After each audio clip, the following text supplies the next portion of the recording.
Get ready to experience the ultimate fusion of wagering and entertainment. This is the BetMGM Network. Kicking off your morning with the Daily Tip with Michael Jenkins and Chelsea Messenger. Over. It's a very simple way to look at it. It's the best way to look at it. Followed by the newly branded Bet Sweats with Joe O and Sammy P. When I stop talking, that's when you jump in usually. He said, ring that bell! He said, ring that bell! Then it's You Better You Bet, hosted by Nick Costos and Femi Abebefe. Great teams and great players get a whistle. It's happened forever. It will continue to happen. Capped off every night with the electric Brad Evans and Ryan Horvat on BetMGM tonight. Oh, that's a sexy phrase. Quote Dr. Dre, creep with me and walk with me on this one. Welcome to a new era of Wagertainment. This is the BetMGM Network. Please gamble responsibly.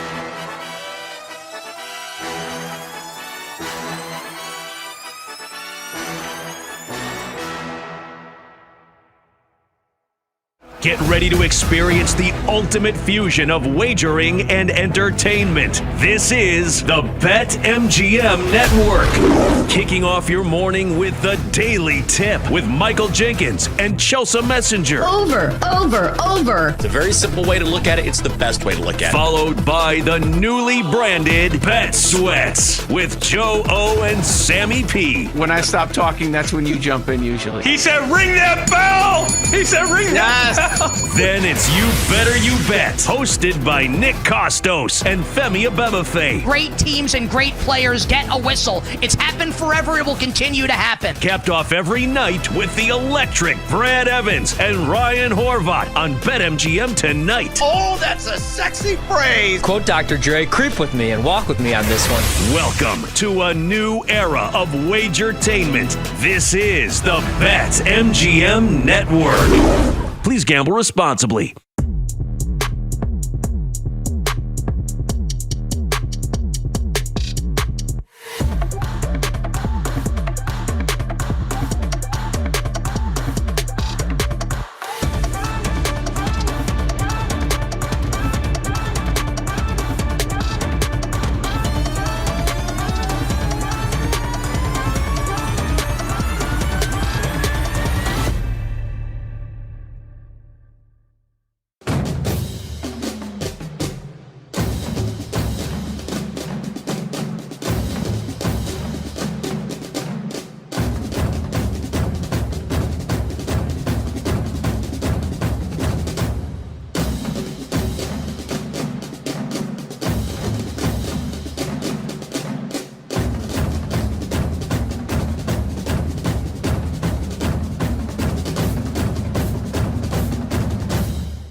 Get ready to experience the ultimate fusion of wagering and entertainment. This is the BetMGM Network. Kicking off your morning with the Daily Tip with Michael Jenkins and Chelsea Messenger. Over. It's a very simple way to look at it. It's the best way to look at it. Followed by the newly branded Bet Sweats with Joe O and Sammy P. When I stop talking, that's when you jump in usually. He said, ring that bell. He said, ring that bell. Then it's You Better You Bet, hosted by Nick Costos and Femi Abebefe. Great teams and great players get a whistle. It's happened forever. It will continue to happen. Capped off every night with the electric Brad Evans and Ryan Horvat on BetMGM tonight. Oh, that's a sexy phrase. Quote Dr. Dre, creep with me and walk with me on this one. Welcome to a new era of Wagertainment. This is the BetMGM Network. Please gamble responsibly.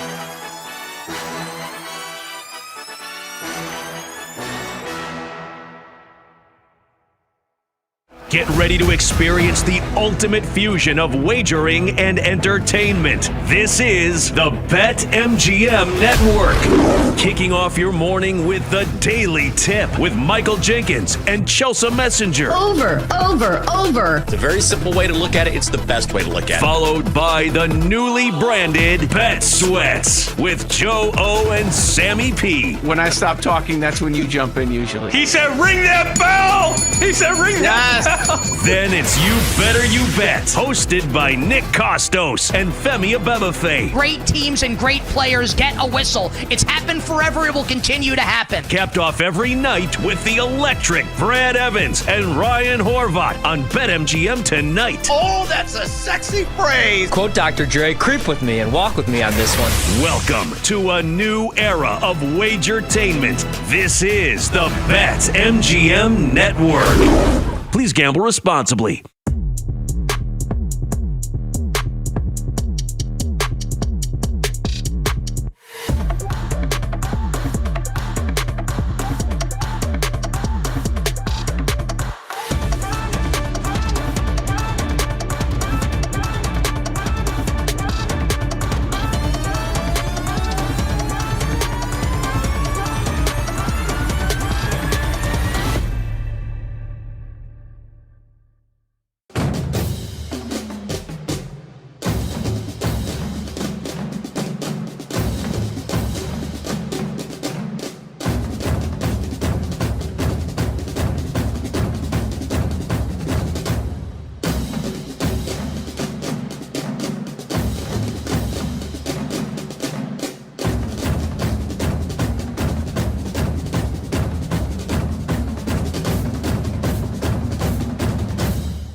Get ready to experience the ultimate fusion of wagering and entertainment. This is the BetMGM Network. Kicking off your morning with the Daily Tip with Michael Jenkins and Chelsea Messenger. Over. It's a very simple way to look at it. It's the best way to look at it. Followed by the newly branded Bet Sweats with Joe O and Sammy P. When I stop talking, that's when you jump in usually. He said, ring that bell. He said, ring that bell. Then it's You Better You Bet, hosted by Nick Costos and Femi Abebefe. Great teams and great players get a whistle. It's happened forever. It will continue to happen. Capped off every night with the electric Brad Evans and Ryan Horvat on BetMGM tonight. Oh, that's a sexy phrase. Quote Dr. Dre, creep with me and walk with me on this one. Welcome to a new era of Wagertainment. This is the BetMGM Network. Please gamble responsibly.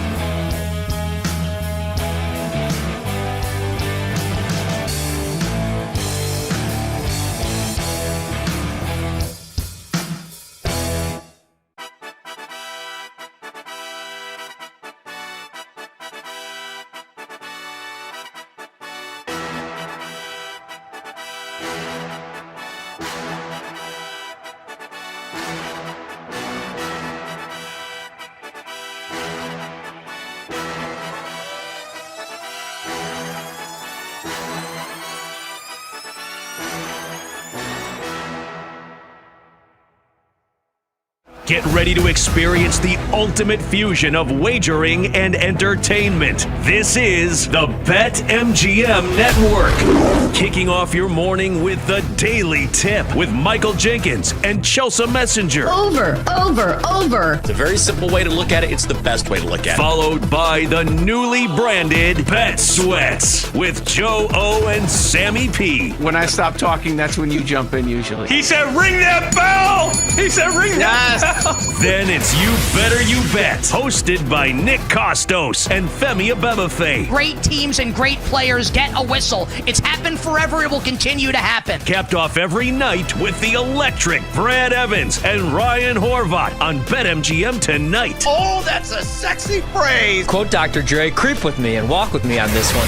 Welcome to a new era of Wagertainment. This is the BetMGM Network. Please gamble responsibly.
Get ready to experience the ultimate fusion of wagering and entertainment. This is the BetMGM Network. Kicking off your morning with the Daily Tip with Michael Jenkins and Chelsea Messenger. Over. It's a very simple way to look at it. It's the best way to look at it. Followed by the newly branded Bet Sweats with Joe O and Sammy P. When I stop talking, that's when you jump in usually. He said, ring that bell. He said, ring that bell. Then it's You Better You Bet, hosted by Nick Costos and Femi Abebefe. Great teams and great players get a whistle. It's happened forever. It will continue to happen. Capped off every night with the electric Brad Evans and Ryan Horvat on BetMGM tonight. Oh, that's a sexy phrase. Quote Dr. Dre, creep with me and walk with me on this one. Welcome to a new era of Wagertainment. This is the BetMGM Network. Please gamble responsibly.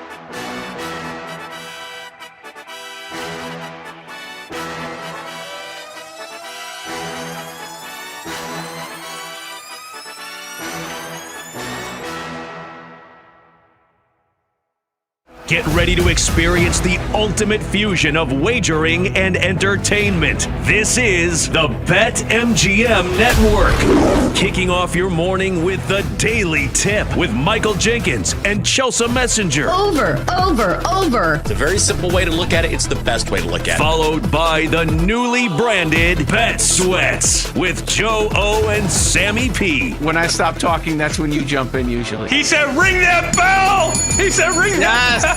Then it's You Better You Bet, hosted by Nick Costos and Femi Abebefe. Great teams and great players get a whistle. It's happened forever. It will continue to happen. Capped off every night with the electric Brad Evans and Ryan Horvat on BetMGM tonight. Oh, that's a sexy phrase. Quote Dr. Dre, creep with me and walk with me on this one. Welcome to a new era of Wagertainment. This is the BetMGM Network. Please gamble responsibly.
The practice at elevation when nobody else does. And I've always been intrigued by playoff games in Denver. You know, back in the day when Pittsburgh was really good, right? And they had Ryan Clark, who's now on television, but they had Ryan Clark on the team, and he was a big part of that defense. He can't play in Denver because of he has I think it's sickle cell. So he has that. He has sickle cell. He can't go play in Denver. And it's not that, you know, I don't know how many other people in the NFL have that, but there's a massive adjustment in if you're playing, you know, Kansas City is loud, yes, but it's a lot closer to the sea than Denver is. And it's a lot easier to get oxygen into the lungs. So it'll be interesting because if it's cold and you can't get oxygen into your lungs, that's going to put Denver at an advantage that there are some teams that are maybe not ready for. Right. There are certain teams in the NFL that have more pronounced home field advantages. So when you talk about like first round buys and home field advantage throughout the playoffs, like Denver is one of those teams where I do think it's especially meaningful, especially when you have a young quarterback. Because think about the flip side. Instead of playing a game at home, imagine they have to go on the road in the postseason. And I know Bo Nix spent like 7 years in college, but he is still a young quarterback, and that's not a position you want to put a young quarterback in, is going on the road in the postseason. Same goes for Drake May and the Patriots, and that's why it's so impressive what they've done this year and why they have put themselves in such a position moving forward. But it's wild to me when I look at the Broncos. It almost feels like they're this year's Chiefs. Like the way that they play games, like it's wild to me that the team from the AFC West is the team with a great defense. They're playing in all these close games. But I think when the Chiefs did it, nobody was saying, hey, they're on fraud watch. But when the Broncos do it, I don't know if they have that reserved credit that we give Kansas City. So a lot of people look at these games, they say, see, they can lose to anybody. I think it's the Bo Nix factor of it. He played well last night, didn't play awesome. I think that's kind of been how I would describe his season. And you just wonder at a certain point, when do the tricks stop being in the bag, right? Like they have all of these games that they're one score and they pull themselves out of it and they pull themselves out of it and they pull themselves out of it. Well, are you going to be able to do that every single game? Like, are you going to be able to do that multiple weeks in a row in the postseason? If you get home field advantage, it's certainly helpful. But I think that was the biggest difference between the Chiefs last year and the Broncos now, is that we just have, we put the ultimate amount of trust in Patrick Mahomes. That's earned to this point. I mean, you got people that are still betting him to win the championship this year, despite the fact that they looked awful on Thursday, or not awful, but not good enough to win. And you're starting to see them for what they are, which is they have a really great quarterback, but outside of that, that's a pretty average football team. But the Mahomes factor lifted Kansas City last year. I'll be curious, and it's not to say that Bo Nix can't turn the postseason into his playground. But I still see some things with him where I'm like, you want to see a little bit more here. You want to see a better decision here. I mean, the pick that he threw last night, he was playing catch with Bobby Wagner. I mean, it was right to him, hit him literally right in the numbers. You just can't do that. Washington couldn't make him pay. They got a field goal rather than a touchdown. But you're going to come across a team that'll be able to turn that into a touchdown.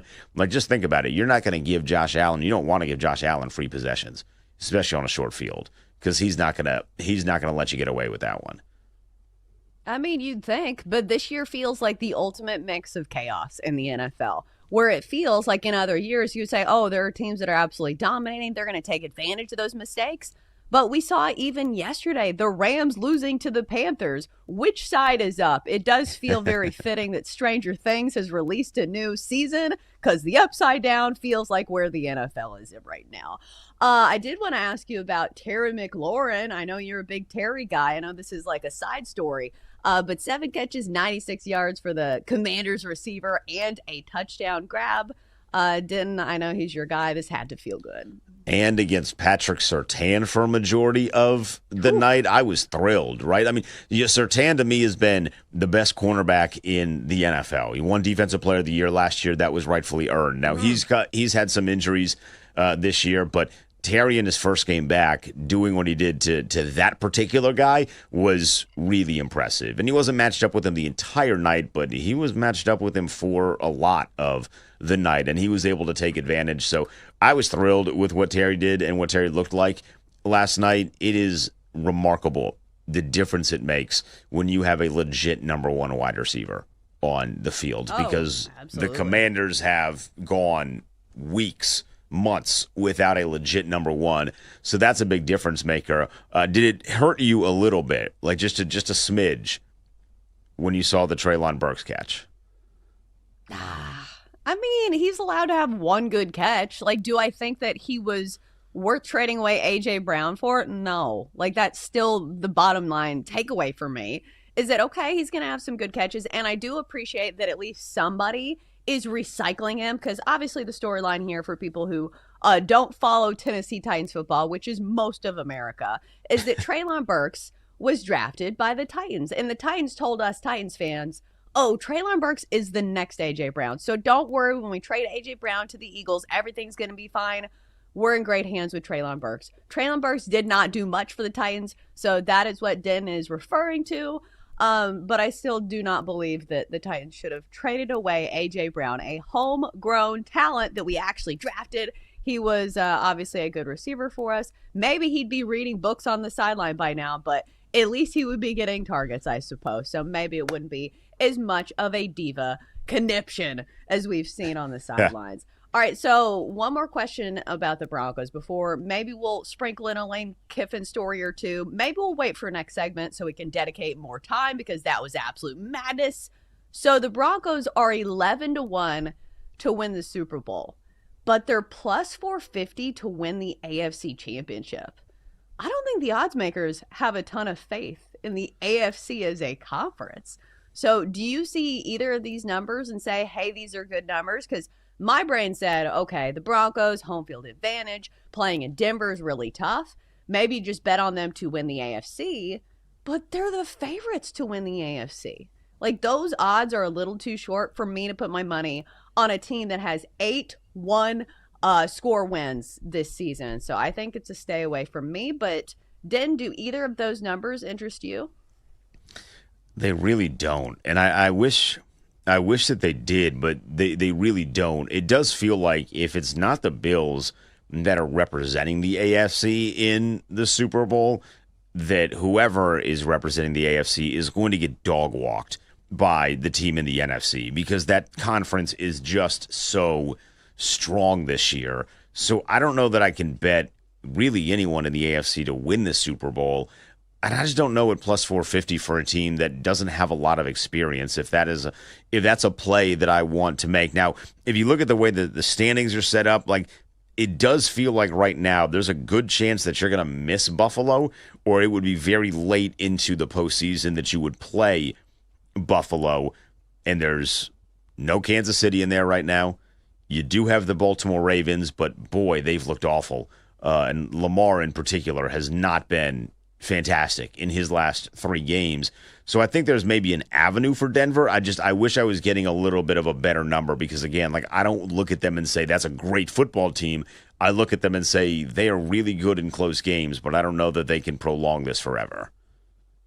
Well, I think it also needs to be said that it is not for sure, and it doesn't even look like it's going to happen, that the Bills are going to win the AFC East, right? Right now, it looks like the Patriots. And, of course, the Patriots are playing tonight, Monday Night Football. So some of this will depend on that. But let me ask you, the two teams that kind of are, I don't want to call the Broncos upstarts because they were pretty good last year.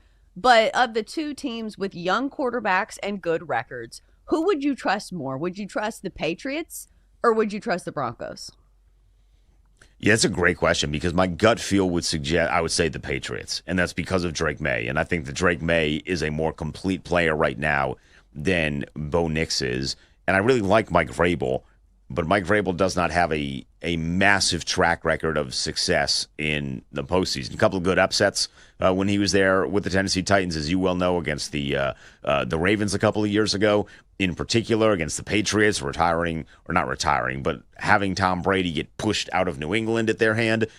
But I would say that the Sean Payton dynamic of Denver does put them in a little bit of a different range. Now, I don't hold Sean Payton as highly as some people do, but it's impossible to deny that he has a massive positive impact on Denver, and you love him in close game scenarios because I don't think he's an idiot, and I don't think he's going to do something stupid to lose you a game. So I think I would actually go against my better judgment, and I would lean very slightly in favor of Denver, partially because I really like the defenses as well, and maybe they'll have better games than what they did yesterday against Washington. Well, and also I think this is why the number 1 overall seed in the AFC matters so much, because of what we were talking about earlier, where if you have a young quarterback, you want the AFC Championship game, if we get to that point, to be a home game, as opposed to saying, hey, Drake May, you've been great all season long, but now you have to go to Denver and win a game against that defense on the road and altitude. So that's why tonight's game is very important. And the rest of the season, of course, is important for both of these teams, the Broncos and the Patriots. All right, coming up next, we'll get to Lane Kiffin. It was a media frenzy over the weekend. Why you should be betting on Ole Miss still. It's next on the Daily Tip.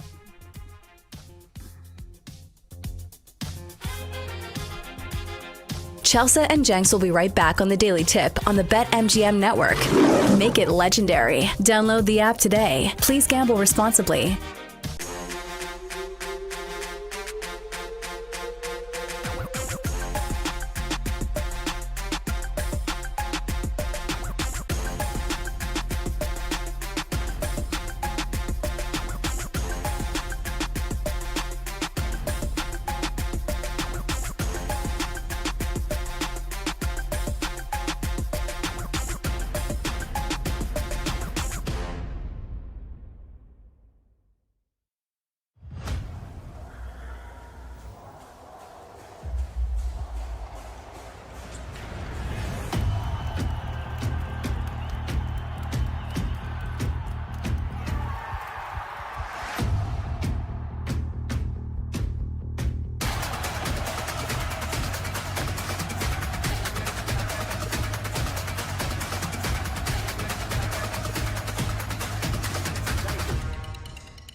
Welcome back to the Daily Tip with Michael Jenkins and Chelsea Messenger on the BetMGM Network. Make it legendary. Download the app today. Please gamble responsibly.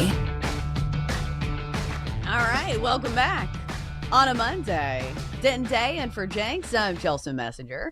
So we were just talking about how we got some of the holidays off. I did not work Thanksgiving. I did not work Black Friday. But Den, you know who was actually manning some hours over the weekend and during the holidays is ESPN's Marty Smith. He was tasked with the Lane Kiffin watch beat. And I'm wondering if he thinks back, to when he accepted this assignment, that it would take a lot longer than I think people had imagined, because we kept hearing the timeline is that okay, Lane Kiffin's going to decide immediately after the Egg Bowl. Okay, now he has a press conference scheduled for 9 a.m. on, Sunday or Saturday or whenever. He's moved it to 1 p.m. on Sunday, and this is when he's going to decide. And then it just kept getting pushed back and pushed back and pushed back. And I will say now we do have a decision. If you guys have been living under a rock, Lane Kiffin is leaving Ole Miss to coach at LSU. Honestly, I am glad that this saga is simply over. I'm not even a fan of either of these schools, but I feel like this drug out way longer than it should have.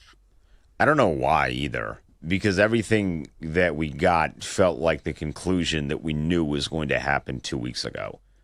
And yet we just sat through the mud of the last 2 weeks, of the headlines, of the interviews, of the announcements about the announcements, and then the announcements that they had promised us in their last announcement was actually moving. And then they announced again that, hey, no, the announcement that we just announced, that we'd previously announced that we'd moved, is now being moved again. And it became this, how you could even, if you're a casual fan of college football, you're probably so lost right now. And I say that with humility, because I do it for a living. And I was lost by the end of it. I was like, what is even the plot of this anymore? If you're going to go take the job at LSU, go take the job at LSU. Why on God's green earth? This is the one thing I really didn't like about what Lane Kiffin did, is putting out the statement and making it really clear that it was Ole Miss that said he couldn't coach anymore. Making it picture perfectly clear that Keith Carter, and dropping him by name, said that he was not allowed to coach anymore. Somehow, in this whole debacle, Chelsea, LSU has just completely skated by. Because why on earth would you sign a guy to a 7-year deal like they did with Lane Kiffin, worth about $12 million per year, and then allow him to spend the first month of employment working his previous job? No one in the right mind of history is going to do that. Yet somehow Ole Miss is taking all of the blame. So I didn't like how he handled that element of it. Outside of that, this is pretty much par for the course. He likes the job at LSU. They like him. They're offering him a lot of money. He's going to go take it. And LSU is one of those jobs, Chelsea, where when it becomes available and you get a serious offer to go coach them, you'd kind of be an idiot not to go up and take it. So I don't fault Lane Kiffin. I just think this whole situation got really out of hand really quickly. Yeah, I think that's what's rubbing a lot of people the wrong way, is not that he took a better job, because think about the bottom line. If you or somebody in your family was offered a better job to make way more money, you'd probably take it. And that's fine. It's just the way that this circus unfolded, I think, is what has people, some people rub the wrong way, especially if you're at Ole Miss and you're standing there and you're saying, this is not some scrub team that is not playing for nothing right now. This is one of the top 10 teams in the nation, and you're just leaving us high and dry before the college football playoff. And I do think, moving forward, I hope that the committee does not punish Ole Miss moving forward, because, you look at them, you say, okay, it's a team that's going to have to regroup after losing their head coach. It's probably going to make them a little worse, at least, depending on how much you believe in Lane Kiffin. But at the end of the day, it's not their fault. So I think people aren't as upset by the fact that Lane Kiffin left. It's the way that he did it. And the deeper in this process that this guy, I thought to myself, okay, he can't really go back to Ole Miss now. It almost feels like those couples you hear about where they go through all these things, and it's like they're trying this trial separation period to where you're like, oh yeah, they're not getting back together. Because, like, think about if he did all of this and then stayed at Ole Miss. I don't know. I feel like that would put him in a bad spot, too, to where they're like, you did this to us in the middle of a college football playoff hunt, and you're going to stay here? Like, what are we doing? So I just feel like it was one of those things, the deeper that it got, the more that it was clear to me that he was not staying. Yeah, I can't wait till they play each other next year in Oxford. It's going to be great. Whew. Because that's on the schedule. We don't have a date yet for that one, but let me tell you, that one is going to be, I would guess it'll be either late October, Halloween weekend, or potentially early November, primetime game, hoping that both of those teams are good. So Lane, because you remember this as a Tennessee native, when he returned to Tennessee with Ole Miss for the first time, he was getting pelted with water bottles. I don't know that Ole Miss is a crazy fan base to where they're going to be throwing things at him on the field, especially if Pete Golding ends up working out for him next year. But that is going to be quite the experience in seeing Lane Kiffin. But also, Chelsea, Ole Miss and Ole Miss fans are going to, and they should be saying something that I don't think they ever thought they would say in their lives. And they should be saying, thank you, Alabama, because Alabama winning puts them in a much better position. You now have the Pandora's box of what are we going to look like without Lane Kiffin, rather than what we will call the Florida State box, which is when you lose a significant piece to your team, and then you see them play without the significant piece, and you're like, well, that team is not what we thought they were. If they would have played in the SEC championship game against Georgia, if Auburn lost or if Alabama lost to Auburn, right, and they got in, if they would have played in the SEC championship game against Georgia with a completely gutted offensive staff, because Lane Kiffin is taking just about everybody with him to LSU, right? Get on the plane or you're not getting an opportunity, or whatever the crazy reported ultimatum that we got yesterday. If they would have played Georgia, a team who they've already played this year, they played them well, put up a lot of points, right? You had that benchmark already. If they would have played Georgia and just gotten absolutely decimated, like teeth kicked in, not a game, can't move the football at all, they would have been out of the college football playoff. The committee would have said, you without Lane Kiffin makes a big difference. We've seen it on paper. This is not a good team. We're going to kick you out. But because they do not have to play that extra game, they don't have to potentially take an extra loss, and we do not see what they look like without Lane Kiffin, they're in a much better spot. So they should be thanking Alabama. This is an entirely separate conversation, and I don't want to get too far deep into it, but it's wild. Over the weekend, I was having similar thought processes with some of these other games where I'm like, do you even want to play in the SEC championship game? Because at first, like, I didn't realize that Texas A&M does not go to the SEC championship game until I'm watching this game, and they're like, they have to win this to go to the SEC championship game. And I'm saying, they haven't lost any games. Like, how are they not going to the SEC championship game? But I think in the end, it's actually better. You know, you don't have to play another game, and you don't have to, like, maybe suffer another loss. And so it just feels like you just get to kick your feet back and wait for the college football playoffs. So it makes me wonder how much longer we're going to have some of these conference championship games. But again, that is another conversation entirely. Before we get too far deeper into this conversation, I wanted to throw out this quote from Lane Kiffin, because why not hear from the man himself? Of course, Marty Smith was there, boots on the ground, and he interviewed Lane before he got on the plane to Baton Rouge. And here's what Lane Kiffin had to say himself about his big decision. What drew this decision out so long? It was really difficult. This has been a really special place. 6 years here. I know that there's a lot of feelings and emotions right now around. I hope when they settle down that there's an appreciation about what we were able to do here, and having, you know, the best run that's ever been done in the history of the school, and brought some exciting times. So I'm so appreciative to the people of Oxford and the relationships that I developed here. And you know, when I spoke at my dad's funeral, he moved 17 times.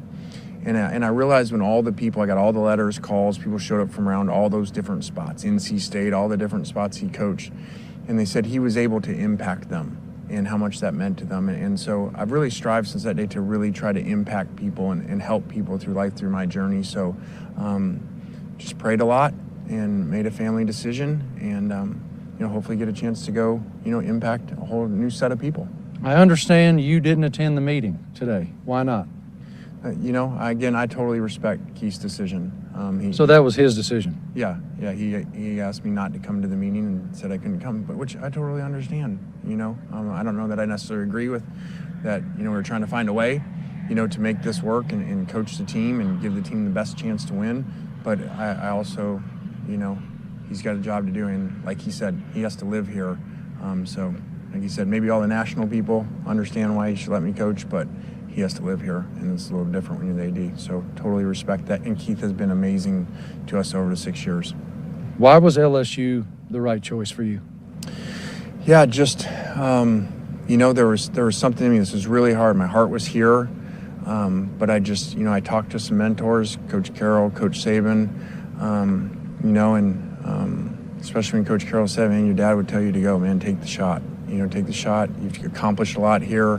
I always hated how we only gave 1 year to Tennessee and left. I really hated that feeling of that, even though it was an exciting year. But, I think that we gave a lot to this program and to the city, and, some of those historic wins in this stadium we've ever had, and best regular season in the history of the school. So I feel proud of that part. But it just became time, I talked to God and he told me it's time to take a new step. It's a new chapter. All right, so there's a lot to unpack there. And I do feel like it was a lot of flowery words to maybe cover up some things, where if you're Ole Miss, you're still standing there and you're like, yeah, that's all great and spiritual and nice and flowery. But at the end of the day, you're still leaving us high and dry. And again, I wonder if Keith Carter is going to call up, Marty Smith and be like, hey, do I get a rebuttal? Do I get to respond to some of this? Because it does feel like there was a lot of throwing under the bus going on here. So what was your thought on some of the things that Lane said? Do you think a lot of this was, flowery language and trying to spin it in a romantic way? Or do you think he truly thought this was a big decision and he just wanted to take a lot of time on it? So I think I've been of the belief, Chelsea, that this decision was made weeks ago, and we are just seeing it now unfold. I just don't believe that he took it to the last minute. I mean, Lane he's a unique character. Certainly, he's a unique coach, but there's no way that he took it up to the very minute that it got released. There's just not a chance. So I believe this was made a long time ago. I do believe that he was lobbying to coach still. I think that is accurate. He totally respects the dumb decision that Keith Carter made. That's paraphrasing, but that's basically what he said. I totally respect the decision. It was stupid. I don't agree with it, but I totally respect what he was doing and not letting me coach. I think all smart people would have let me coach, but I totally respect his decision because he has to live here in dumb Mississippi. That's effectively what he said in that portion when he's alluding to the Keith Carter stuff. And it's a little unfair to Keith Carter. I don't know why Lane thought he would be able to also coach like that again. That was never going to be a reality in this kind of situation. You might be able to kind of get away with that if you're in the group of five, making the jump up to the Power Four, because as we've seen with the American Conference, there is an expectation that our coaches are going to get pulled.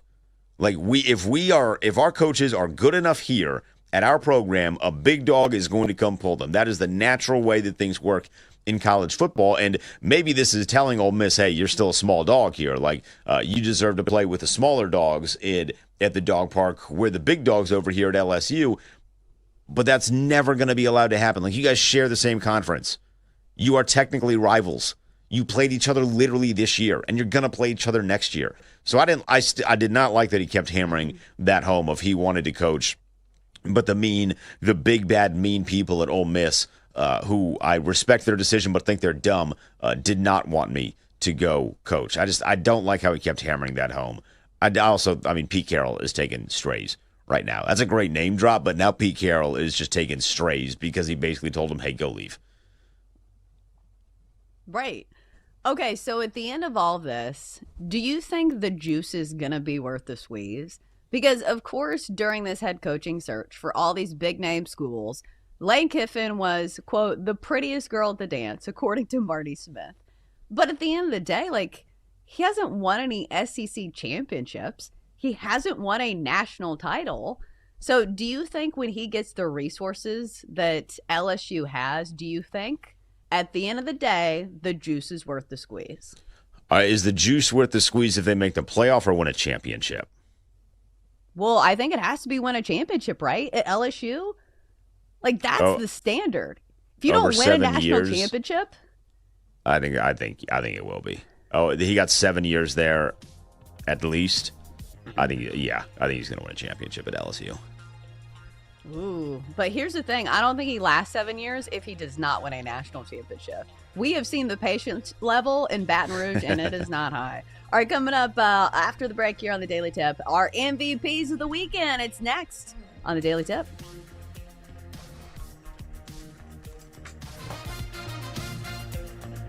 Chelsea and Jenks will be right back on the Daily Tip on the BetMGM network. Make it legendary. Download the app today. Please gamble responsibly.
Chelsea Messenger and Michael Jenkins on the BetMGM Network.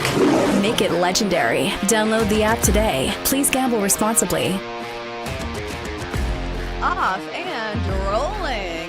It's time for more of the Daily Tip on the BetMGM Network. I'm Chelsea Messenger.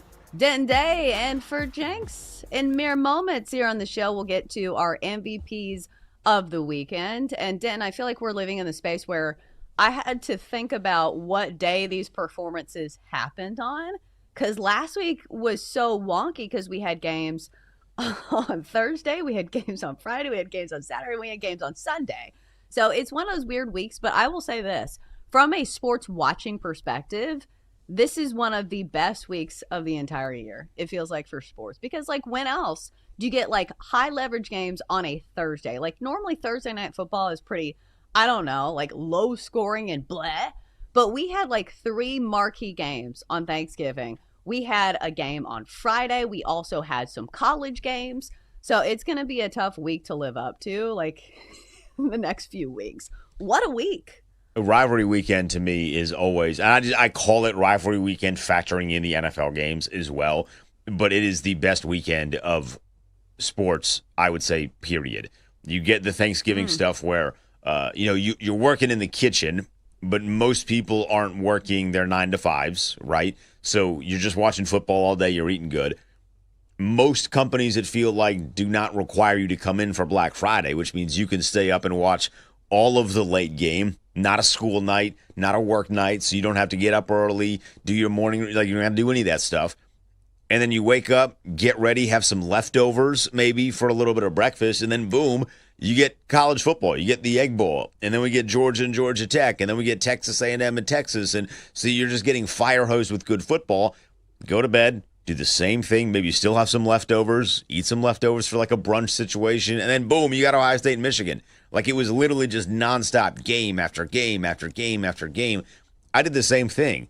Double D sent me a text this morning. He's like, "Yo, I need your Monday MVP," and I was like, "Damn, I need to figure out who how far back can I go here while still being legitimate?" I know. So it's one of those weeks where you forget like what day of the week it is, because we're approaching that territory. Like the day for the stretch from Christmas to like January 6th or 7th or something, like when school starts back for like the kids. I feel like those days you're just like, I don't know if it's a Tuesday. I don't know if I'm supposed to be at work. But I will say, for like the college basketball people who are like, no, March Madness is the best week in sports, we also had Feast Week earlier on in the week as well, where we had all these great college basketball matchups. So it felt like that was the appetizer for all these great football games as well. So no, I did not pick a basketball player for my MVP of the weekend, but still wanted to mention that there have been great college games going on as well. And I guess we'll mention that the NBA is still carrying on, but not the level of games that we're seeing in the NFL and college football, and even in college hoops with all of some of these marquee matchups that we saw. So it was a great week. It was. And I maybe I'm regretting my decision now. It's like, well, I should have just taken a guy from Thursday, but it does feel weird to take a performance from Thursday and 4 or 5 days later be like, that was the best performance of the weekend. Sorry, Saturday and Sunday, you don't matter. All right, so let's get to our candidates for MVP Monday. Here are your nominees for Monday MVP. All right, so here's what we're going to do is that we play Bring Your Own Candidate, where we all have to have different candidates. So I know sometimes, obviously, there is somebody who stands out, and I do think that's the case with my guy. Denton, I felt kind of bad because I think you have been waving the flag for Julian Sayin of Ohio State to maybe win Heisman. After this weekend, I feel like he made a very strong case. So my MVP of this Monday is quarterback Julian Sayin of Ohio State University. Sayin splits out of the pocket, looks backside, down the field, Tate, touchdown, Tatum, home run hitter, 50 yards. Absolutely. That was one of his 3 touchdown passes on the day as Ohio State finally beats Michigan in a big game as the Buckeyes move to 12-0 on the season. So it's been a weird race for Heisman this year where it feels like nobody's really stood out.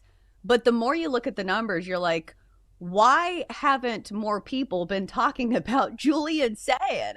And I understand he's not one of those players that puts his team on his back. And there is a ton of talent around him at Ohio State, Carnell Tate being one of those.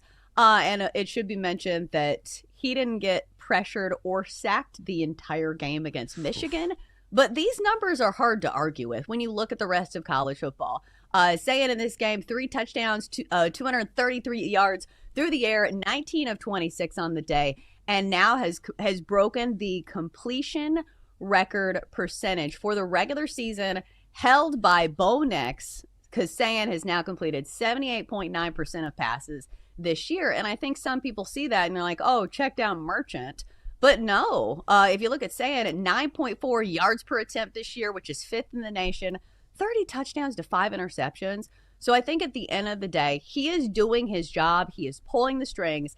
And even though he is not, the primary focus of, what Ohio State has done this year, he makes the throws when he needs to. And I feel like that was very apparent in the game over the weekend. So I'm going to go with Julian Sayin. Check down Merchant to describe a guy thrown to Jeremiah Smith and Carnell Tate is maybe the biggest sports oxymoron. I mean, this dude is just loading it up and throwing it 50 yards down the field on a weekly basis. Look, man, everyone missed the boat on him. He was 4-1 to win the Heisman before the game. He's now plus 130. So you missed the boat, and it does feel like whoever wins the Big Ten championship is going to end up winning the Heisman Trophy. Yeah, I knew that you probably wanted Sayin, but I got him first. All right, Double D, you're next. Who do you have for Monday MVP? Well, you talked about guys who put teams on their backs. I'm going with Diego Pavia, quarterback, Vanderbilt. For the number 1 tight end on the draft boards, QB run, Pavia again. He's free! Touchdown, Diego Pavia!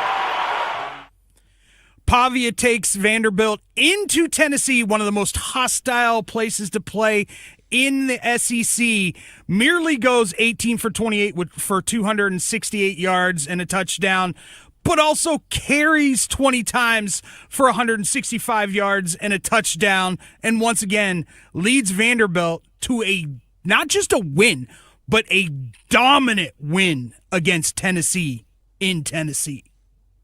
I never thought that I would see the day where people were clamoring to see Vanderbilt in the college football playoff, and I know the odds are long and they're probably not going to make it, but Diego Pavia has captivated the college football community, and it's easy to see why when you watch him play. I understand the first half was not great for him in this game, but the second half he absolutely took over, and this game was not close. Like, that's the crazy thing. Vanderbilt was getting 2.5 points, I think, in this game, and they ultimately won at 45-24. So what a performance by Diego Pavia. Feels like more of the same. He has been an MVP candidate for us here on the show multiple times this season, and for good reason. All right, Den, who's your candidate for MVP Monday? All right, I'm going to the NFL. It was slim pickings, but I'm going to the Buffalo and Pittsburgh matchup, and I'm taking running back James Cook. Going to go with Cook, who might have a heavy load here today. He's got a huge opening here to start it. He's going to bounce out after a pickup of 18. James Cook was really good yesterday in a game that did not have good offensive performances by either side. He had 32 carries for 144 yards, didn't find the end zone, but he was a pretty critical cog in the wheel for Buffalo to come away with a 26-7 win over the Pittsburgh Steelers in a game that they had to have. It would have made it really complex and potentially given us a reality where the Chiefs and the Bills are on the outside looking in had they dropped to 7-5. There's just such a loaded amount of teams that are hovering around that same area right now in the AFC. So it was a massive win for Buffalo, and it also did really highlight how bad everybody else was offensively. Josh Allen only had 123 yards passing on the night, and it feels like this is not the first time he's had that, but the crazy thing was he was the better of the two quarterbacks because Aaron Rodgers only had 117 yards passing. So no quarterback played well, and James Cook went up against a good defense in Pittsburgh. Not a great defense, but a good defense in Pittsburgh, and he was, I thought, critical for Buffalo. So I'm giving it to James Cook. I did want Julian Saint first, though. You are correct. You stole that one from me, but I'm going to give it to James Cook. I do think James Cook deserves some recognition, though, because it's wild on a team that's led by Josh Allen. You would think, hey, the offensive game plan is Josh Allen, like end of game plan. But even that last game against the Texans where the Bills lost that game, you were watching and you think to yourself, why aren't they feeding James Cook? Like, he was averaging 6.8 yards per carry, 17 carries, 116 yards. Very rarely does it feel like a running back has that type of day and you lose the ball game. So it feels like a great emergency valve. And I don't even like saying that because James Cook deserves more credit than being a parachute for an offense if Josh Allen's not having a great day. But my point is that if you have an off game from Josh Allen, it's nice that you can rely on the services of James Cook. And I think when he got paid that big contract, a lot of people were like, James Cook, really? Like, he's being carried by Josh Allen. But now you see some of these games, you're like, oh, that's why James Cook got that big deal. And it does feel well-deserved. One thing that I would like to add, goes back to Double D's Monday MVP pick. Diego Pavia wants the Heisman Trophy, and I like it when a player wants the Heisman Trophy. To me, it's the most prestigious award in all of sports. You should want to win the Heisman Trophy. It aggravated the hell out of me watching them do the Heisman pose after the run, and they did it wrong. I've never seen a guy that wants the Heisman as bad as he does, and he did it wrong. He pushed down too far as if he was stiff-arming a guy that was already on the ground or calling somebody short. You got to stiff arm out here. This is how you stiff arm, not towards the ground. I just couldn't believe that a guy that wants the award as badly as he didn't get the stiff arm right. He needs a trip to the Heisman house, right? Like, shouldn't they do like clinics on how to do the Heisman correctly? It did look like he was doing like a single arm silencer, like, the LeBron James. Yeah, it was like the LeBron thing, not the Heisman thing. Right. Come on, Diego. You can do better than that. But overall, a great weekend for football, and we'll talk about it more after the break, including our handicaps for Monday Night Football. It's next on Daily Tip.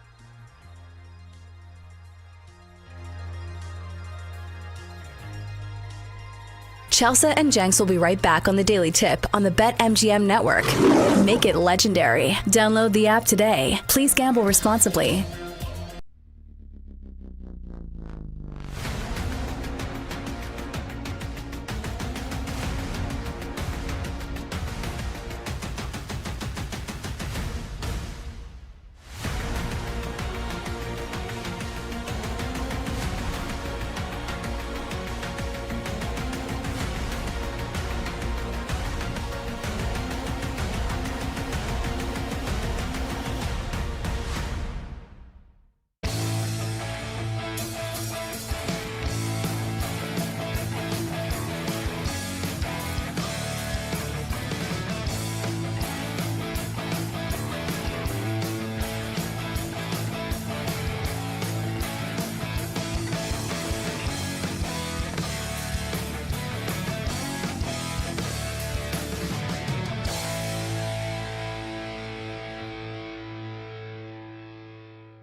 Coffee, and wake up with the daily tips, Michael Jenkins. I always stay away from the hot team in the offseason. Whenever you see everyone piling on praise, it just feels like a sucker bet. Can you dig it, sucker? And Chelsea Messenger. I don't want to lose to somebody dumber than me.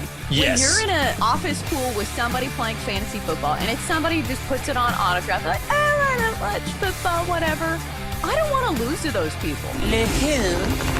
Her. For the best wagertainment here on the BetMGM Network. Hey, Dad, don't forget about me, the Dogster. Sponsored by BetMGM.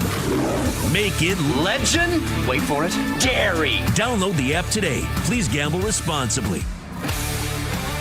Rise and shine, people. It's time for hour 2 of the Daily Tip on the BetMGM Network. I'm Chelsea Messenger. He's Dende filling in for Jenks. In the next couple of segments, we'll get to Monday Night Football, our best bets between the Giants and the Patriots, and then the chaos that is college football. Conference championships are set. First question, do you even want to play in conference championship games anymore? That's what I feel like over the weekend. I'm sitting there and I'm saying, it's probably nice for some of these teams that they get to kick back and say, well, we only have one loss on the year, but we didn't make it to the SEC championship. What are you going to do? Guess we'll sit around and prepare for the college football playoff. It's all going up next here on the Daily Tip, presented by BetMGM. All right, Den. So we have a big matchup tonight in Monday Night Football. And I feel like we've set the table for this one by saying that this is a big game for the Patriots. And every game, it feels like, is a big game for New England for this reason. Because with the Broncos winning last night in overtime over the Commanders, now it's the Broncos and the Patriots who both stand at 10-2 on the season. And with both these teams with young quarterbacks, I feel like that number 1 overall seed in the AFC is extremely important this season. Yeah, I 100% agree. It'd be so much better for New England if they end their very long and tumultuous drought of having a playoff game at home. Pray for them in this taxing time for the fan base, but it would be fantastic for them if they can get to a position where Drake May does not have to go on the road.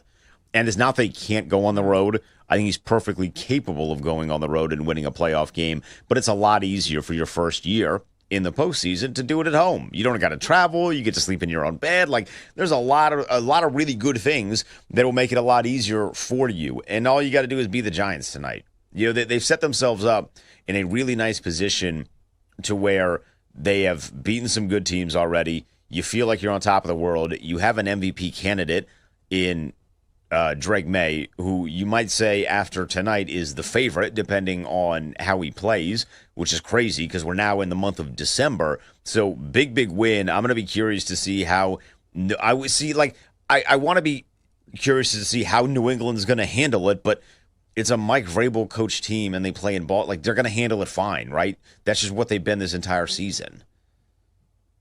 It does feel like that, but I think in the back of my head, the only reason why I wouldn't bet on the Patriots here, because number 1, the line's 7.5, which is sizable. And we have seen the Giants keep it close with teams that are much better than them. Even though, like, the Giants are 2-10, like, there's not a lot to like about a team that just fired its head coach and its defensive coordinator. But Jackson Dart at least is back in this one. And I'll say this, for a team that's won 9 straight games like the Patriots have, it almost feels like they're due for like a bad game, right? Like, when you see the teams like the Rams lose to the Panthers, you're like, okay, well, they were due for a bad game eventually, right? You're not just going to sweep the regular season and win 13 games in a row or something. So I know that's not like the most logical take, but does it feel like in the back of your mind that eventually the Patriots are just going to have a bad game? I would say that the concept of being due might be the most logical gambling take. Maybe it doesn't work as much, but I have felt like I've been due for a good night gambling, so hopefully the Patriots are due as well. So I would say yes to that, but didn't it kind of feel like that's what the game last week against Cincinnati was, where that was the the worst game that I think we've seen from Drake May, certainly since he was in the MVP conversation, maybe of the entire year, and they were still able to find a way to win. Now, Cincinnati obviously did not have Joe Burrow at the time. He came back on Thursday, and that offense looked completely different. Shocker, when you have Joe Burrow playing quarterback versus Joe Flacco, the Joe-to-Joe connection. I almost feel like that was the prototypical bad game for New England. And honestly, if it wasn't, they have 2 games after this game against New York that maybe feel like more important, which would lead to your hypothesis of then this being the letdown game. Because you get Buffalo next week, you get Baltimore after that. If you beat Buffalo, you effectively you put to bed any doubt that they're going to come back and catch you. They still are not going to come back and catch you, but you put to bed any doubt that Buffalo's going to catch you for the division, right? So if you beat them, it's going to be really easy to get up to play Josh Allen next week, right, at home. It does feel like this could be a little bit of a letdown game. Here's the thing. Who are you trusting for the Giants? You know what I mean? Well, I also think that when you think of letdown spots, usually that is, it's an indictment on the head coach, and it's the head coach who's not getting his team ready for the game. I feel like when it's a Mike Vrabel coach team, there are no letdown spots. Like, he's so intense, and it feels like he's going to have his troops ready to go. But I think the bottom line for the Patriots for me is when we're talking about gambling and we're talking about this line of 7.5 points, the Patriots have played down to the level of competition. In some of these games that had no business, being somewhat close. If you look at them, 3 of their last 4 wins have been decided by 1 score or fewer, or I should say 7 points or fewer. And then if you look at their last 8 games, 5 of their last 8 have been decided by 7 points or fewer. So I think it's one of those things where you say, hey, the Giants are terrible, but so are the Saints. The Patriots won that game 25-19. And you look at the game against the Bengals, they won that game by 6. And a game against the Falcons where they won by 1 point at home. So I think the difference for me is the spread in this game. So I'm not saying that you should be waving a flag for the Giants. I'm just saying buyer beware on laying the 7.5 with the Patriots. How good when you see Jackson Dart play, does that make you want to gamble on him? Like, how often have you gambled on the Giants? Because he kind of scares me. He's a wild card and he's fun for social media. But like I often found myself, Chelsea, when I was doing some Commander stuff, right, during a Sunday, and I'd be periodically checking social media and seeing how good Jackson Dart was playing or a certain plays that Jackson Dart was making. And it led me to believe that, the Giants are they're playing well, they're in the game. And then I would look it up and they'd be down like 2 scores. And he would just have had a really nice play. How do you manage a guy like him when you are wagering and making a decision? Because that's the problem that I'm having here. My wagering philosophy is so heavily laden on quarterback play, and Dart is nowhere near the circle of trust for me at the moment. I think the worst part is that he's not in the circle of trust for either reason. Like, if he was a really bad quarterback, you'd say, okay, he's in the circle of trust because we can depend on him to be bad every single week. But you look at some of these games, and they have covered the number with him. The last time out for him against the Bears, they lost that game 24-20. I would imagine they were getting more than 4 points in that game. Didn't cover against the Niners. They lost that one by 10. Didn't cover against the Eagles. They lost that game by a bunch. But they did cover against Denver. Remember that 4th quarter comeback that Denver had to mount to win that game 33-32? So it just feels like he's kind of all over the place. And that's where I don't want to put my money, is on teams or quarterbacks that feel really volatile. Like, one week, they're keeping it close with a decent team, but I don't want to say but who hasn't kept it close with the Broncos? But it does feel like that this year. But I don't know. It does feel like when they play the best of competition, like you look at, their games against the Eagles and their game against the Niners, I suppose, maybe it's one of those things where they just don't measure up. But I don't think Jackson Dart is a good enough quarterback to overcome some of the problems that this Giants team has because, these deficiencies are absolutely gaping on the defense. If you look at the Giants defense, they're giving up the most rush yards per game of any defense in the league. They are bottom third, I think, against the pass as well. There's a reason they just fired their defensive coordinator. So it's a team that certainly has a lot of flaws. But at the end of the day, my point still stands. 7.5 is a lot of points in the NFL. I think a lot of people were probably waving the flag for the Broncos last night, but what happened in that game? The Commanders took them to overtime, even with a backup quarterback. So I don't think I will be playing a side in this game.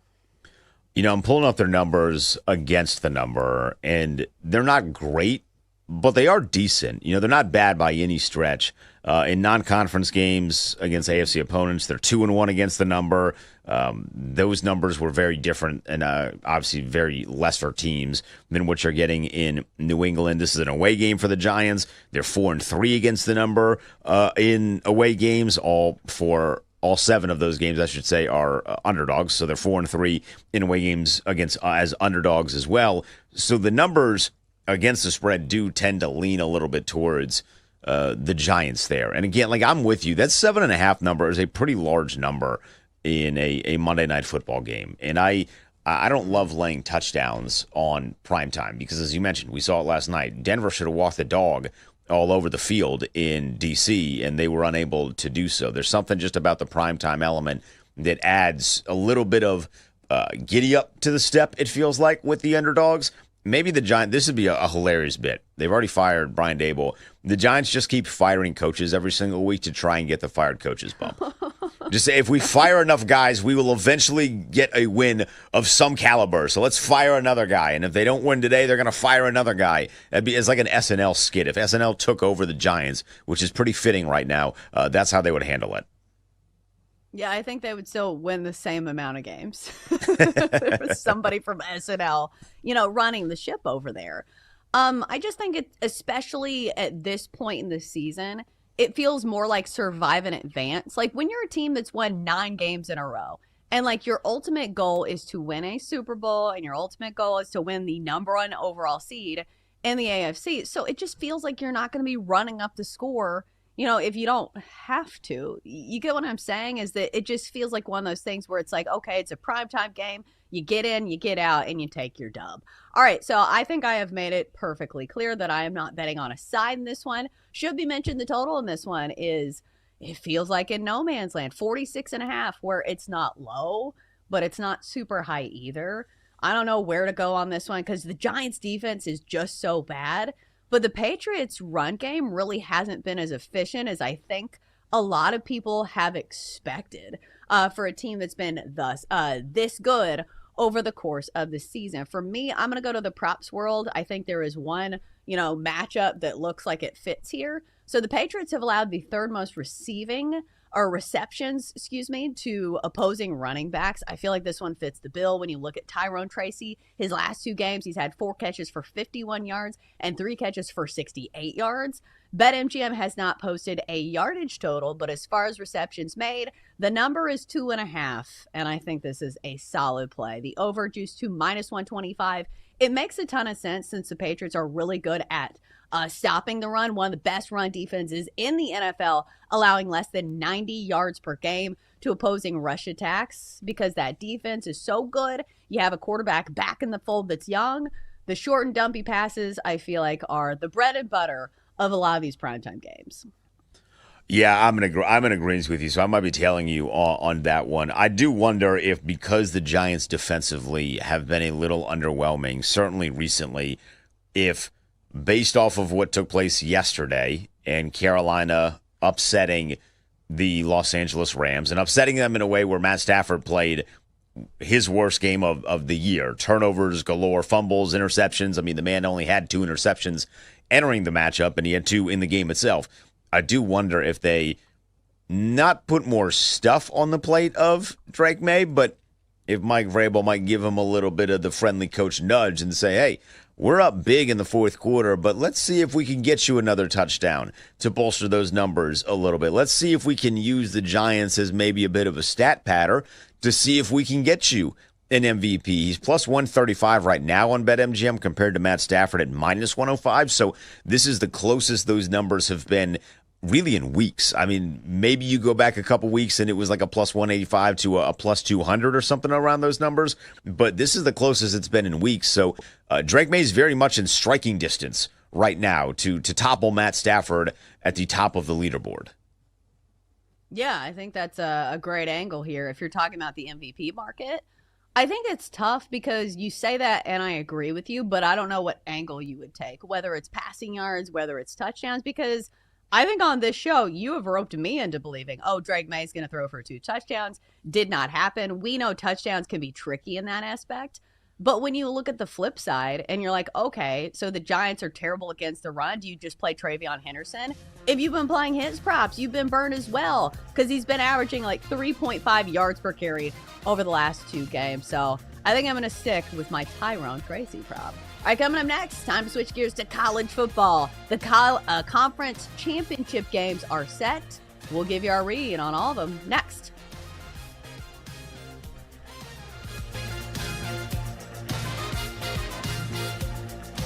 Chelsea and Jenks will be right back on the Daily Tip on the BetMGM network. Make it legendary. Download the app today. Please gamble responsibly.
Welcome back to the Daily Tip with Michael Jenkins and Chelsea Messenger on the BetMGM Network.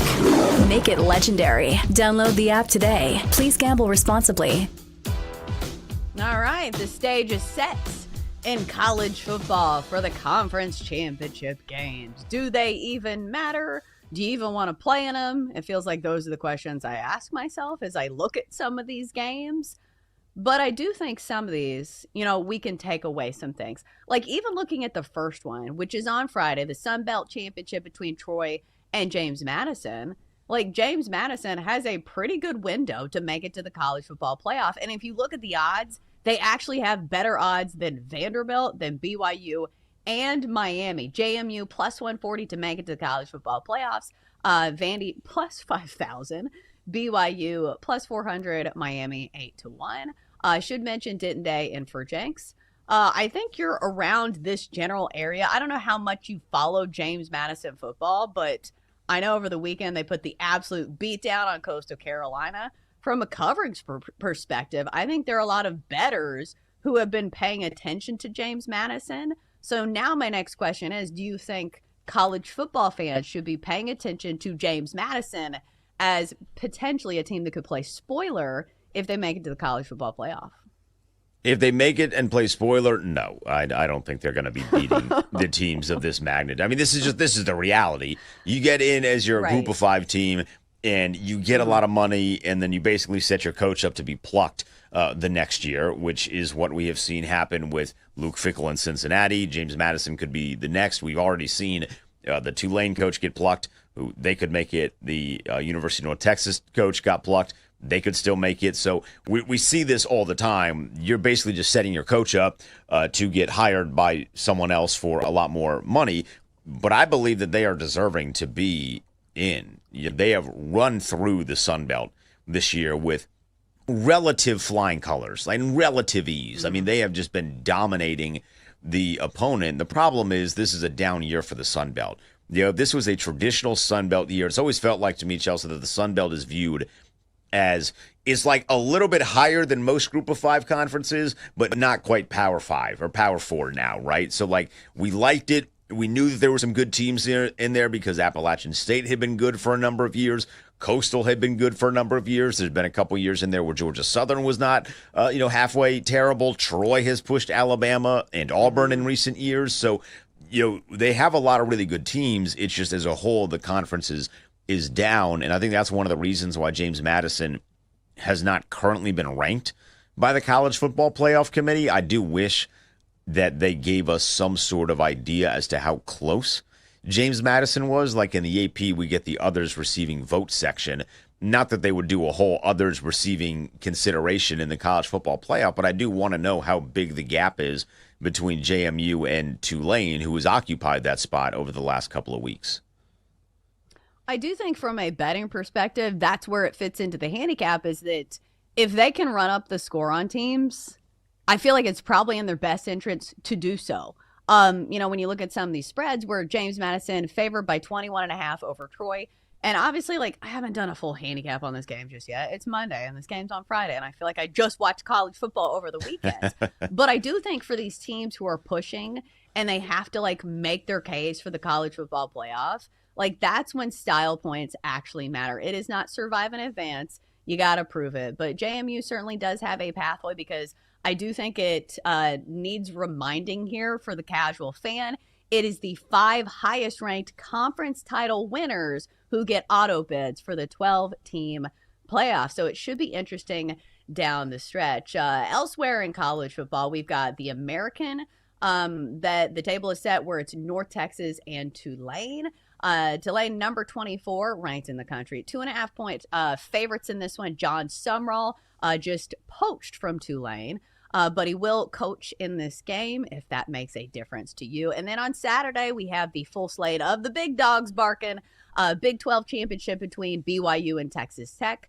Georgia and Alabama, meaning it feels like for the 15th time over the last 20 years. We have the Big 10 championship, Ohio State and Indiana. And then the ACC championship for the 5 people who care is Duke and Virginia. So rank these in terms of your viewing interest from best to probably the ACC. So I'll say this, Chelsea, the ACC is not at the bottom for me. I would say that the Big 12 is at the bottom for me because BYU doesn't stand a chance against Texas Tech. I think that one's going to be a blowout. So the top one is Ohio State and Indiana. Duh. It's number one. It's number two. You don't get this opportunity very often in the Big 10 to have number one versus number two. So getting it in the championship with the Heisman potentially on the line for the winning quarterback, there's a lot of storylines in that one that are going to garner a whole lot of attention. So Ohio State, Indiana would be number one. You would throw the SEC in there at number two. I'm convinced that Alabama is going to make it to the college football playoff. However, if they lose, that is their third loss. And we've never seen a 3-loss team get in to the college football playoff. You'd be penalizing them for having a better regular season than teams like your Miamis and, your BYUs and all the other teams that you had mentioned that are on the cusp, but not BYU because BYU's playing, but you'd basically be punishing them for having, or Vanderbilt and Texas, you'd be punishing Alabama for playing more games than those three teams if you drop them with a loss, but we don't know how the committee responds to this. We haven't had a precedent set as to how they would handle a 3-loss team when that third loss comes in the conference championship. The ACC would be 3 for me. The ACC has made a gigantic mistake, Chelsea, and they made a gigantic mistake by not wanting to be the villain. They should have embraced their inner Lane Kiffin and taken a conference championship game where 5 people care about it and magnified it to where it's the talk of the week and everyone and their mother cares about it because they want to see what's going to happen, and they should have done that by taking Duke and saying, hey, we appreciate it, great season, get lost, we're putting Miami in. Because we are not going to be the first Power 4 conference that potentially loses out on a college football playoff bid because some dopey team that went 7-5 with a really weird non-conference schedule somehow got into the conference championship, beats UVA, who's a good team, not a great team, so they're very beatable. It's already a short line, like we see it. It's a 3-point line. It's a short line. We're not going to be penalized and lose out on the millions of dollars by Duke ruining this entire thing and getting not just the American champion, but James Madison in as well, and then we become the idiots sitting on our hands because we didn't want to make the tough decision. There are no rules anymore in college football. We literally just talked about how a coach who was about to coach in the college football playoff with Ole Miss left his team. This is the wild, wild west. I just wish that the East Coast Conference, the Atlantic Coast Conference, decided we should take part in the wild, wild west nature of this and put Miami in the championship game. Yeah, I mean, it makes a lot of sense if you look at it from a macro perspective. But if you're a team that's supposed to be in, like due to like the current rules, you're probably very, very angry about this. But again, it just feels like nobody cares about the ACC that much. And here's the thing, like, I don't know, like, what to think of Miami. It feels like they're one of those teams in the college football playoff where it feels like people have a very split opinion on them. But at the end of the day, it doesn't feel to me like a team that could actually win a national championship. And I always try to reframe my thoughts based on that, because now that we have 12 teams, like, a lot of people are arguing and bickering about, like, well, this team deserves to be in. At the end of the day, can they truly win a national championship? And the answer is probably no, if they're on the outside looking in of this 12-team format. Going back to some of these numbers, because, from a betting standpoint, some of these are interesting to me. Let's start with the Big Ten championship. Okay, Indiana is getting 5.5 points against Ohio State. Is that too many points? Or do you see this Ohio State team and think, damn, that team's unbeatable? They are unbeatable. So I do think, damn, that team is unbeatable. This line is, though, shorter than I thought it was going to be. I thought it was going to be 7.5. I thought Ohio State would be laying a full touchdown and then some because no one has scored against them. Like Penn State has been the only team that has had any sort of real success scoring the football against Ohio State. Indiana's offense is going to be the best offense that Ohio State has played this year, certainly. But I was a little surprised with how short this number is. So that did make me reevaluate my position a little bit on the game because I thought Ohio State was just going to blow their doors off. I mean, they to me are unbeatable. Like, if we're making a list of teams that can win a championship, it's Ohio State, a significant gap, and then you get into your Indianas, your Georgias, and your Texas Techs. I might in all honesty, I might cut it there. Like, I think there's 4 teams that I would think can win a championship. I'm not in there on Bama. I'm not in there on Notre Dame and some of those other, especially with no Lane Kiffin. I'm not in there on Ole Miss. But this line is shorter than I thought, which maybe that means Indiana is the right side.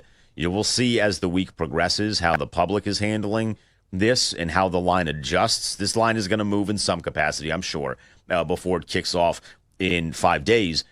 But this line is shorter than I thought it was going to be. So that I have to reevaluate and now do a full-blown handicap. I can't just fire at the hip with this one anymore. Even though if you wanted to fire from the hip and say Ohio State is just too good in too many ways, because that's the thing. Like, you see their explosive offense, you're like, wow, that offense is amazing. But their defense has been leading the way, too, giving up 8.5 points per game this year. That's an absolutely wild statistic, how dominant this defense has been for Ohio State. And like you said, Indiana is probably going to be the best offense that they have faced. And just from a logic-based perspective, if this total was a touch lower, I would say, okay, points at a premium, 5.5, maybe too much. But it's a total of 48.5. So at the end of the day, like, I think if Ohio State plays to the level that, like, even 80% of their potential, they should win and cover this number. It's just the wild thing about college football is, like, sometimes it's about execution. And sometimes the better team on paper does not always win or cover, in that regard. But I think if you're using, like, all the logic, and all the ammo that you would use for a handicap, it still feels like Ohio State to me. Like, I would love to see Indiana win this game or keep it close just because I think it's a great story. But I think as far as the committee goes, I think we have seen a theme that they don't want to punish, quote unquote, good losses. So I feel like that's something that we've seen throughout the season, is that they cherish that more than anything. They're like, yeah, but it's a good quality loss. So when you look at these championship games in the conferences, I feel like they're not going to punish these teams as much as people maybe expect. I would agree with that. If Indiana loses, they're still going to have a bye, I would say. The bye will just be Ohio State, the winner of the SEC, and then Texas Tech, because Texas Tech is going to stop BYU again. So Indiana would still probably have a bye. It's just the Alabama third loss thing it's so unique because we've never seen that. And I've always thought that this was going to be the year where we get a 3-loss team into the college football playoff, but I just wonder how they evaluate. Are they so gung-ho on we're not going to punish you for playing in a conference championship game that we are not going to evaluate Alabama the same if they lose this game against Texas? Because if you're just evaluating 3-loss team versus 3-loss team, yes, Alabama played another game, but they don't have the magnitude of wins that Texas does because nobody has 3 top 10 wins outside of the Longhorns. And they beat Texas A&M in a very impressive fashion. So that it adds another layer of problems, or fun, depending on how you look at it. But it adds another layer of problems to the discussions that are going to be had with the committee. And if the last decade has shown us anything, the College Football Playoff Committee really does not like to make decisions. They thrive by letting the things play out on the field. They hated the fact they had to make that Florida State decision. Now, they did it, so congratulations to them for that.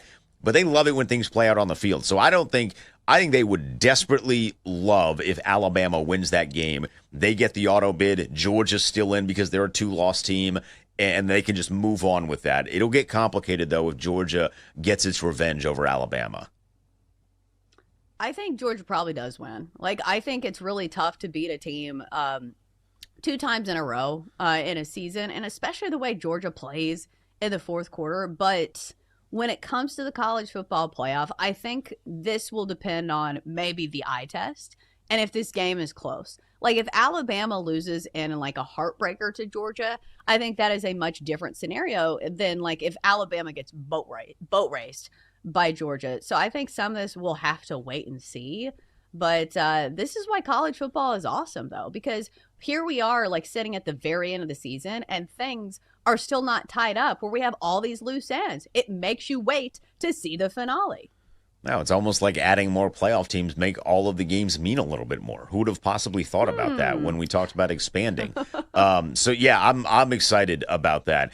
And let's just say if there is a scenario where Georgia boat races Alabama, I would pay attention. Going back to my Texas discussion, I'd pay attention to how many points Alabama loses by, because Georgia beat Texas by 25 a couple of weeks ago.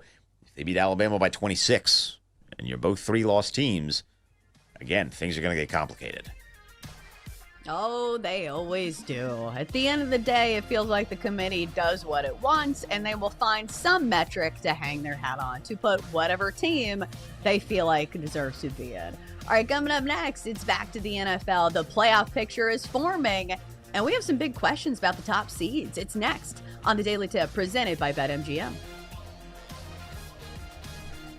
Chelsea and Jenks will be right back on the Daily Tip on the BetMGM network. Make it legendary. Download the app today. Please gamble responsibly.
Let's get back to the Daily Tip with Chelsea Messenger and Michael Jenkins on the BetMGM Network. Make it legendary. Download the app today. Please gamble responsibly. Off and rolling on this Monday morning edition of the Daily Tip. I'm Chelsea Messenger. He's Denton Day, filling in for Jenks. In a few minutes, we'll get to the NFL playoff picture. It is forming as we have 5 games left in the regular season for most of these teams. And then I feel like I had to double and triple check this. The Chicago Bears are the number 1 seed in the NFC. With the Rams loss yesterday, the Bears are now tied for the best record in the NFC at 9-3, and they actually hold the tiebreak over the Rams based on their best win percentage in conference games. So you look at this, you're like, whoa, are the Bears for real? And then you look at the odds, which I feel like on this show, we trust them a lot because there is a reason. They have all those bright, shiny buildings in the desert. And the Bears right now sit at 16-1 to win the NFC Championship. So do you think the divide is that big between the Bears' record and their seed and their chances of winning the NFC Championship game? Absolutely. Yes. I do not watch the Bears and think, that's a great team right there. Wow, what a number 1 seed in the NFC. That's a championship kid. I have not said that a single time in watching them, and there's no amount of shirtless Ben Johnson content that is going to make me change my mind. Was it lit in the locker room after that one? Yeah, it was lit in the locker room after that one. But you played a Philadelphia team that hasn't been able to find its own rear end in weeks on offense.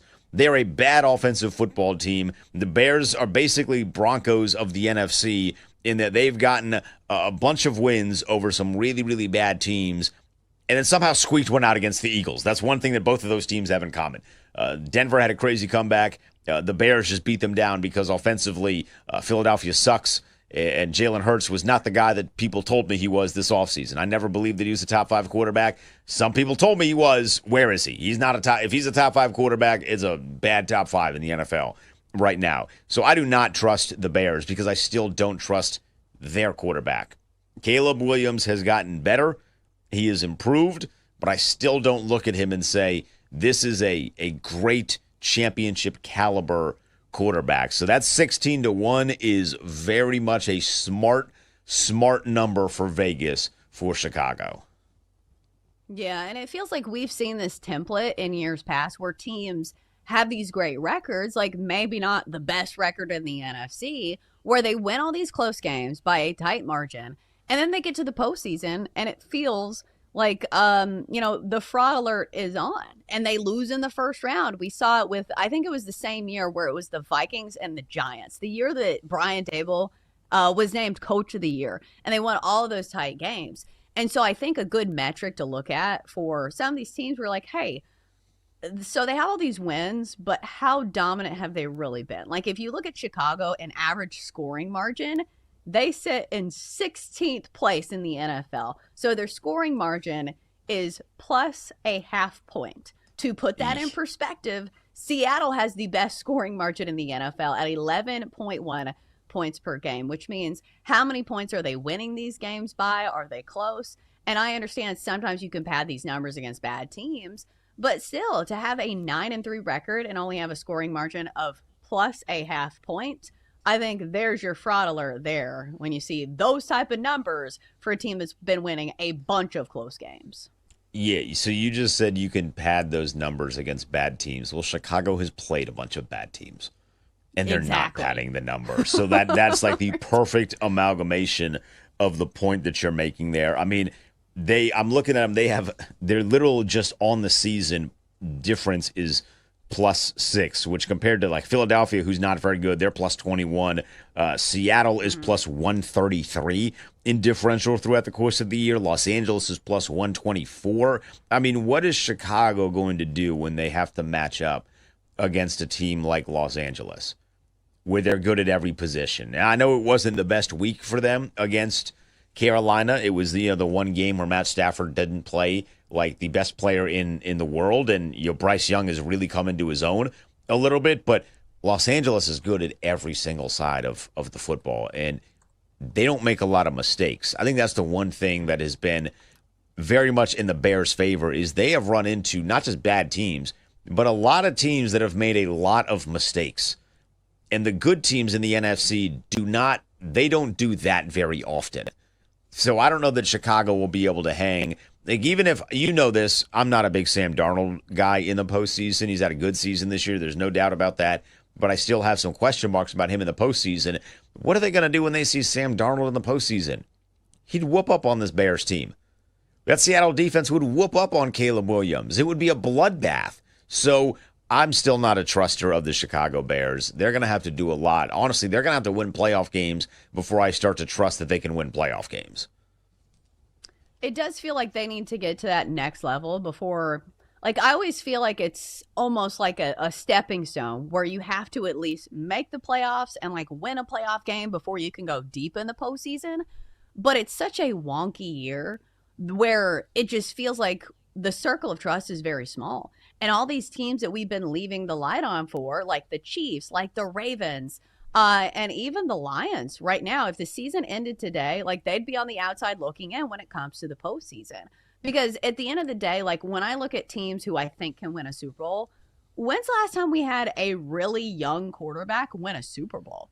Like, I'm looking at all these teams, and I know it's been like the Chiefs a lot of years. So, like, obviously Patrick Mahomes is not a young quarterback.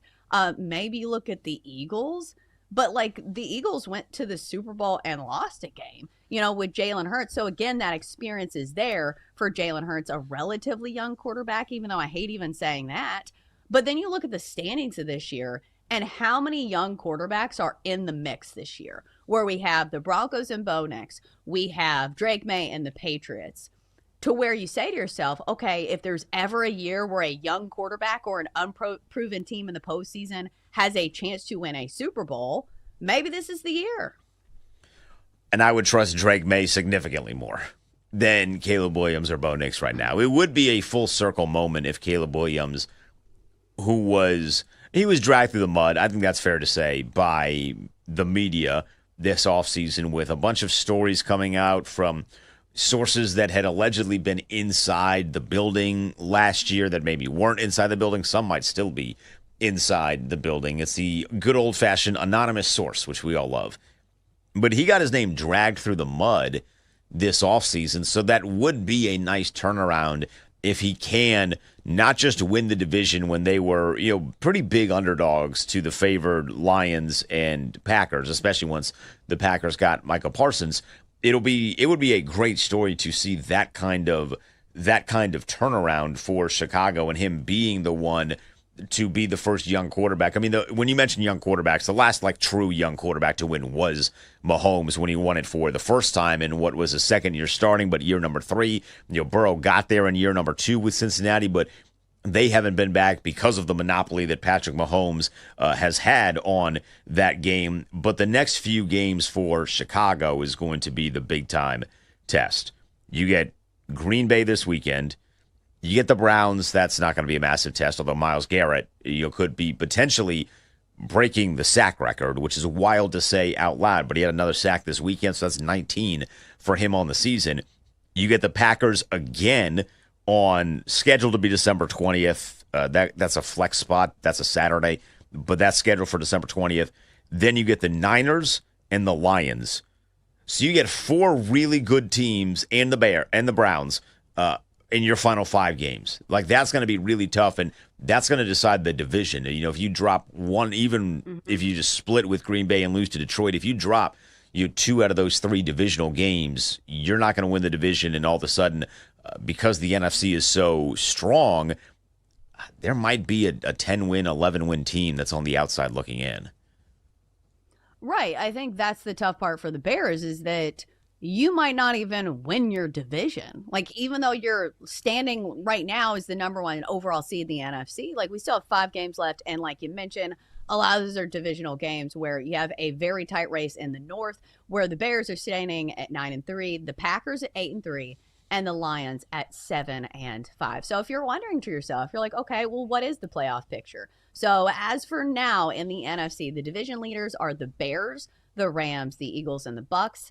I would imagine those probably stay the same, even though the Panthers certainly have a chance in the NFC South, which is something that I cannot believe that I am saying. The wild cards, if the season ended today, are the Seahawks, the Packers, and the Niners. In the hunt would be the Lions, the Cowboys, and the Panthers.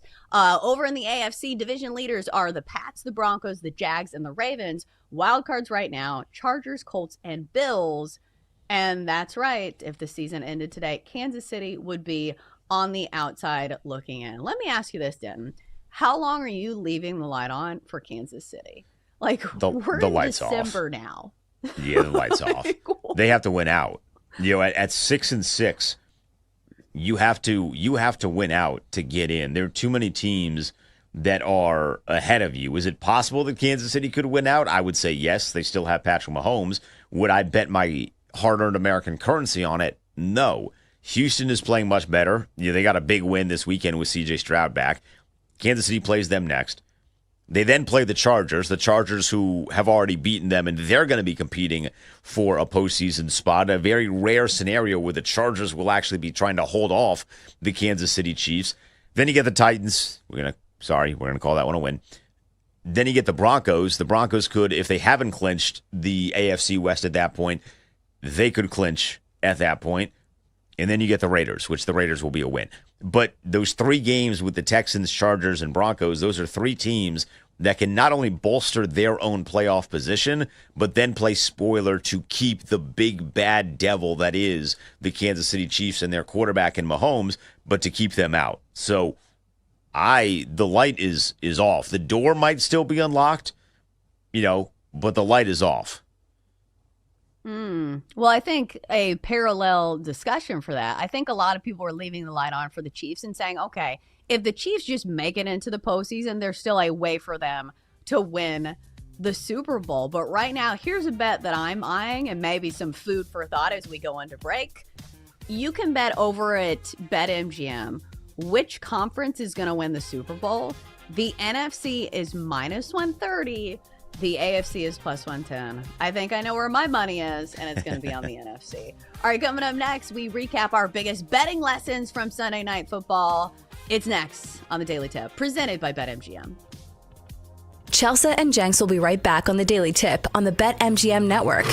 Make it legendary. Download the app today. Please gamble responsibly.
coffee, and wake up with the Daily Tips, Michael Jenkins. I always stay away from the hot team in the offseason. Whenever you see everyone piling on praise, it just feels like a sucker bet. Can you dig it, sucker? And Chelsea Messenger. I don't want to lose to somebody dumber than me. Yes. When you're in an office pool with somebody playing fantasy football, and it's somebody who just puts it on autograph, like, I don't watch football, whatever.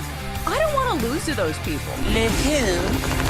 The her. For the best wagertainment here on the BetMGM Network. Hey, Dad, don't forget about me, the Dogster. Sponsored by BetMGM. Make it legend. Wait for it. Dairy. Download the app today. Please gamble responsibly. Let's roll. It's hour 3 of the Daily Tip, and it starts right now on BetMGM Network. I'm Chelsea Messenger, Ditton Day, and for Jenks. And in this segment, we'll go over some of the betting lessons that we learned about the Broncos and their overtime win over the Commanders last night. We'll get to some of the Lane Kiffin news over the weekend, which feels an anticlimactic way to say it because it was a huge circus in college football over the weekend where Lane Kiffin is now headed to LSU. We'll get to our best bets later in the show. So we have a jam-packed hour. A salute to our viewers on Stadium. If you're watching us that way, we thank you. But Den, we know you are a Commanders guy, so I don't know if you stayed up to watch the very end of this. We wake up very early, but it was an overtime win for the Broncos, who now have 9 wins in a row, I believe, and 8 of their wins have come by 1 score. So what do you think this result says more about? Do you think it says more about the Broncos, and you can frame it as, hey, they're winning games at the end of the day, winning is all that matters? Or you could flip it and say, hey, they're skating by some of these teams they have no business, playing tight with. Or do you look at the Commanders and you say, hey, there's some flashes of good things for Washington here, and it feels like a win or a loss that they could build on moving forward? So personally, I love the fact that they played well and lost. The Commanders did. I loved that. That was what I was looking for. From an overarching standpoint, Denver really plays to the competition, and that is not a good thing. Sometimes we see that with bad teams playing good teams really hard. It feels like Denver spends a lot of time playing bad teams really hard, and that is not the way that equation is supposed to work, and that's going to make that really challenging once they start to play good teams and we start to see some odd numbers on the gambling side in the playoffs. So that's something that you have to monitor. They are not in the circle of trust by a wide margin because I just don't know what variation of them is true. They only sacked Mariota for Washington twice last night. Felt like they had him a couple more times and he was able to escape, but they went up against an offensive line that has a rookie right tackle, and it didn't really feel like they had the success that I thought they were going to have against, again, a team that dropped Mariota back like 50 times. He had 50 pass attempts. He was sacked twice. That's a massive number for Washington, not for Denver, despite the fact that Denver is this all-world defensive line and is having an all-world season getting after the quarterback. So I was a little bit more alarmed with what I saw from Denver about how they just don't seem to play their best game regardless of the opponent. They let people play around a little bit too much. They play with their food a little bit too much, and that's not a good sign of a team if you have high hopes of them making a deep run into the postseason. Well, I think in other years, maybe you would hold it against them, but you look across the league and you're like, okay, what team does not have warts, so far this season? And the only team you really look at is the Rams, and they lost yesterday as well. So it's just one of those things where, okay, so maybe it's not great that the Broncos play down to the level of their competition. And from a betting standpoint, you say, okay, think twice before you lay a big number with the Broncos because they're 5-7 against the number this year. But I will say this, they played in close games against good teams as well, and they've come out the other side with some wins. So winning still counts for something in my book, especially in a year where we don't have any of these teams truly dominating. But it was a big win for Denver in this sense. And the fact that, the Broncos and the Patriots right now are fighting, and they're nose and nose at the top of the AFC, both sitting at 10-2. And with 5 games remaining on the schedule, this will be huge for whoever gets the number 1 overall seed, because you look at both these teams with young quarterbacks, and especially with Denver, who probably has one of the best home field advantages in all of football. If they get to be the number 1 overall seed in the AFC, that gives them a huge leg up on the competition in an AFC where the waters are extremely murky this year, especially if the Chiefs don't make the postseason. Right. It just then becomes a question of how much are you going to trust Bo Nix? And against a defense that is not very good in Washington, I expected a little bit more from him. Washington had periodically this season, Chelsea, been what we called locally as a get-right game. And you never want to be a get-right game. You might want to have a good get-right game. You never want to be the get-right game. And there was a period where Washington was the get-right game. How did this miracle run the Dallas is on start? Well, they beat the doors off of the Commanders a couple of weeks ago. The Chiefs beat the doors off of the Commanders a couple of weeks ago. Now it feels like maybe they tanked the Chiefs season. You're welcome to everybody who didn't want to see the Chiefs. But they need a good offensive game. They played one of their best offensive games against the Commanders and that defense. The Lions were the same thing, played one of their best offensive games. So I was looking at Denver thinking, all right, this is going to be a game where Denver and Bo Nix, he plays his best offensive game. And Denver might keep it close in the first half, but in the second half, they're going to show, hey, this is why we are a playoff team and you are not. We're going to pull away a little bit, and they never did that. Now, their scoring drives came with what felt like ease, but I was very skeptical as to why they couldn't just do that on a drive-by-drive basis against a team that was down to cornerback 3, 4, and 5 on the field. They had just gotten a safety back in Will Harris, who hadn't played in 3 months. Their linebackers are old in Bobby Wagner. I mean, Deron Payne was back from a suspension. He was punching through the Denver offensive line. Anyone? Roger Goodell loved that one. But you're playing a defense that is not very good. Washington is evaluating for 2026, so I was expecting a little bit more from Denver, and we just didn't get it. I kept waiting for them to flip the switch, and I don't know that they have a switch. And there's some teams in the AFC that they have a switch that they can flip. I think Buffalo is one of those teams, right?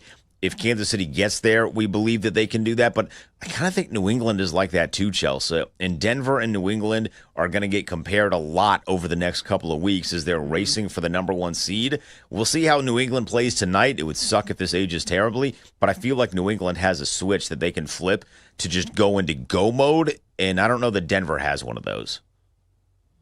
Well, I think that the Patriots' offense is just more trustworthy this year. And it's one of those things where Broncos defense this year has been so good that I think that it makes up for some of that, because you talk about the sack numbers and across the board, this defense is just ferocious. But here's another red flag when it comes to Denver. I know we're piling on the team that won, which seems weird.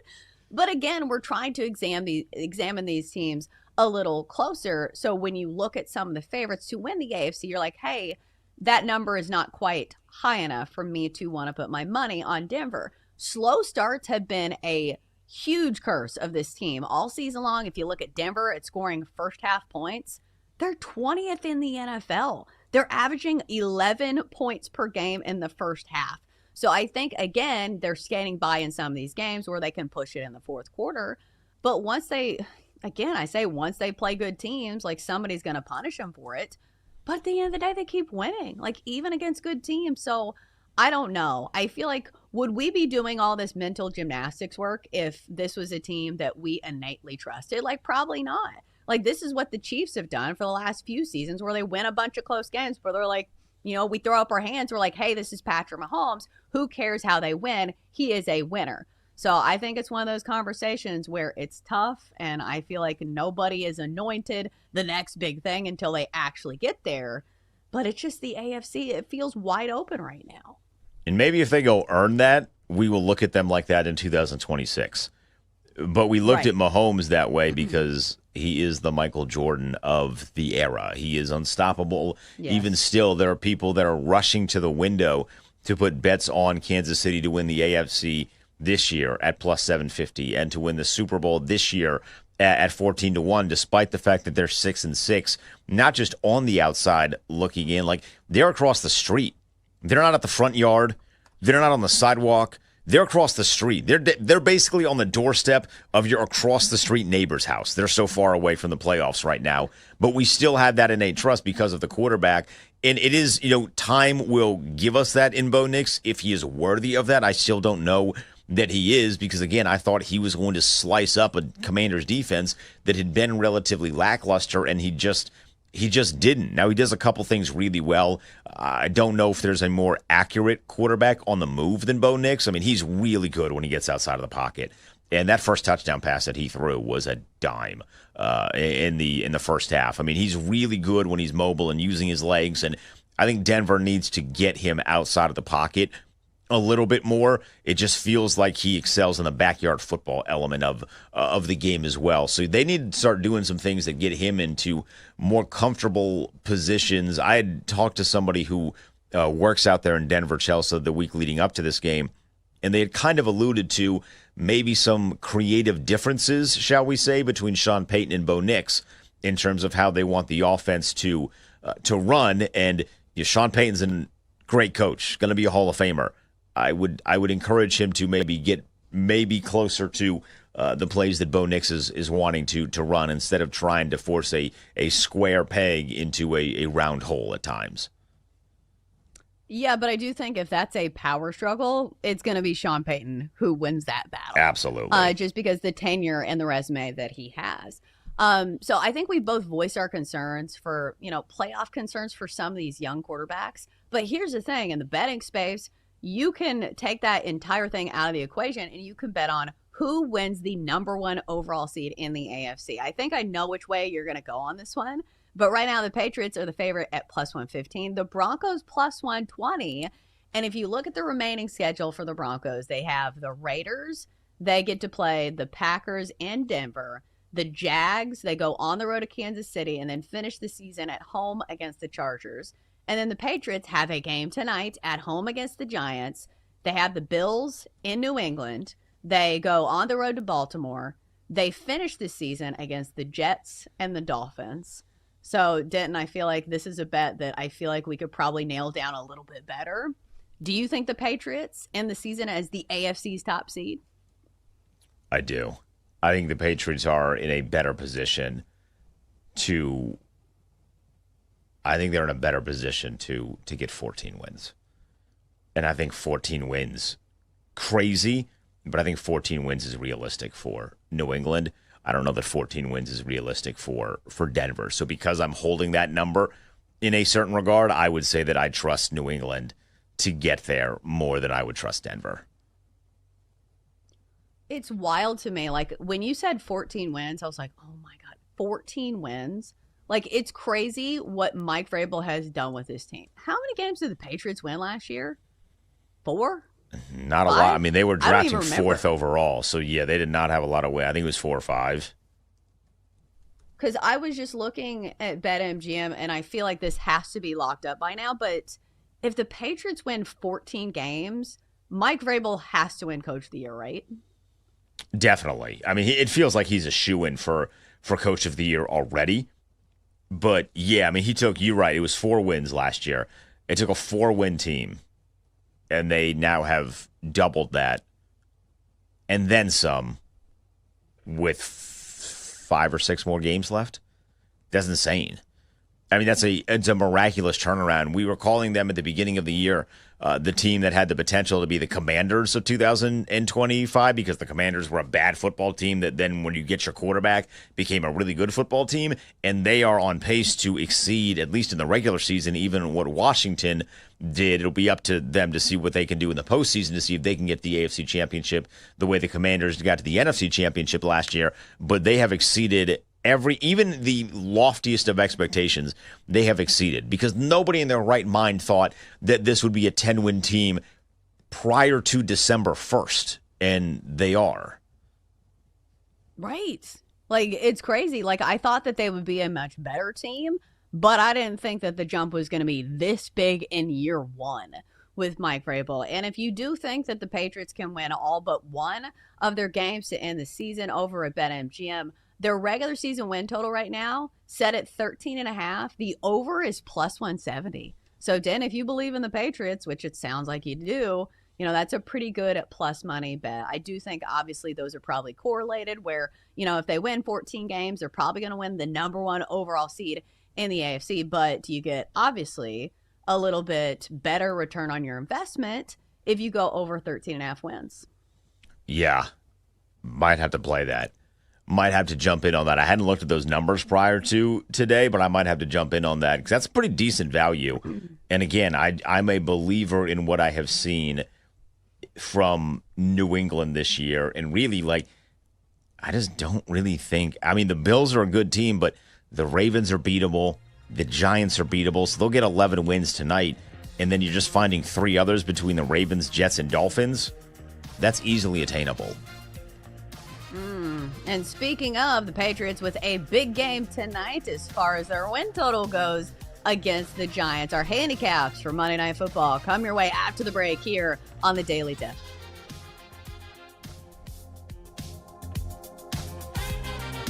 Chelsea and Jenks will be right back on the Daily Tip on the BetMGM network. Make it legendary. Download the app today. Please gamble responsibly.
Welcome back to the Daily Tip with Michael Jenkins and Chelsea Messenger on the BetMGM Network. Make it legendary. Download the app today. Please gamble responsibly. All right, we're back on a Monday. In a few minutes, we'll get to our favorite plays in Monday Night Football. I'm Chelsea Messenger, Denton Day, and for Jenks. Before we get to Monday Night Football, let's at least discuss for a little bit the circus that was the weekend in college football. So much fun. And there's nothing like college football when you see a coach leave for another job on a private plane where dozens of students are holding up the middle finger and jeering him as he gets on the plane to leave. So, of course, I'm talking about Lane Kiffin, who is headed from Ole Miss to LSU. But, Den, I feel like lost in the sauce in all this is the fact that Ole Miss is actually one of the top 10 teams in the country. Lane Kiffin said he lobbied to coach for Ole Miss, and Ole Miss said, no, we're moving on. Get the hell out of here. But does this affect your handicap on Ole Miss? Like, I don't think in any way that the committee can look at Ole Miss because they're not a bubble team and be like, well, Lane Kiffin's not the coach anymore. We're going to kick you out. I don't think that's going to happen. And the odds reflect that. Like, Ole Miss is in. But do you think moving forward, now that Lane Kiffin is going to get paid all this money, obviously he means something to a team. Do you think this takes away Ole Miss and their potential at possibly winning a national championship? Yes, definitively yes. That's the part that sucks about this, is that this was Lane Kiffin's opportunity to do something that everyone said he was incapable of doing and winning big football games and winning a national championship. Without him, he is, for however you feel about him personally, and I know there's a lot of people that personally don't feel very good about him right now. However you feel about him personally, that dude can call some plays. And he can put your quarterback in a situation to be really successful. I mean, let's not forget that Trinidad Chambliss was literally playing Division II last year. And he just took Ole Miss and led them to the college football playoff, which, by the way, there's going to be at least one or two voices in that room, Chelsea. As much as I don't think it's going to happen, there's going to be at least one or two voices in that room that do bring up that conversation of, hey, do we want to keep them in, even though their offensive coaching staff, which has been their bread and butter, has gotten completely gutted because Lane Kiffin is taking all of them to LSU. Those voices won't win, but those conversations will be had. And to be fair, that's the duty of the committee. They're supposed to have those conversations. But I cannot bet on them. I can't. Unless by some unbelievable stroke of luck, they match up with a group of 5 team, which they won't. I can't bet on them against another quality opponent right now without Lane Kiffin. And this is a domino that I never wanted to fall as someone that still does believe in joy and hope in the world. I never wanted a coach to leave a chance at a championship to go chase a championship somewhere else. We've seen so many dominoes fall in college football, like when Christian McCaffrey sat out a New Year's Six bowl game for the first time. That was the first domino that led to everyone starting to sit out games if they did not play in the college football playoff, which now just leads everyone to sit out bowl games, period, right? And then we get the NIL and transfer portal and all of the madness that has ensued with that. But still, hilariously, in my own mind, I thought, well, surely a coach is never going to give up an opportunity to win a championship. And Lane Kiffin has now done that. And he can justify that in whichever way he wants to. I don't even fault him for that. The LSU job only comes open so often. I know Brian Kelly wasn't there that long, but that it feels like that job only comes open so often, and it's a really great job to have. But it does suck that he is leaving his team high and dry to go take that job. And Ole Miss is now more likely than not going to get the doors blown off of them in the college football playoff. Right, because Lane Kiffin is such a good offensive play caller. And you're like, okay, well, who's the interim head coach? Oh, it's Pete Golding, who is their defensive coordinator. And I don't think anybody has looked at Ole Miss's defense this year and be like, whoa, that defense is really good. That can lead them to a national championship. No, the defense has been their weakness this year. So it's going to be problems moving forward for Ole Miss. I know they're probably in shambles today, or they're just extremely mad. But I will say this, for Lane Kiffin and for LSU, I think the standards are still going to be really high, because at LSU, it feels like if you don't win a national championship, like, you're gone within 3 years. So I know they gave him this big deal, but I don't know. Do you think he can win a national championship at LSU? He's certainly going to have the resources. And I feel like he was very close at Ole Miss. Like, obviously, we don't know what would happen if he stayed there. But I don't know. I still think it is very difficult to win a national championship. But that's going to be the standard at LSU. I think he can. And to be honest, Chelsea, I think that he will. I look at the way that the last two coaches ended at LSU. And Brian Kelly, we have learned, not a very nice person.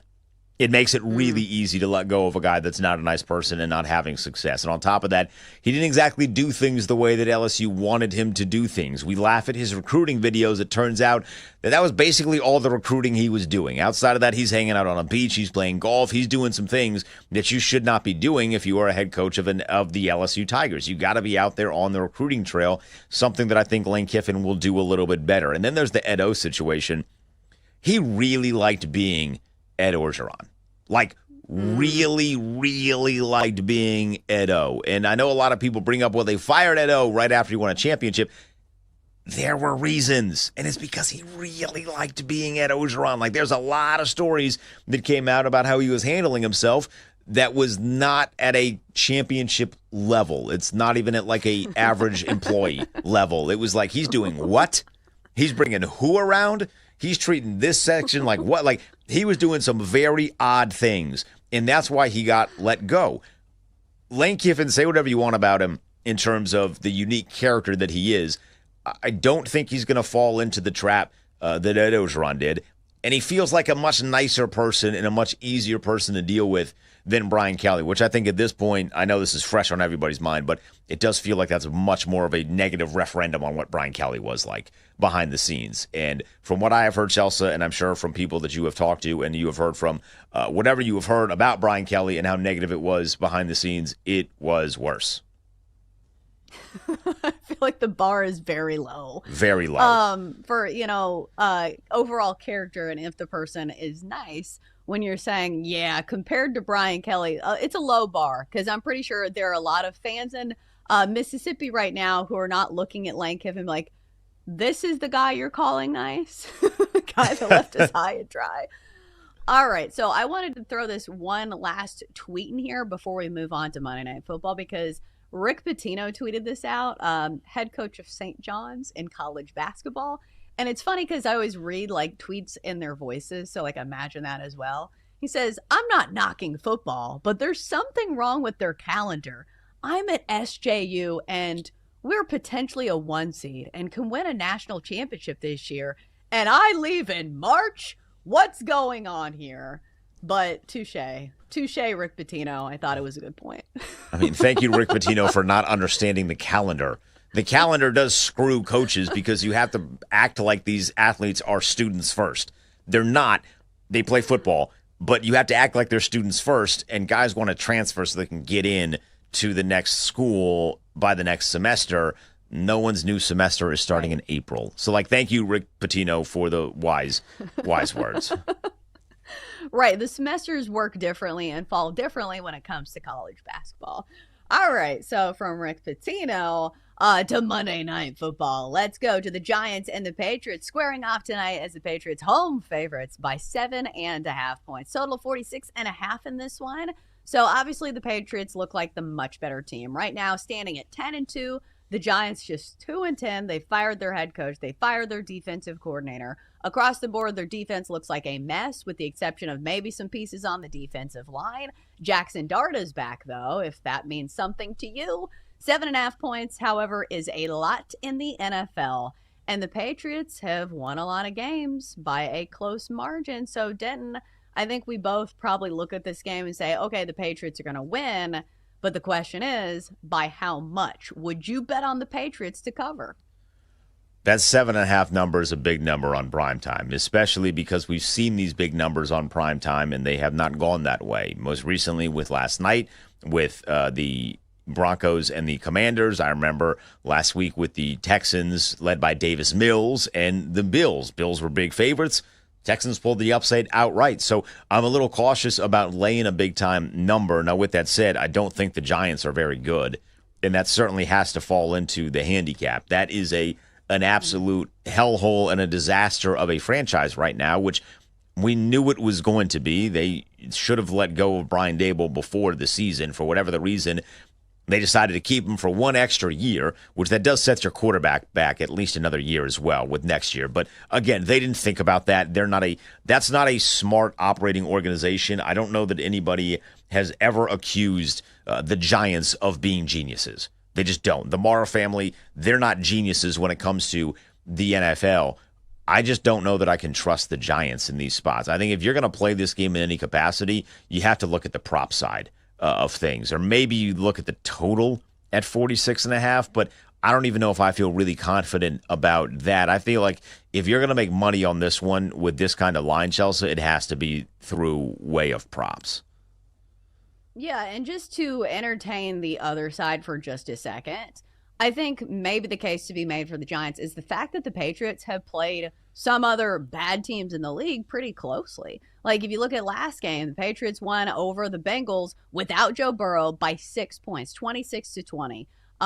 If you look at their game against the Saints back on October 12th, they won that game by 6 points, 25-19. So I think 7.5 is too big of a number for me to trust the Patriots with, especially at this point in the season where it's a primetime game. I feel like it's more about surviving and advancing as opposed to covering the number. But that being said, the Giants, like you mentioned, could be a complete disaster in this game. And on paper, it just doesn't look like a great matchup. Giants giving up the most rush yards per game of any defense in the NFL, and they're bottom third against the pass. So it just feels like this Patriots offense, who's number 4 in scoring offense in the league, should be able to put up a lot of points against this Giants lackluster defense that just fired their defensive coordinator. But like you mentioned, we are betting on this game just in a different way. I'm going to go to the props market. I'm going to go with Tyrone Tracy, running back for the Giants, over 2.5 receptions for -125. If you look at him in the last couple games, he has been used as a part of the passing game a little bit more. 4 catches for 51 yards, 3 catches for 68 yards in his last 2 games. And here's the thing, when a defense is really good at stopping the run, I feel like these short and dumpy passes to the running back are the way to go, especially for somebody like Jackson Dart, who is coming back in the fold after being injured. I think this is the way that you play this game in the props market, and I'm going to depend on Tyrone Tracy to catch a few passes. I'm looking at a Jackson Dart interception prop tonight, Chelsea. He's back after suffering a concussion. They have made it clear that, hey, you might need to adjust the play style a little bit. He had been playing a little recklessly, and that's very common, it feels like, when you make the transition from college football to the NFL. You're very athletic in college. You're not nearly as athletic in the NFL. Like, these guys are legitimately built differently. So because of that, I think he's going to be in the pocket more. I think he might be pressing a little bit more. And the number is significantly better on an interception prop than I would have thought. You can get Jackson Dart over half an interception for -110. So I feel like as far as props are concerned, I'm going to roll with that one. I was of the belief, I don't know why I thought this, I was of the belief that I was going to see Jackson Dart over half an interception like -190. So seeing that at -110, I feel very good as the gambler that is favorable to me numbers-wise, and because I am of the belief that he is going to have to mightily adjust his play style, I kind of like it. So I'm going to bet Jackson Dart. I'm going to have, more likely than not, in my best bets, over half an interception for him. I think the reason the number is where it is, and I'm not saying this is a bad bet, I'm just saying this is why it's -110, is because Jackson Dart, the numbers suggest that, he hasn't thrown that many interceptions. 10 touchdowns to 3 picks this year. And if you look at his last 5 games, he's only thrown 1 pick. So I think that's probably where the odds makers get these numbers. I'm real interested to see what they do with him when it comes to the run game. Like, how many design runs are we going to see from Jackson Dart? Because he is very prolific when he is a runner. But also think about this. Like, what's the overall goal of the Giants organization right now? I think it is to protect your future, and Jackson Dart is your future. So when you have a new head coach in the fold who's not coaching for his job anymore like Brian Daboll was, I think that it would be smart if they're not just, giving the ball to Jackson Dart and treating him like a running back. Like, you got to protect him. You got to protect the quarterback. Right. He is now, he is going to draw the attention of the next head coach. You're going to hope to entice him, be like, hey, you want to come coach us? Well, you get to work with Jackson Dart and look at all of the things that he did good last year, and we can fix up these things here and there, because you're not going to be in the market for a new quarterback in the 2026 draft, and there's other positions of need that the Giants have on the offensive and defensive side. So I think you're 100% right. You got to protect him. Don't have him running out there like crazy. Throw a pick, Mr. Dart. I'm begging you. Your boy needs a win. I had a bad week last week. Your boy needs a win. Oh, man. But so do, like, Ole Miss fans. Like, man, they're down bad. They're looking at Jackson Dart like, hey, he went to Ole Miss. Maybe he'll give us something. Probably not. All right, coming up next, our best bets come your way after the break, where we have our money today. It's next on the Daily Tip. Chelsea and Jenks will be right back on the Daily Tip on the BetMGM network. Make it legendary. Download the app today. Please gamble responsibly.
Back to the Daily Tip with Chelsea Messenger and Michael Jenkins on the BetMGM Network.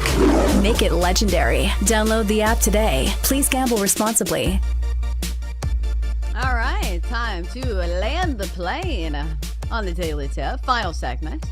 In a few minutes, we'll give you our best bets for the day, what we actually have our hard-earned money on. Den Day filling in for Jenks. So, Den, I've been thinking about the Giants because obviously they have the Monday night game tonight between the Giants and the Patriots. And I'm thinking about, like, in the most positive spin, do you think there is a world in which you look at the Giants right now and you say, okay, if they get a good head coach, Jackson Dart has something, Cam Scatterbo, like maybe he's only going to play for 2 years because it looks like he's always looking for contacts, but at least he's exciting. They have some good pieces on the defense. I feel like nobody's talking about Brian Burns, the fact that he has 13 sacks on the season, which is second in the NFL behind Myles Garrett. So they do have some good pieces. And I feel like the last time we kind of had a team that had this type of makeup, it was the Patriots. And like, look at the turnaround that they had. Even though you look at the Patriots as a whole and from the top up, and you say that Patriots organization is way more trustworthy at making decisions than, I don't know, the Giants. But do you think there is a pathway in which the Giants could actually be good in the next few years? I think there is. They have to make good decisions, which has not been their forte over the past couple of years. I did briefly laugh because you said Brian Burns is second in the NFL in sacks at 13. And it's insane to me that he is second by 6 sacks because Garrett has 19. That's just baffling. In any other world, 13 in the beginning of December is like this guy's awesome, all pro. But Myles Garrett is just he's such an animal. He's on another planet. They're going to get Malik Neighbors back, which is going to be helpful. It's just a lot easier to be good at offense in the NFL with a legit number one wide receiver. I'm going to be very curious as to what they're going to do in the offseason in terms of where they put some draft capital, put some money in free agency. You would think with Brian Burns and Abdul Carter and Thibodeau and Dexter Lawrence and all these guys on the defensive line, they're pretty set there. So probably not going to go after any of the defensive linemen. You don't need a quarterback, obviously, because you have Jackson Dart. So do you go for like a Caleb Downs, or do you go for just trying to do what Cincinnati has done, which is we're going to get 2 really good young wide receivers and pair them together with a guy like Jordan Tyson out of Arizona State. They need to make good decisions, but the good decisions, Chelsea, to me, need to be getting weapons for your quarterback. The easiest way to see a quarterback succeed in the NFL, and a young one at that, is to give them a lot of really good football players. And right now, that is an area where the Giants are significantly lacking. Scatterbo has been good, but look, man, we know what he is. Like, he's a demon for contact. He's a fun dude. He's a fun-loving dude. He got a career in pro wrestling after football. If he really wants one, it might pay him a little bit better, to be honest.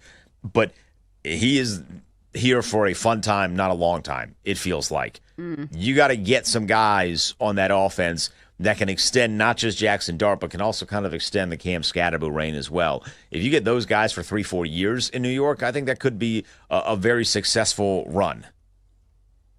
And I do think, to your point, what we were talking about last segment, it could be a very enticing thing for, your selling point for a new head coach. Not that you need like a ton of ammo to be a head coach in the NFL. I'm just saying, like, if you're, trying to get the best head coach out there for your job, and you say, hey, look, we're set up pretty good for the future. Like, this is not, a hellhole that's leading to nowhere. Like some of these other teams, like looking at my Titans, like Cam Ward certainly has flashes. And the funniest thing now is that I don't know if you've seen these promos for them trying to hype up the Browns and the Titans game. They're like, we've never heard more about 2 young quarterbacks than Cam Ward and Shedeur Sanders. This game is much-watched TV. And you're like, Browns and the Titans? And not much watch. Know. And it feels like we've never heard more about one of the quarterbacks in that matchup. I haven't heard a lot about Cam Ward over the past couple of weeks. I've heard some very crazy things about Shedeur Sanders over the last 2 weeks. Yeah, nobody even wanted to talk about Cam Ward when he was drafted number 1 overall. Like, it was still about Shedeur being drafted in the 5th round. So, like, one of those quarterbacks, that statement is correct. But for Cam Ward, it just feels like, I don't know, nobody cares about the Titans right now. That's why I feel like you almost do like a splashy hire. Like, hire just a name. Like, at this point, I don't even care if we're good. I just want us to be, like, relevant or at least a talking point on some of these shows. Can I interest you in Bill Belichick? Or is that too much of a name? Oh, but it comes with another name, and our name is Jordan Hudson. It does. The Therein lies the keychain, problem. the Super Bowl ring wearing, banned from the stadium, Pablo Torre suing Jordan Hudson. She got a lineup list the way that Ric Flair did back in the day, but Ric Flair's lineup was way more fun in his promos. Even though I will say it was fun over the weekend watching my NC State Wolfpack lay the beat down on UNC. We hate them with a passion. And that's one thing that Dave Doran does really well. He beats UNC every year, it feels like. All right, so without any further ado, let's get to our favorite plays of the day and tell you who we have the most faith in today. Time to place your bets. All right, Den, since you are guest hosting and you have two bets, give us your favorite bet of the day.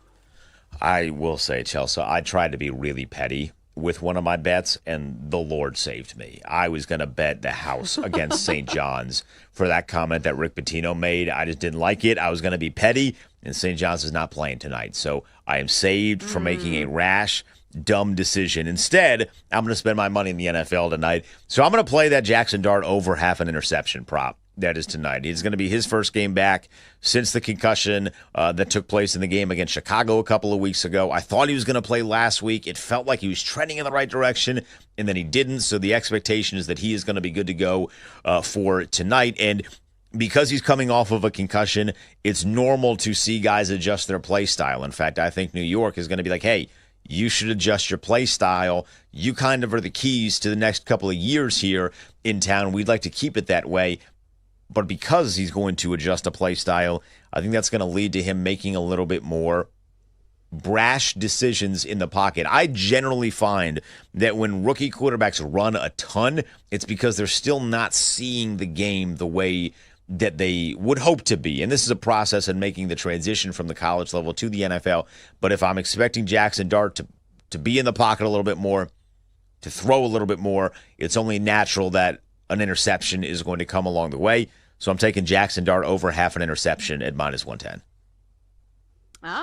For me, I'm going to go with another Giants player, but a more positive spin on it. I'm going to go with Giants running back Tyrone Tracy over his receptions prop of 2.5 catches tonight, simply because it looks like a great matchup for this specific prop. If you look at the Patriots defense, they've allowed the third most receptions to opposing running backs, and it makes a lot of sense because their run defense is so stout, one of the best run defenses in the entire NFL, that it's tough to run against them. And they have a good secondary as well.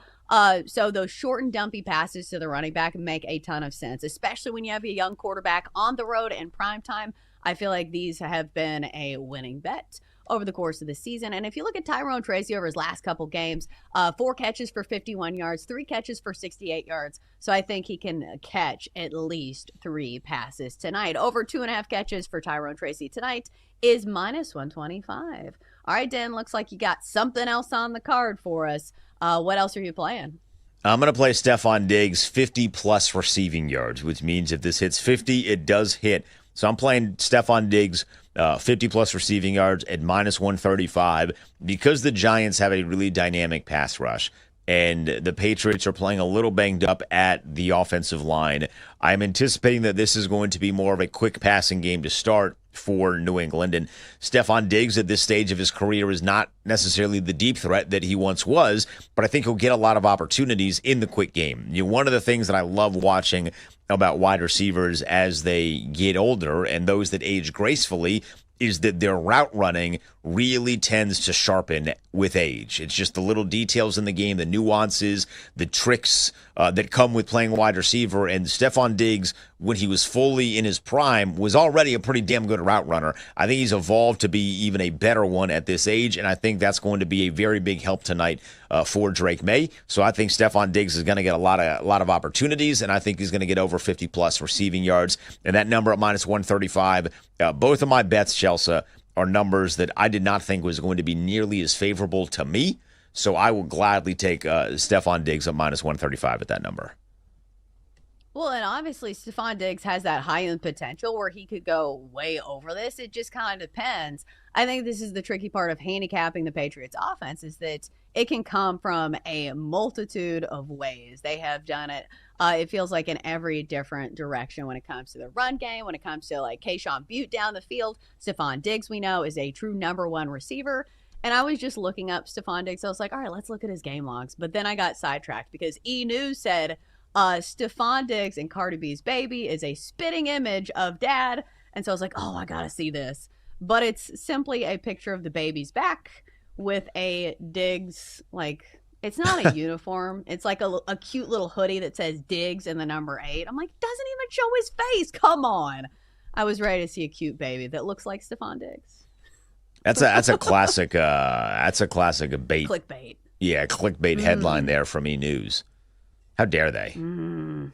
Right. But what an interesting dynamic. Like, imagine if Stephon Diggs and Cardi B are your parents. What an interesting life this baby. I can't imagine that. I can try my best, and I literally cannot imagine what that would be like. Yeah, it's two superstars. You know, Cardi B is a superstar. Stephon Diggs is a superstar. Just don't go on a boat with them. And I don't think they'll be taking the baby on a boat. It's wild to think that, like, Stephon Diggs, I don't even think is the stronger personality in that relationship. Like, usually you're Stephon Diggs is the biggest character in the locker room. Not at home. Not at home. I wonder what is going to happen when the kids become of age and they start to, hear some of the things that mommy rapped about and that mommy made some music about. That's going to be an early birds and bees conversation. Well, I think about that, like, with the Kardashians, and then I think, well, they're so rich, who cares? They will wipe their tears with dollar bills. I don't feel that bad for them.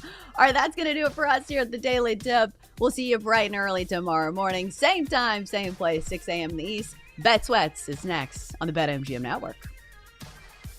You've been listening to the Daily Tip on the BetMGM Network.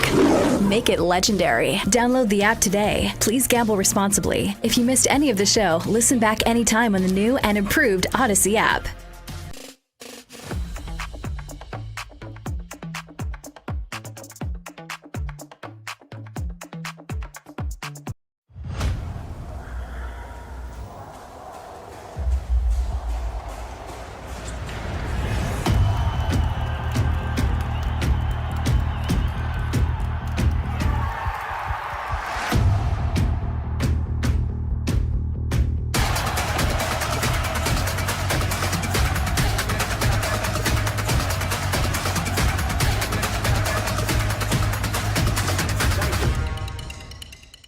Get ready to experience the ultimate fusion of wagering and entertainment. This is the BetMGM Network. Kicking off your morning with the Daily Tip with Michael Jenkins and Chelsea Messenger. Over. It's a very simple way to look at it. It's the best way to look at it. Followed by the newly branded Bet Sweats with Joe O and Sammy P. When I stop talking, that's when you jump in usually. He said, ring that bell! He said, ring that bell! Then it's You Better You Bet, hosted by Nick Costos and Femi Abebefe. Great teams and great players get a whistle. It's happened forever. It will continue to happen. Capped off every night with the electric Brad Evans and Ryan Horvat on BetMGM tonight. Oh, that's a sexy phrase. Quote Dr. Dre, creep with me and walk with me on this one. Welcome to a new era of Wagertainment. This is the BetMGM Network. Please gamble responsibly.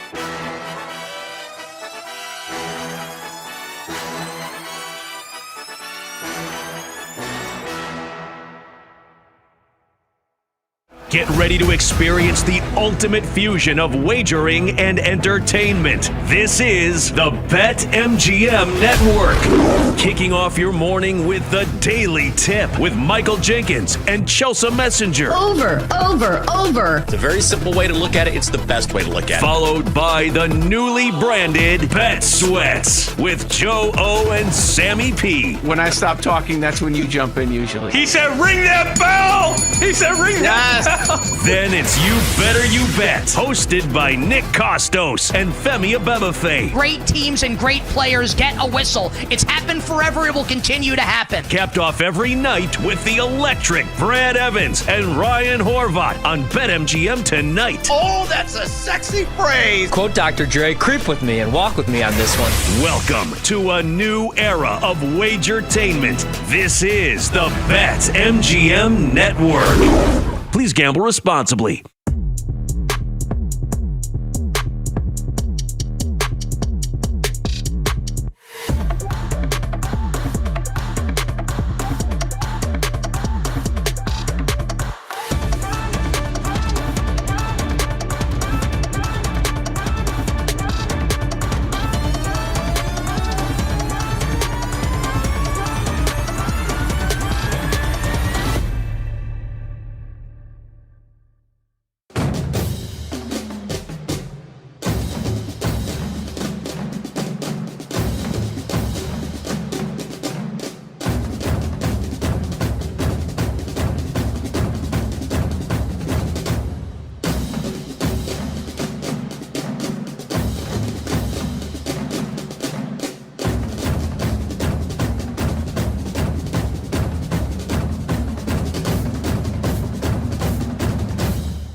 It's time to sweat with Joe O and Sammy P. Get ready to fire.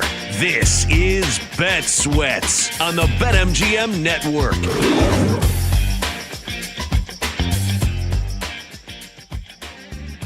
Welcome in on this Monday morning. We are back. Joe Ostrowski, Stan Panayotovich, fresh from the week of Thanksgiving off. Back and ready to roll for the next 3 hours here on the BetMGM Network. Joe Ostrowski, Stan Panayotovich. Thanks for checking in with us. Man, I mean, we were gone for a week, but there were so many things that were flipped upside down. It was a week of sports action, but what a week. A lot to go over, whether we're talking about the carousel in college football head coaches, the drama there, the same thing with the NFL, and we got the college football results and rivalry week, and it sets up the conference championships next weekend. We'll get to those numbers with the Monday morning market moves, our usual Monday segment. Sammy, how you feeling after the week off here on this Monday? Oh, I feel great. 15 shows left. The first place team in the NFC is right on your chest. Come on, show the people. I saw it. I peeped it. Yeah, I mean, number one seed. Bear down. Bear freaking down. Look, we've pushed against it a little bit. We've talked about how they're a little lucky, and maybe they are. But, you know, even me, Sam, even the most diehard Bear fans, I'm like, look, what do you want me to say? When you go to Philly, I know they're a piece of crap team right now. But when you go to Philly and you make that team look like that, that was a game that a lot of people had marked off as an L all season long for this team. There were a lot of people that made a deep run in Survivor. I'm saving Philly. I'm saving Philly for Black Friday. How'd that work out? they dominated from the outset. Like there was no stopping that run game. It's truly remarkable. Doesn't mean they're long for the playoffs. I think a playoff appearance, as I've been on record saying, and that would be exceeding expectations. So the Bears are going to do that.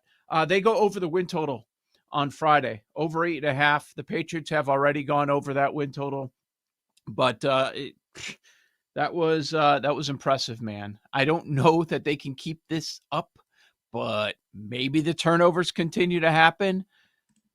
I can't sit here and say that Caleb was great, but you know what? The quarterback that's won a Super Bowl on the other side, he was worse. The Eagles are, I don't know how you trust anybody. Like here's my big takeaway, and this is not just Bears related. I know we'll dive into the Bears angle, but it's more big picture. It's like after that game, I'm like, oh really? So the Eagles are the second best team in the NFC. That's what the numbers were telling us. That team is the second best team in the NFC. We've been watching them all year. They're not the second best team in the NFC. But who is? Who's not flawed? Oh, I know the least flawed team. The least flawed team in the NFC is the Rams. Hello, Panthers. I mean, it was crazy. This is a wild year. I think we are barking on we're knocking on almost a half the league could win the Super Bowl. I don't think that's crazy. I had to laugh out loud yesterday when bartender comes out of the chute, picks the Rams, and his text to me said Carolina is going to get sledgehammered. And then Carolina wins outright as a 10-point favorite. Just a wild season, which we've chronicled a ton since the ball kicked off in early September. Chicago did two things that impressed the hell out of me, though, on that Friday game against Philly. Mm-hmm. Number one, they stopped the tush push. Stopped it. If anybody can stop it, it'll be Chicago. And they ran for almost 300 yards on a team that just won the Super Bowl. Those two things on themselves are impressive. But you combine them together, stop the tush push, ran for 281. Not lucky anymore, Joe. It's not. No. Point differential, fine. Turnover differential, fine. If you want to bring that up, if you want to say Caleb's first playoff once we get there. But the point is you're having that conversation. That there's a very good chance they win the NFC North. There's a chance that now it's up to them. They have a tough schedule the rest of the way. It's Packer week. You got the Packers twice in 3 weeks. So that's going to be a lot of fun.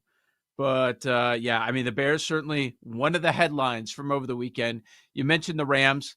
I mean, how about this?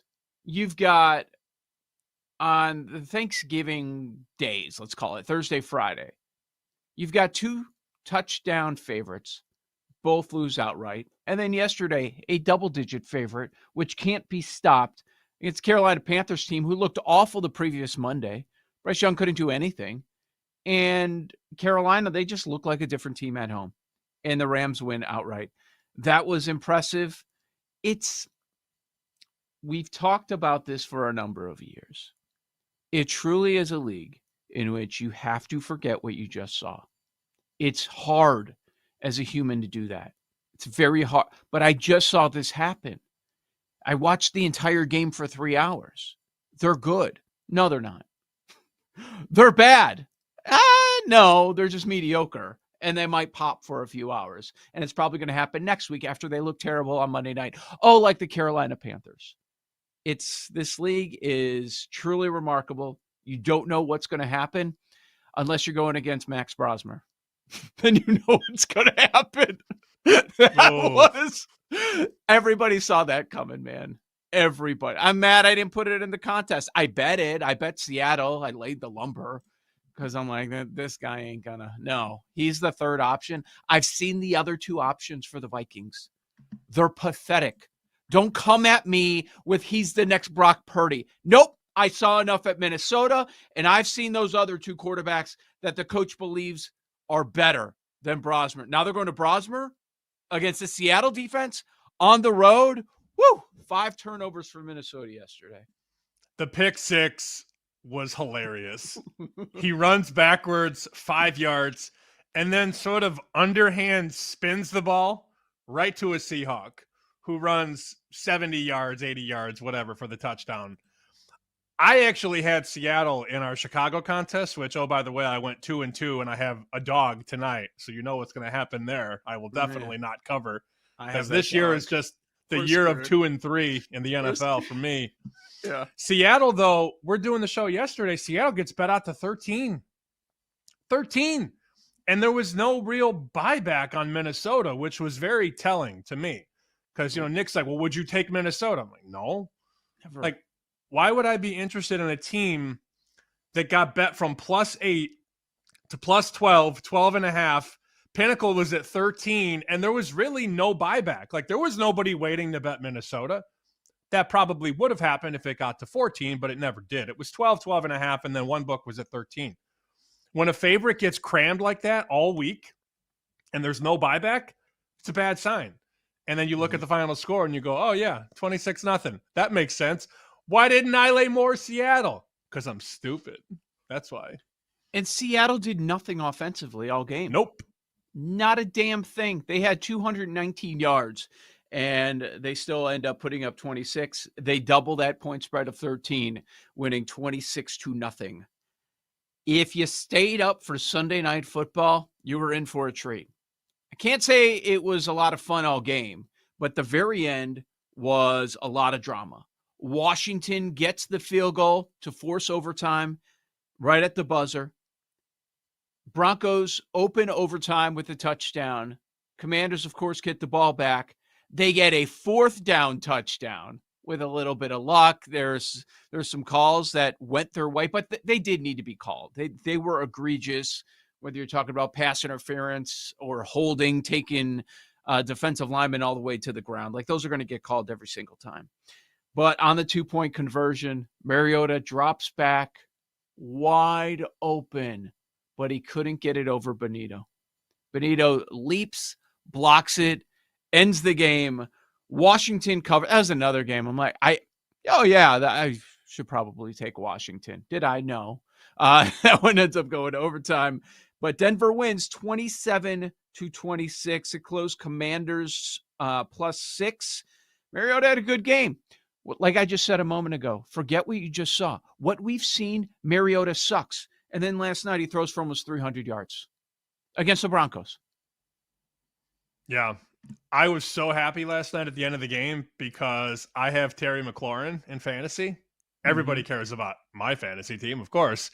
So I need to win this week, basically, to make the playoffs. Like, if I lose, I can't make it. McLaurin catches you on the repeat. touchdown. I need to win this week. Every week. I need to win this week. I started 0-5, and now I'm 6-6. Like, I'm there. I'm right there. And I'm thinking, well, I need McLaurin to catch a touchdown. And then it doesn't look like it's going to happen. But, oh, wait, we're going to overtime. And he catches the touchdown in overtime. So the final score right now, well, not the final score because we have a player tonight each. We each have 116.04. We are tied right now. I've got Tyrone Tracy tonight, and he's got the kicker, Andy Borregales for New England. If I win tonight, Joe, over 500. Let's go. Let's go. Get in there.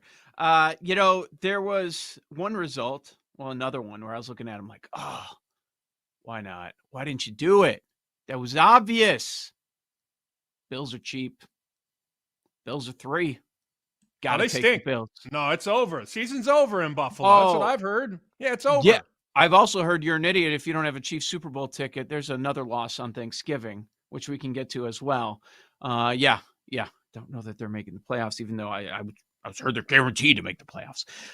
Yeah, they stink. Well, you know who really stinks? Aaron Rodgers.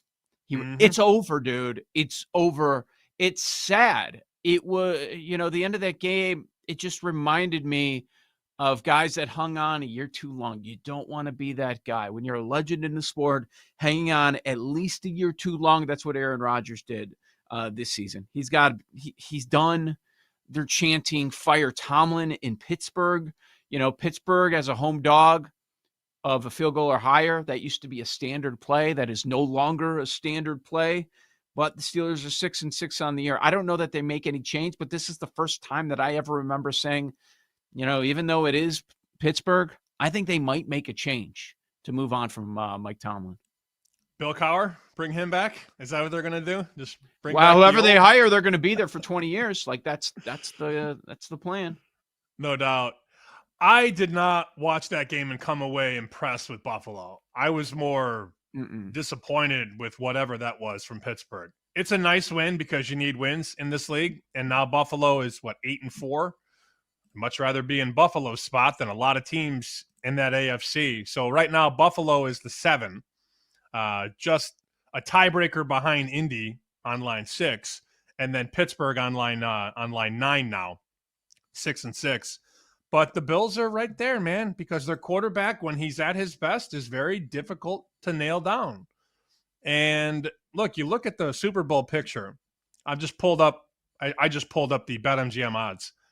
Rams 1, Seahawks 2, Eagles 3. So 3 NFC teams in a row. Bingo, bango, bongo. And then Buffalo, 10-1 at BetMGM. I don't really have an argument. I don't know if you were to say, all right, you get Buffalo or you get any other team in the AFC. Like, not the field, but all right, the first pick in the AFC draft right here on BetSweats. You have the first pick. Who are you taking? For me, it's Buffalo. Like, I don't want any other team over Buffalo. Put it that way. I don't know. They're all the same. Like, in both leagues, both conferences, they're all the same. Like what I was saying about the Rams, there was a time, before yesterday, you say they're the least flawed team, and you see how flawed that they are. They can be. Well, Stafford was actually just turning the ball over. I'm serious. Like, in the NFC side, Chicago, LA Rams, Philadelphia, Tampa Bay, Seattle, Green Bay, San Francisco, Detroit, who's out of the playoffs, Dallas, who's out of the playoffs right now. What's the difference with those 9 teams? Like, they all seem to be about the same.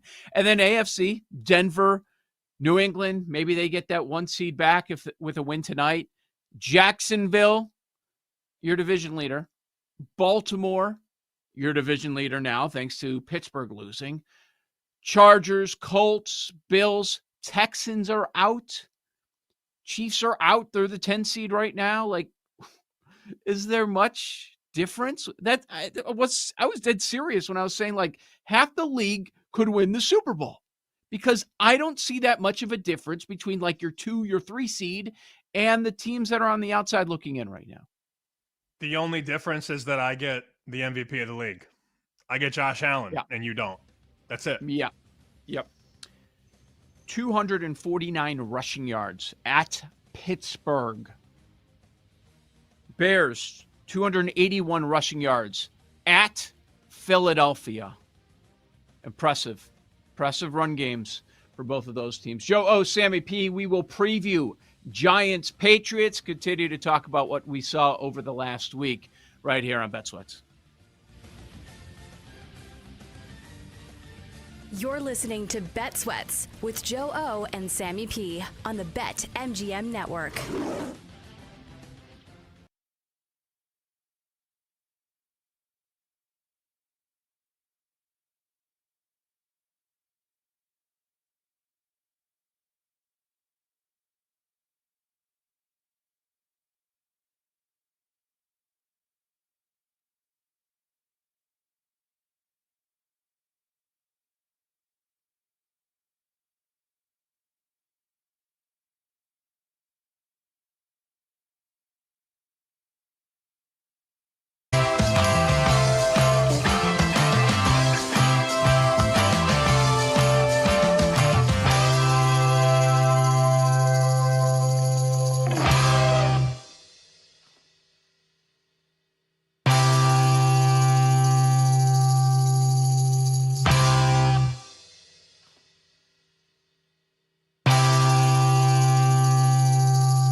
Welcome back to Bet Sweats with Joe Ostrowski and Sam Paniotovich on the BetMGM Network.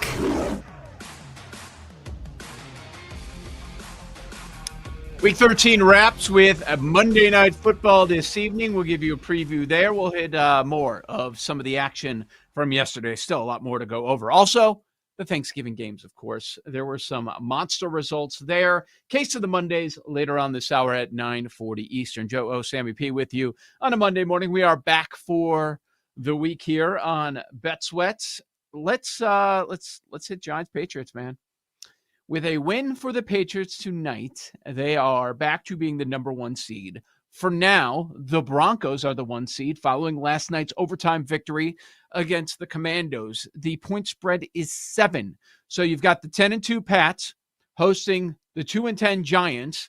The Patriots looking for their 10th straight win, and the Giants trying to avoid their 7th straight loss. Jackson Dart does return under center. So that's a big storyline in New York. Those following the Giants, okay, we got our guy, our rookie. Dart is back. Let's see what he can do. For the Patriots, their offensive line's in shambles now.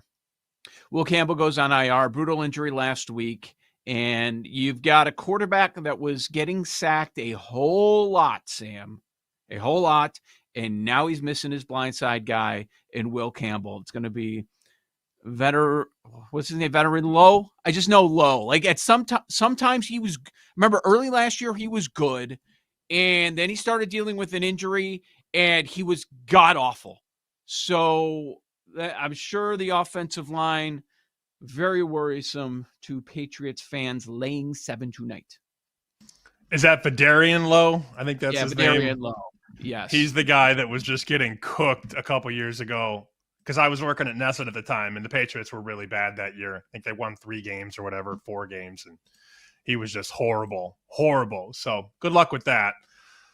I took 7.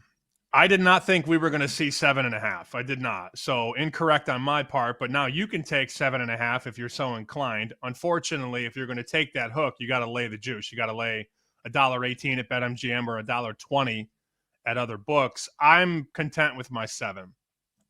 After what we saw last night and how great Denver has been to that point, you're just paying a premium. Anything you want to do, New England, money line or side, you're going to pay the tax. And that's why Denver was almost a 7-point favorite last night. That's why New England is a 7.5 point favorite tonight, because of what they've done, not because of how healthy they are. And understand that. So the one thing the Giants can do, you would think, get pressure, get to the quarterback. At least throw him off timing, off rhythm. Now, if the Giants score 7 points, they're not going to cover. But I like this Kafka-Dart combination. And I think Kafka, after we saw last week the things he had cooking in the vault with Jameis, what do you think he's got with Jackson Dart? Who's just a more versatile quarterback. He can do more. Even though he's younger, he can do more. And a lot of RPO, a lot of throwing on the run. I'm intrigued to see what they can do tonight. And I do think they can hang around. Now, I'm not going to sit here and say the Giants are going to win the game, but I wouldn't be surprised. I mean, we just saw multiple teams that were, touchdown favorites or more either struggle or lose outright yesterday.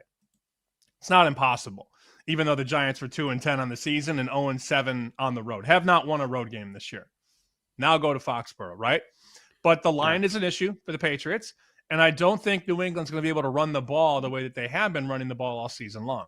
So I took 7. I did that on Thursday or Friday. I can't even remember because the days all run together on holiday. But I do have the Giants. No thoughts on the total. And as I said off the top, I need a touchdown or more from Tyrone Tracy, who I see plus 235 to get into the end zone tonight. That's a good debate there with the New England run game. What are they going to be able to do with a beat-up offensive line, but you're facing a defense that is awful at stopping the run? And we've seen some pretty good teams at home, no chance at stopping the run over the weekend. Those teams ended up getting smoked. Now you have a Patriots team that can run the ball, and you got a road team that can't stop the run. What are we gonna see here? Not quite sure. What'd they do with Henderson? 60.5. That's the rushing yards total. 14.5 attempts, 60.5 on rushing yards. He's minus 110 for an anytime touchdown there. You mentioned a team in the Giants that can get pressure. You're right. They can. Burns has been awesome. And it's mostly Burns. Like, that's the surprising part. You've got Thibodeau, like, he's had a couple of good games. Abdul Carter, I'm still waiting on his first sack of the year, Sam. We are still stuck at a half. When half the year, this guy's your favorite for Defensive Rookie of the Year. Why? I have no idea. But that they finally made a change there. But Burns has 13 sacks. Is it 13? Yeah, 13 total sacks this year. The next highest on the team is 3. So it's Burns. That's the guy you've got to watch out for. Drake May has taken 37 sacks. That is the 4th most in the NFL. I'm thinking he's going to climb higher on that list after today. Cam Ward, 48. Geno Smith, 46. Justin Herbert, 38. Drake May, 37. So there's a decent chance that the Giants can get to the quarterback, especially with a compromised offensive line. One-score games. 6 of them for the New York Giants. Any guesses on their record in one-score games this year? 6 games. Well, considering they have 2 wins, I'm going to guess they're 1-5. Very good. They are 1-5 on the year. So the one-score games, overtime loss at Dallas, overtime loss it wasn't overtime. It was a 1-point loss at Denver. Tough place to play. They lost at Chicago, a 1-score game. Dart goes down to an injury. Then they couldn't do anything offensively. Their last game, overtime at Detroit. They should have won. So these road games, these tough road games, they're keeping them competitive. Right there with Dallas, right there with Denver, right there with Detroit, right there with Chicago. So why can't they keep it within 7? I think they can as well. That's where I'm at. And you look at these last few games, what's happened. I mentioned that Chicago game, week 10. You had the Dart injury. Daboll gets fired after that game. Then they face Green Bay. They lose by 7, a 1-score game. They're fighting for Kafka. They should have won last week against Detroit. The Lions were very lucky to get out of there with a win. Super fun game to watch, 34-27. Jameis was coming up with miracle play after miracle play. Do we think Dart can't do that? Dart's better than Jameis. And Jameis had them playing to these 1-score losses over the last couple of weeks. Giants are going to be able to score. They've been averaging 24 points per game in Dart starts. So I think they get to at least that number. That's how I arrived at taking the +7. I think the range is more wild with Jameis.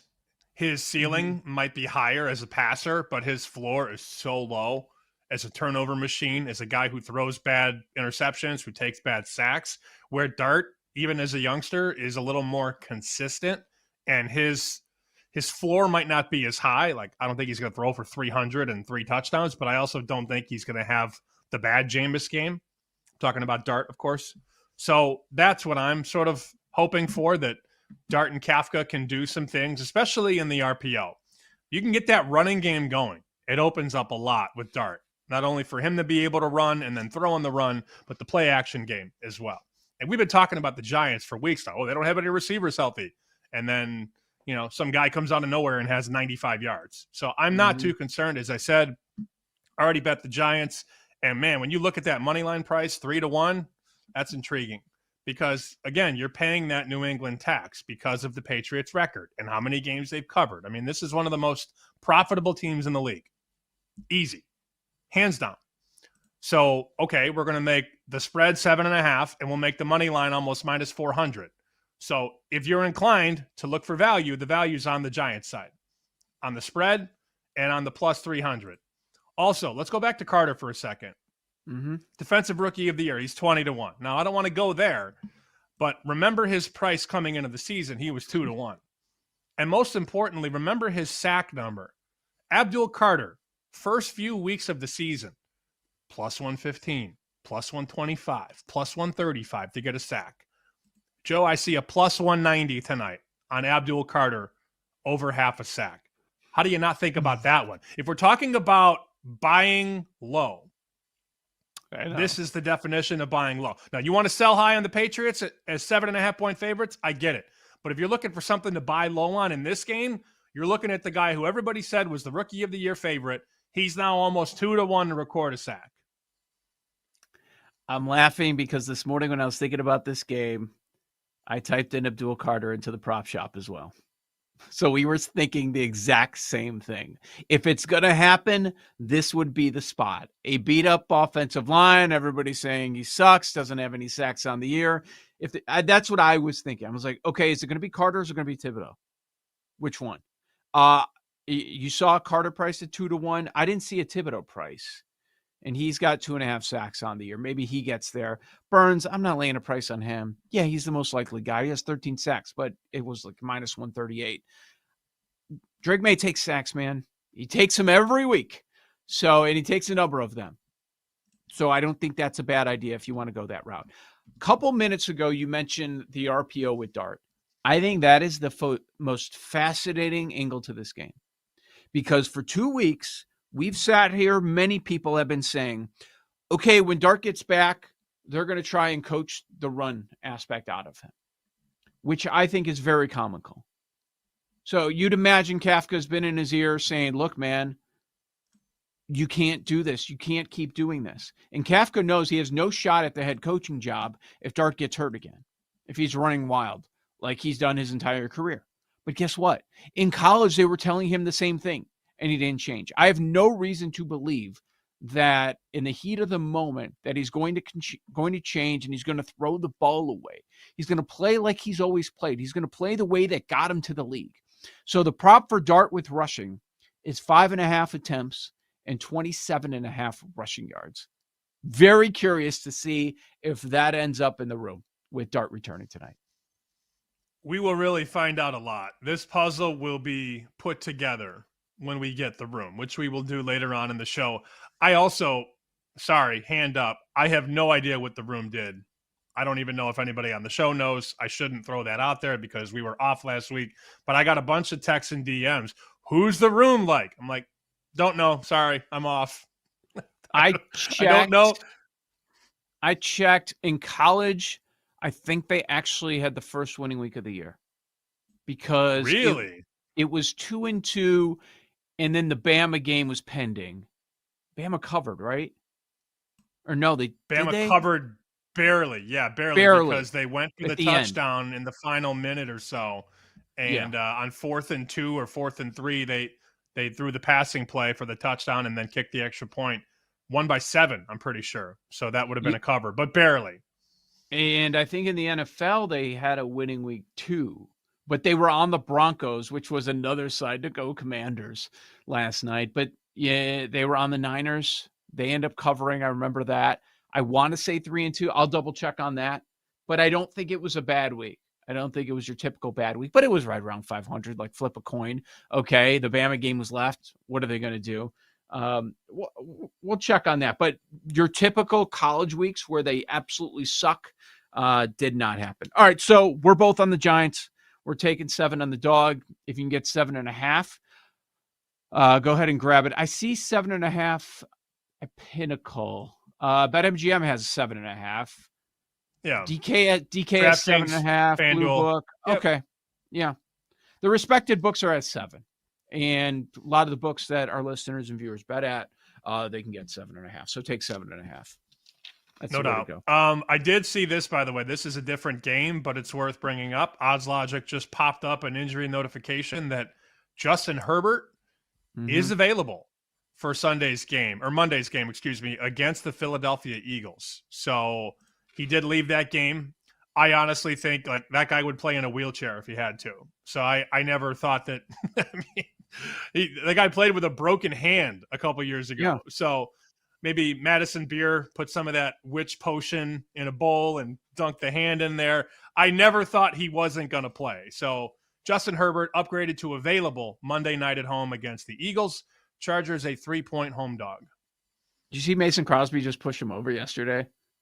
Yeah. Like he was yelling, and then Crosby just came over after a play and just shoved him to the ground. Like, shut up, dude. That's enough out of you. But yeah, no, he re-entered that game with that injury. It's different. Herbert and Rodgers, the non-throwing arm injuries, different stages in their life. One can deal with it. One certainly cannot. So yeah, no, the Chargers, they went easily over the Raiders yesterday, 31-14. God, the Raiders suck. God, they're so bad. And I don't even know what to think about Genty. Like, he's running 2 yards per carry on a regular basis, but he has no offensive line. Bowers is remarkable. Did you see that second touchdown catch at the end of the game? Mm-hmm. He just picked it up off the ground. Remarkable. And just a wasted talent right now in that dumpster fire of an organization. Case of the Mondays next. Joe O. Sammy P. here on Bet Sweats.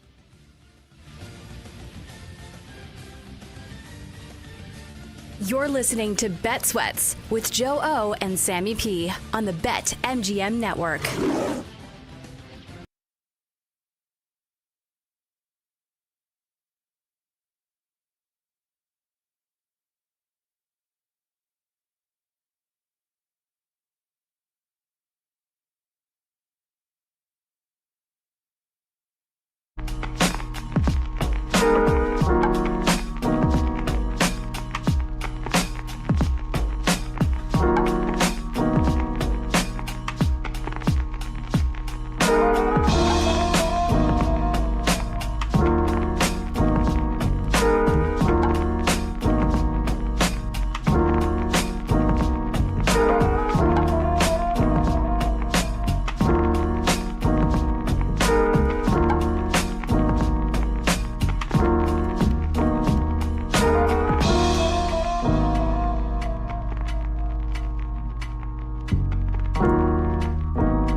I gotta get out of here. I think I'm gonna lose it.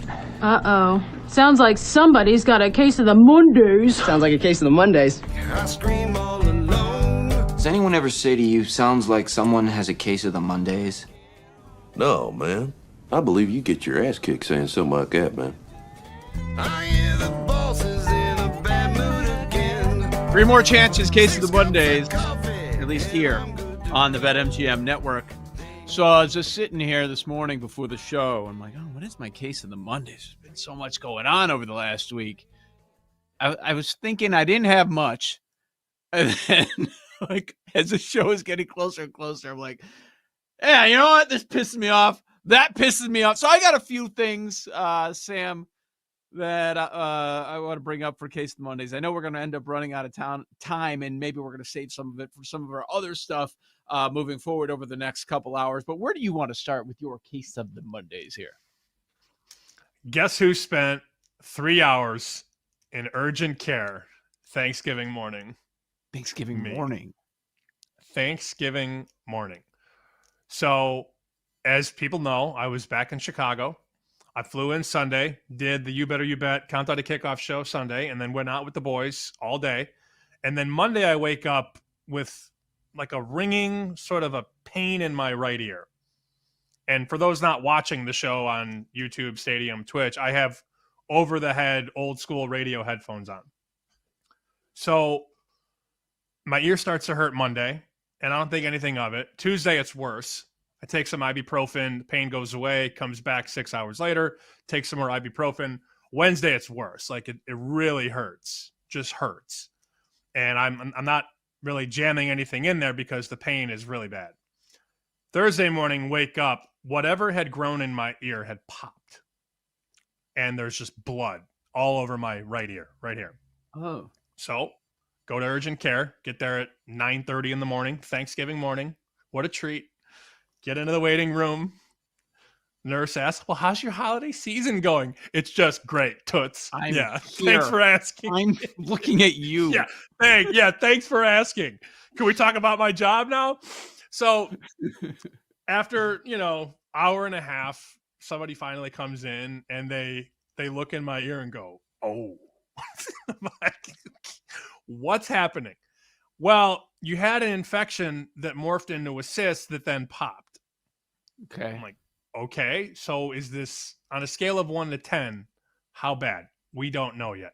So then they basically go get a Windex bottle with a stem, and there's a bunch of like saline in this bottle, and they just blast me in the ear for 10 straight minutes. Fill me like a balloon with water. Spray me to flush the ear out, and then it drains into a bucket. And we do this for 10, 15 minutes. And then, we might as well do the other ear because there's some blockage there too. Oh, yeah. Turns out there's a busted cyst, and the doctor says, what do you do for work? I said, well, I host some radio shows.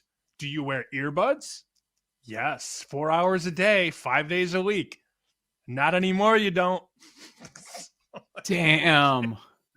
So I got the kibosh, no more earbuds, and it sounds like earbuds are just not good for people. And that's unfortunate to say out loud because I do like my earbuds, and I have my wired earbuds over there on the table. Yeah. But from now on, apparently, old school stereo headphones, the old Sonys that we used to wear when we were doing terrestrial radio. Yeah, these are the ones I used to wear at WGN. I got one of those. I was thinking the other day I need to get a new pair because this one's falling apart. But that's the first thing I did on Black Friday. Buy a pair of Sony over-the-head headphones. That was my Thanksgiving Friday. My overweight, fat, all I did was eat Wednesday, Thursday. Now I'm deaf in one ear. Just a tremendous Thursday, Friday. Happy Thanksgiving, Joe. Damn. Did you learn anything else? Because I wear earbuds every day. And you hear things that they're bad for you in a number of ways. And it sounds like you're going to say the actual insertion into the ear is bad for you. Like some people say, the waves, whatever. Who the hell knows? We're all going to die anyways. It's just a matter of how and when.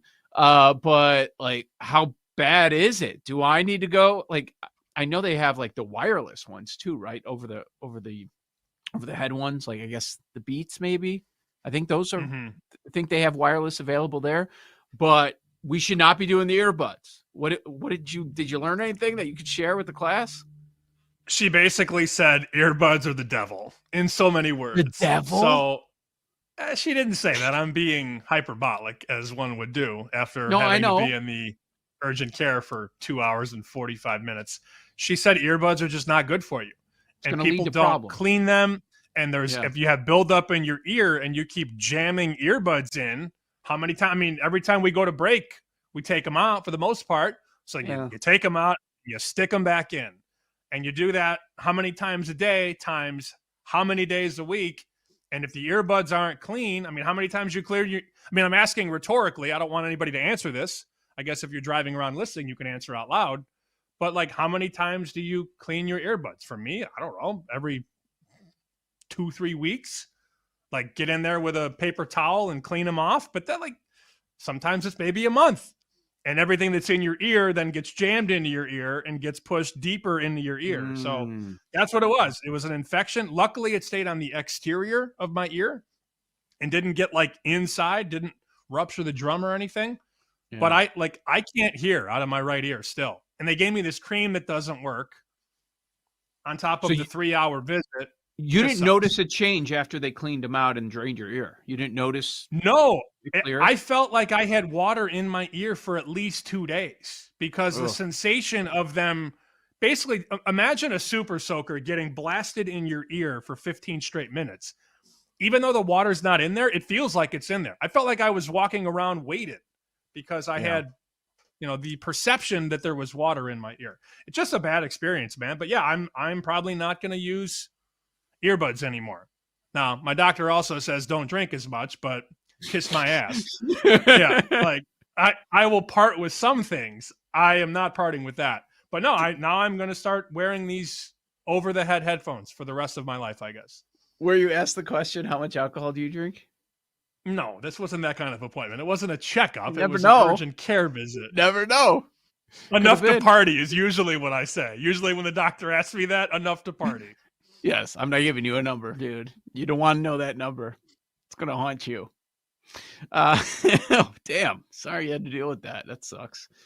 But I was wondering when we popped on why you were with those headphones, and now I have the explanation. I just thought you were changing things up a little bit, but there you are. It's more comfortable, I'm sure. Those are it feels great. Really comfortable. Feels great. There you go. All right, good. Very good. Where do I go? There's a number of directions I could go. You were in town. You saw the snow we got. God, it sucks. Dude, it's November. And, I saw a video, and it was very humorous, about a guy that was shoveling, and he's being filmed by his wife. And he's just going off as he's shoveling, just going off about his ancestors. And he's so right. You can live anywhere in the world. Why did they choose here? Why did they choose here? Come by the No, we can be by an ocean. No, let's go by this stupid lake and let's deal with the snow and let's eventually die of a heart attack when we have to shovel every winter. Like, it was very good. You kind of forget how bad it is. Not so much the shoveling. I invested in a snowblower a few years ago, and actually my wife loves doing it. Go ahead, have fun. Just the weather was not fun over the last week. If I'm going to bitch about something, I would say the weather, because not only do you have that, the driving, and then I was reminded yesterday about how scary it is, how close. It doesn't take much to have a wipeout at any turn I was making yesterday on the roads, just dealing with this weather, and it's November. I purchased a 7-foot Grinch that is on the front yard that lights up. He was knocked over in the snow. He had to get dug out. The kids are big fans of him. Like, there's just so much going on with the weather. There's people that are not going to pick up their dog poop. They're just going to leave. Oh, it's in snow. It's fine. I don't need to pick up. Yeah, well, it's going to melt eventually. And then you're leaving dog crap on somebody else's lawn. And then, we've been gone so long. The leaves, man. I spent 2 full days picking up leaves. I think I texted you. There were 16 full bags that I was throwing out. No joke. No joke. So many leaves. Got them all up. After doing that for 2 full days, and by the way, that machine's an awesome. The mulcher, how they do it, fantastic. My back was hurting because we've got a massive yard. So the day after I finished that, huge windstorm, massive. Sam, it's like I did nothing.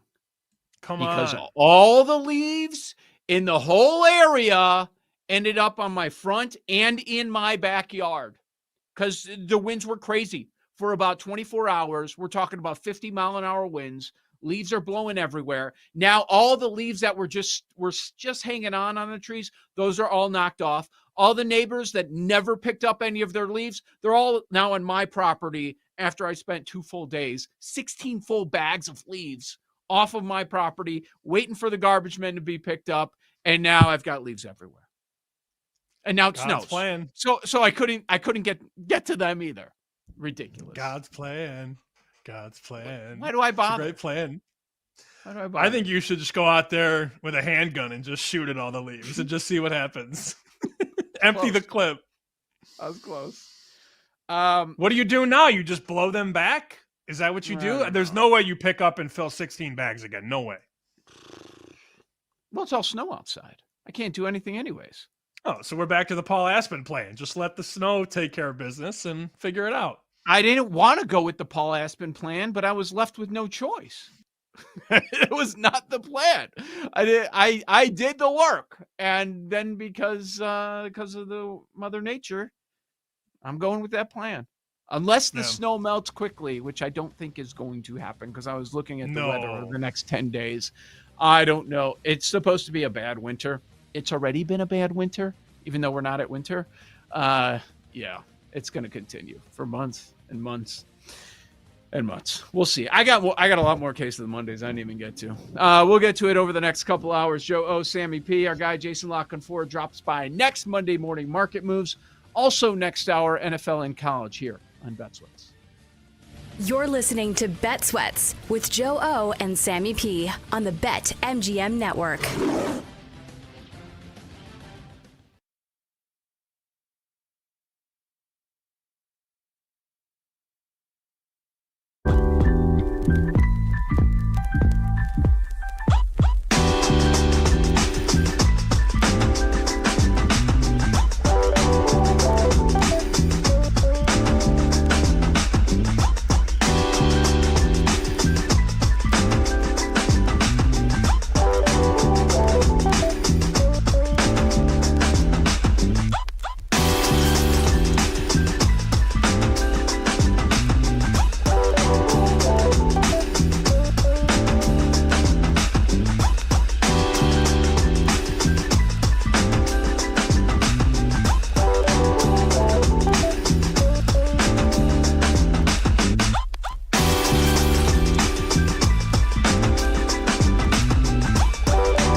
Ostrowski and Sam Paniotovich on the BetMGM Network.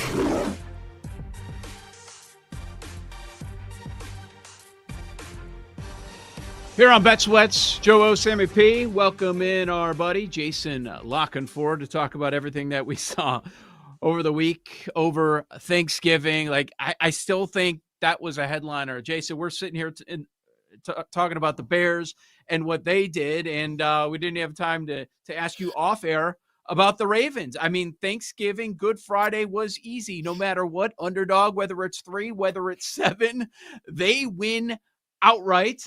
We also saw an amazing upset yesterday with Carolina, but I do want to start with the Ravens and Lamar. 3 more turnovers for him. It's been a while since he's had a passing touchdown. Like, I know they're leading the division, but what is it? Is it a matter of just everybody's close, or is it? Are you looking at it and saying no? Like, this team is not a threat at all right now. It's not a good football team. When they faced starting quarterbacks this year who have won a playoff game, they've allowed 14 passing touchdowns, no interceptions, 5 sacks, a 110.7 passer rating. They don't have any pass rushers. They're not special against the run. And the offense, it's a bottom 5 first half offense now going back over 2 months. Like, you can take it back to like week 5. They averaged 7 offensive points per first half. They averaged 3.7 yards per carry in the first half of games since week 7 for all the just more Derrick Henry is the answer truthers out there. No, they run Derrick Henry a lot on early downs and especially early in games to set a physical tone. It doesn't work. It puts the injured quarterback and their crap offensive line behind the sticks. The Justice Hill injury is massive. It's just massive. He's the only running back they can really trust in pass protection. I know Derrick Henry took a screen pass 40 yards in that game. There's a reason Derrick Henry has never seen the field on third down, going back to the heights of his prowess with the Tennessee Titans. Now he probably has to. Yeah, they're in a bad way. Now Pittsburgh's arguably worse. So, I mean, the door is ajar for the Bengals. Like, the Bengals defense is a tick better. They certainly can play the most carefree Cavalier football. Like, they've got nothing to lose. Like, Mike Tomlin, it's tight sphincter time in Pittsburgh. Harbaugh, it's tight sphincter time in Baltimore. Like, Cincinnati, their season was over 2-3 weeks ago, right? I mean, everybody was saying, why did Joe Burrow even come back for this? So I'm old enough to remember them in the second half last year. Now, they still lost more games than they should have, scoring 33 points a game. But they've always been a better second half of the season team than first half. And they get Baltimore coming to them in 2 weeks. I think Burrow throws for 350 in that one. So who knows, man? Your guess is as good as mine, but Cincinnati was a historically bad defense. Like, not by this season standards, by the history of the NFL up until 2 weeks ago. Pittsburgh, they're a mess. Baltimore's a mess. Somebody's going to win the division and host a playoff game. Whoever does, I don't think is going to go particularly far in the postseason, but the door is ajar. And yeah, I made a lot of money on Thursday night. I had the most inventory on that game of anything on this board and hit everything. And I'm already looking forward to the rematch in Cincinnati because I don't think much is changing. Kansas City is 6-6 now. They've lost 3 of 4, but they're still favored to make the playoffs. Why? History. I mean, the Reed Mahomes thing. I mean, the same reason 2 weeks ago I put money on them to win the division and to make the Super Bowl going into that Denver game, because you've seen it happen so many times. You just believe that whenever they need a win, they'll get it. Now, that hasn't been the case, and we've got empirical evidence on Thursday. I mean, they were outplayed by Dallas. Like, the better team won that game. There's no two ways about it. There's not a lot of creativity to the offense. There's no pass rush. Like, that's another team. Like, they're like Baltimore. The quarterback's not throwing touchdowns, not because he's all of a sudden stinks, because when the field gets tight in the red zone and you can blitz their offensive line and get away with it, or you can get pressure without sending numbers, and their defense doesn't get the kind of pressure that you can get on them, it's going to allow a lot of teams to stay in games. It's why they play all these close and late games. And there's been regression there. And after winning 17 straight of them, Now, not every break is going their way. Like now, Mahomes is healthy and Lamar's not, so there's a difference there. But neither offense has an identity right now. Neither offense has a calling card. Neither offense gets explosives. Both offenses have too many negative plays. It seems like they're hunting and pecking. Like, it's not an orchestra. It's like, let's try to ride the trombones for as long as we can. And then let's try to ride, the dude on the xylophone. And then let's try to ride, the clarinet. Like, it's not all playing together. Like, it's not like we can, when those offenses are at their best, you don't know how to bet them because literally any receiver, any potential receiver, and I don't mean wide receiver, it could be a running back, could be a fullback, could be a tight end, could be a wide receiver. Anybody could be the star at any given moment. Now, it's a whole lot of volume for Rice in one place, and it's like a bunch of underneath balls to Zay Flowers, and, oh, God, we hope he gets yak. And that's their offenses. There's no designed explosives. There's no, in the flow of the game, 7-step drop, hit somebody for 45 yards down the seam. No, and the run games are inefficient. For the first time that I can remember, I look at these current 1 and 2 seeds right now after 13 weeks of the league, and I can honestly sit here and say that the teams that would barely make the playoffs with the last wild card spot and the teams that are right now on the outside looking in, I don't see much of a difference. And we've joked for years that this is exactly the parity that the league wants. Is that accurate? Like you've talked to people in the league, you've been doing this for decades and decades now. Is this what they want, where there's almost no difference between the playoff and the non-playoff teams? I mean, the playoff teams with the high seeds too. Yeah, I think it's what they want. They keep adding sample size because they think in a league that's structured towards parity, that is basically economic socialism for billionaires, we're all going to make more money the more we add. And it's probably, right, because it's such an injury sport and there's so much attrition that things start evening out. Let's add other variables to it. Let's play a game on the moon. Let's play a game in Madrid. Let's play a game in China. What's that going to do? It's going to level the playing field. What happens in those games? They're usually under games. They're usually pretty close, like, unless it's an extreme variance, like between, like, unless we're talking about a 15-point spread. Yeah, like, let's let more teams into the playoffs. Like, of course, yeah. Then everybody's got something to ostensibly play for. No, I think it's like they call it parity. Like it's mediocrity. It like parity sounds better. It's a buzzword. I'm sure in their marketing polling that they do, people respond better to parity than they do meh. But there's a lot of meh football teams in this league. The difference this year is there's fewer potential super teams. I feel like in years past, even before that 2023 Eagles team fell apart, it was like, well, they're not that great, but when are they going to lose? And we said that about the Chiefs last year. And, the New England thing was obviously real. The Kansas City thing, I mean, they're in the AFC Championship game every year. So there's always sort of been that super team or super teams, or, Brady's hanging on. Can he still do it? Like, I kind of feel like we're between eras right now. But not many of these quarterbacks have actually broken through. Like, I don't think this is the year Lamar breaks through. I don't think this is the year Josh Allen breaks through. Maybe it's the year Jordan Love breaks through. But yeah, I think this is all by design. Like, this is all by design, and they're all sitting there, on the gravy train. Just the rich get richer. December 1st on the calendar, and the Chicago Bears are the 1 seed in the NFC. How do you explain that?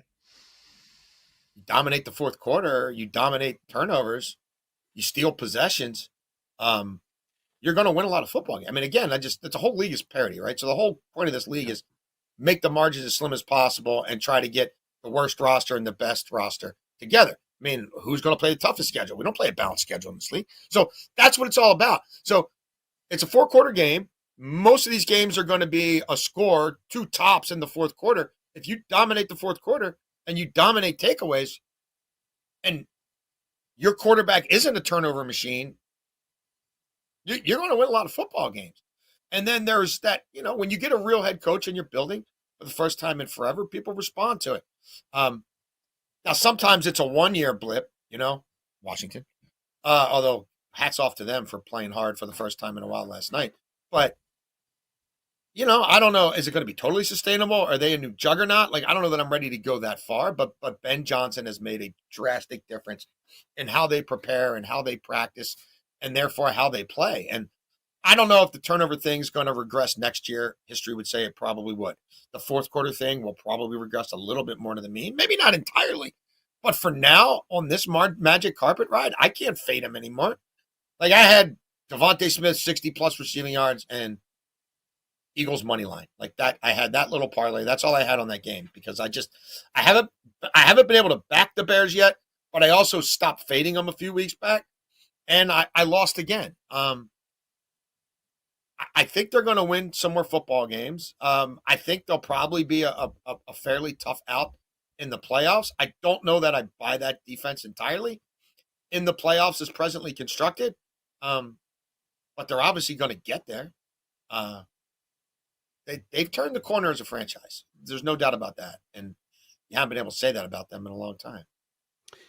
Monday Night Football here with Jason La Canfora. Let's talk about that because we've got a 7-point spread. There's a lot of these 7+ dogs that have been winning outright this week. We were talking about what happened with Thanksgiving, with Black Friday, and then yesterday with the Rams too. But you did have some big dogs that had no chance in the game.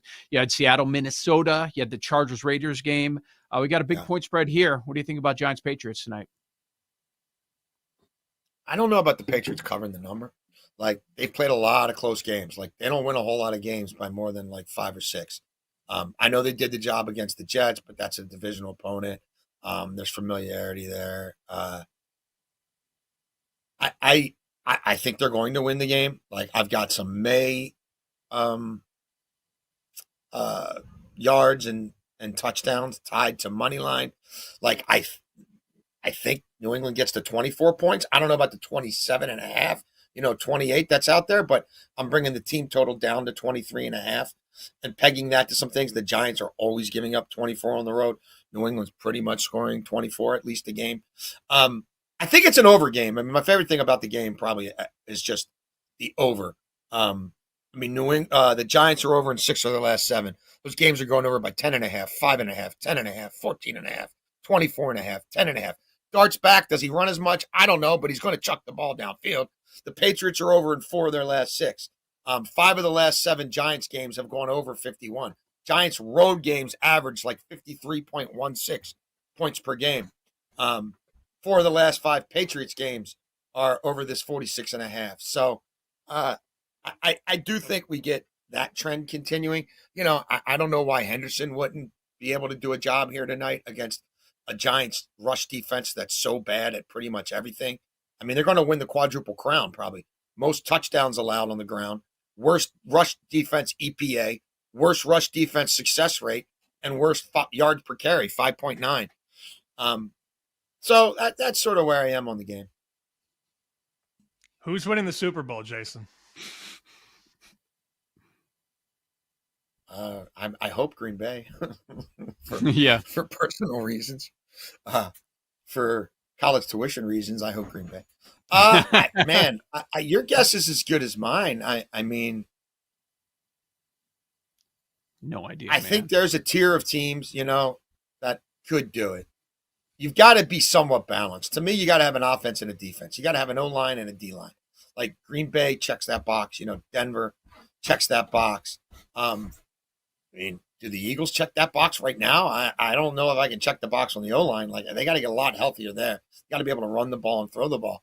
Like, I don't know. Does Indianapolis check that box? Like, not really for me anymore. This could be a year where something crazy happens, like the Houston Texans, something like that. Like, it really could be. Like, how about a Green Bay Houston Super Bowl? It certainly feels like it. I'm having just as difficult a time looking at the playoff picture and saying, okay, who's the fraud? Right? Like, there's probably going to be some changes maybe with teams on the outside. But, for a while we were thinking the Chiefs, something crazy. How about the Cowboys? I mean, they look Cowboys a lot better right now. The last 4 weeks, They are a league average defense, which is a long way because they were right there with the Bengals on your scatter chart in terms of any key metric through 8 weeks. Since week 9, they're league average in a lot of categories, including against the run. They're allowing 82 rushing yards a game since week 9, 4.0 a carry. That's a huge difference for them. It keeps them in games. Like, I never liked Dallas. You know that. Yep. I think Dallas wins Thursday night. Woo! Dallas-Houston Super Bowl. There you go. There would be something like that, something crazy. All right, Jason La Canfora, check out his podcast. It goes live on YouTube on a regular basis. Wanna Bet. Follow him on X at Jason La Canfora. Joe O, Sammy P. Monday morning market moves. We'll do college and the NFL right here on Bet Sweats. You're listening to Bet Sweats with Joe O and Sammy P on the BetMGM Network.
The markets are open. People always ask, well, why should I bet on Monday? Because you have the perfect number in front of you. And the numbers are moving. We've seen this total go from 47. You're dealing with numbers all day long. To 49, 49.5. Bang, bang, bang.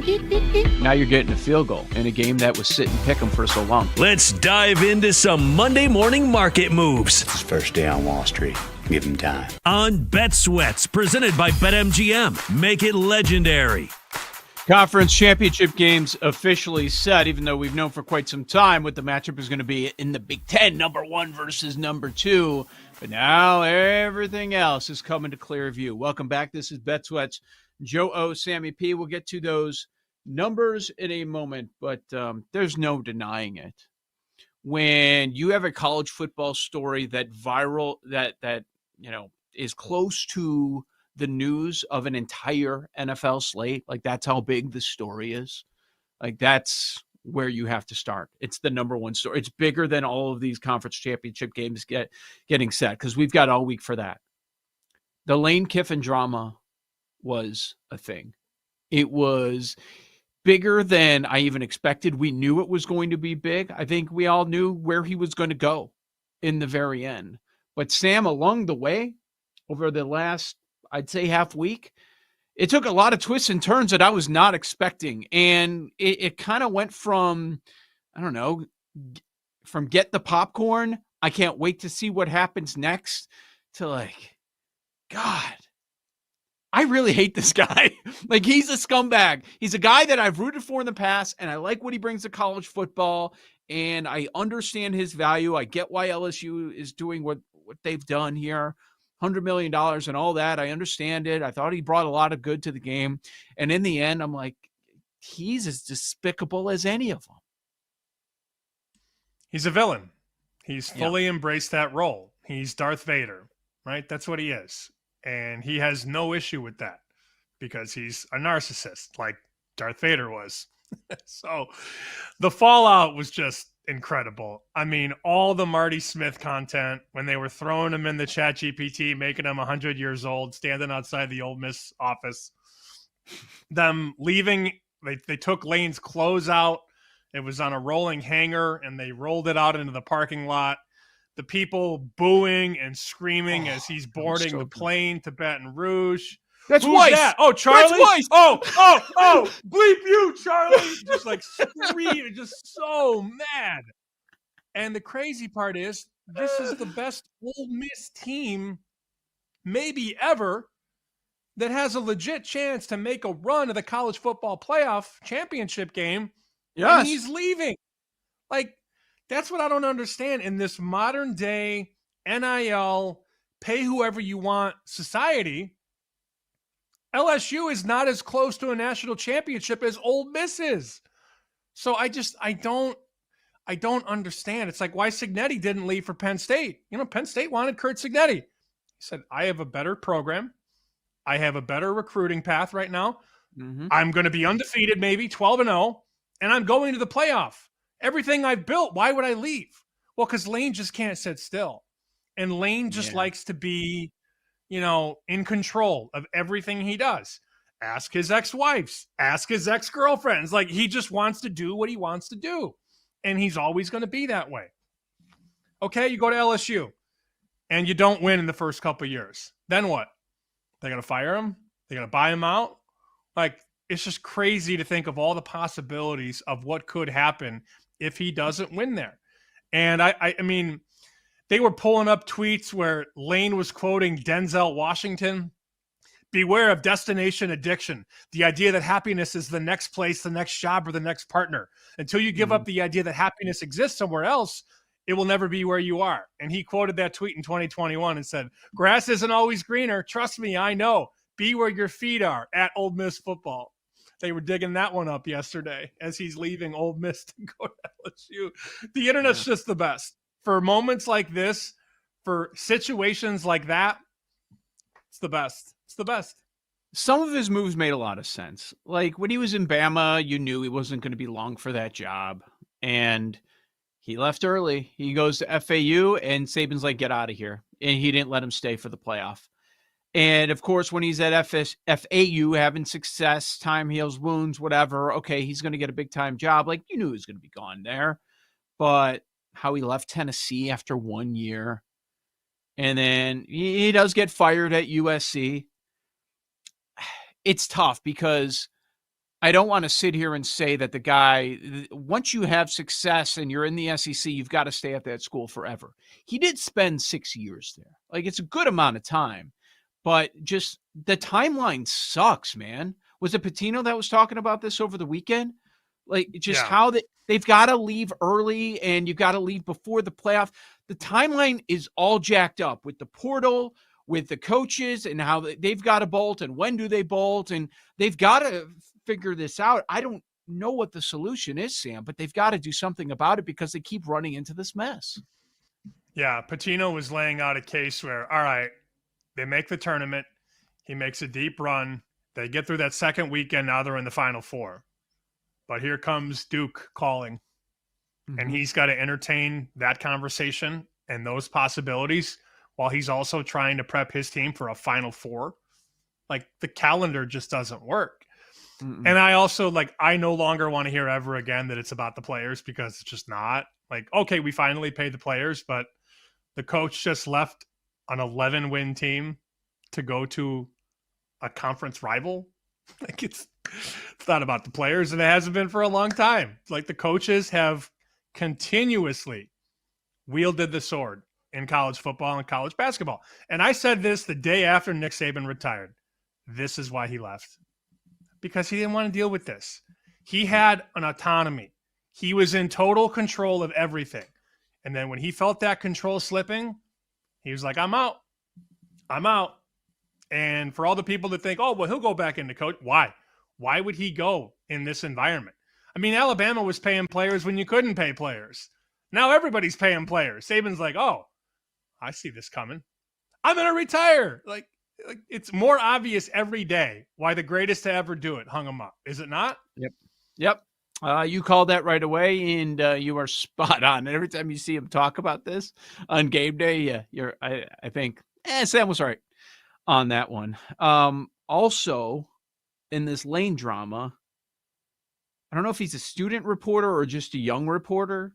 He threatens on camera to whip a kid's ass. Like, that's, he could say what he wants. That's what he did. And then in the post-game press conference, a different reporter explains he's not calling you a hoe. This is what the line is from. And Lane wasn't having any of it, even though he was caught. Like, he's threatening a kid because of something that he said on his podcast or his show or whatever. And Lane didn't understand what he meant, but that was insane. Like, that was another wild turn to all of this on the field, going up to like a 20-something kid and threatening with all of the security around Lane.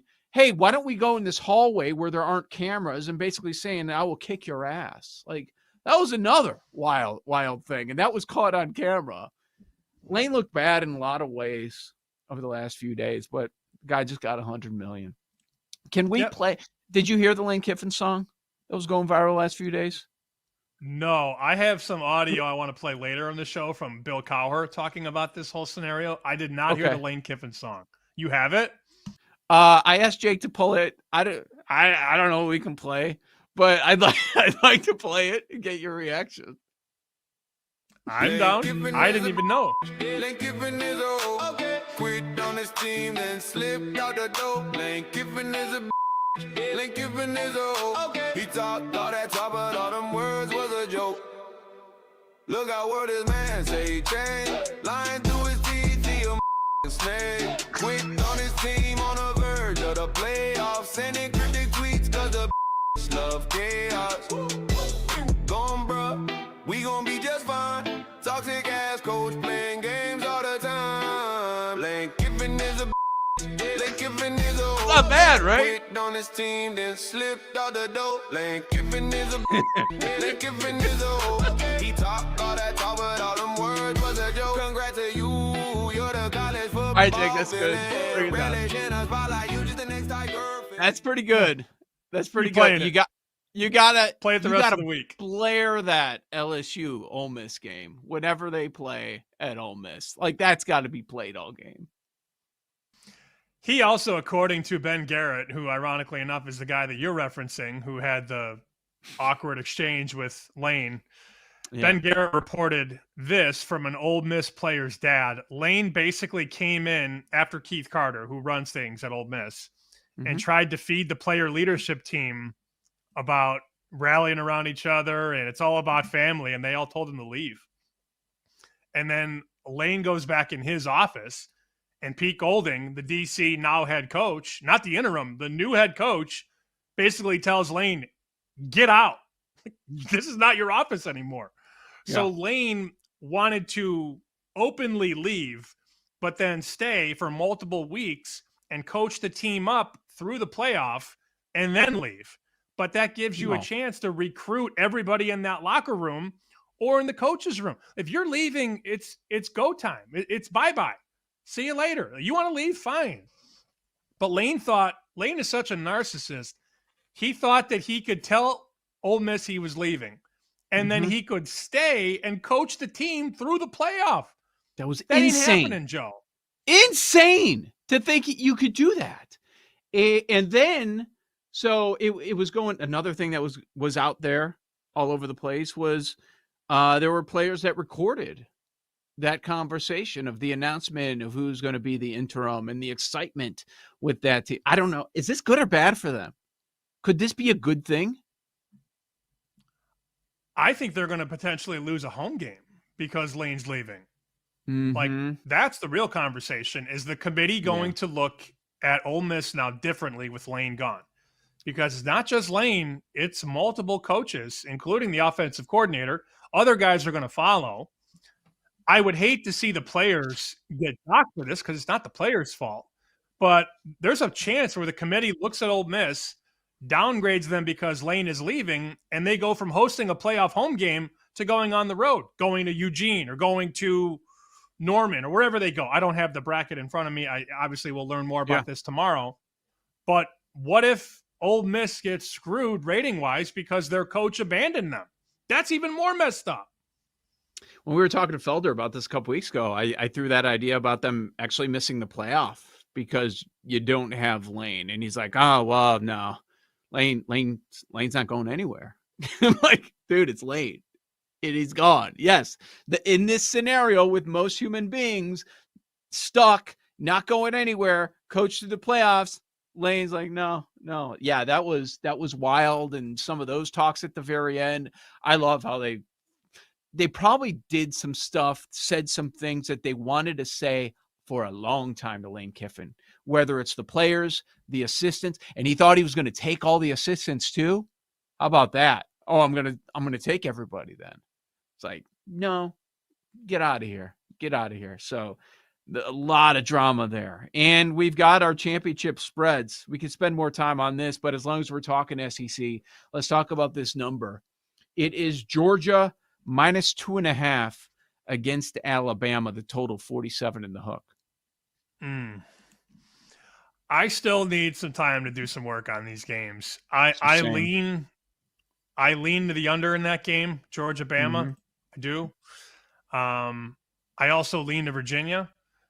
Virginia's a 3-point favorite against Duke. A couple other games, you got Ohio State, a 6-point favorite on Indiana. Western Michigan, 2.5 on Miami and the MAC. And another notable game, BYU Texas Tech.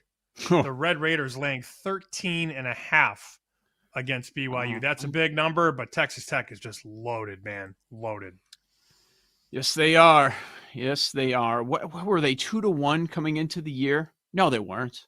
That became the number. They were a little bit further down, but we talked a lot about this summer, all the transfers that they added there. It all came to fruition. They are a truck right now and favored by 2 touchdowns. Like we saw them making the championship game. I don't think we saw them being a 2-touchdown favorite in said championship game. And that's where we're at right now. How about Duke getting in? And we still got the Miami fans complaining. Weren't we in the playoff? You couldn't even make this game, but you should be in the playoff. especially with the way that you played in the second half of the season. I find that to be hilarious. Duke is in your spot, not you, Duke. Oh, I can't wait. Falika's been having a meltdown again all weekend. He's been tweeting about Notre Dame and Miami, head-to-head resume. And, the Sagarin people continue to kill me. They talk about all this Miami Sagarin love, and they keep ignoring that in the Sagarin rankings, Notre Dame is number 2. It's like, that's pretty important. We have a listener, though. We should talk about this on the other side. He has a 100-1 ticket on Virginia to win the ACC, and he's looking to make some money here. We should talk about this. Yeah, a lot happening, a lot more to discuss. Joe O, Sammy P. Also, Monday Morning Market Moves on the NFL on the other side. This is Bet Sweats.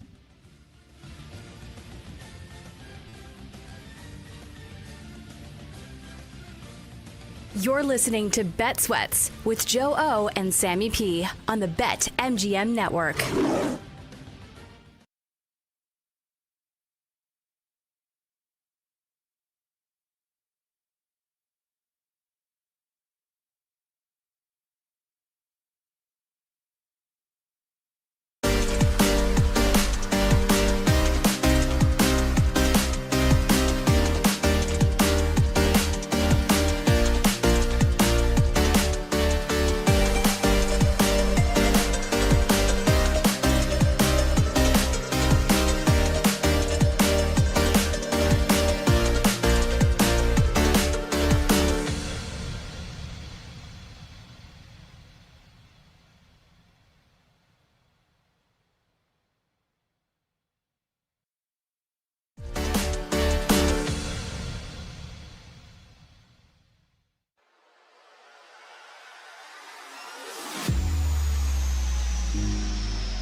Welcome back to Bet Sweats with Joe Ostrowski and Sam Paniotovich on the BetMGM Network.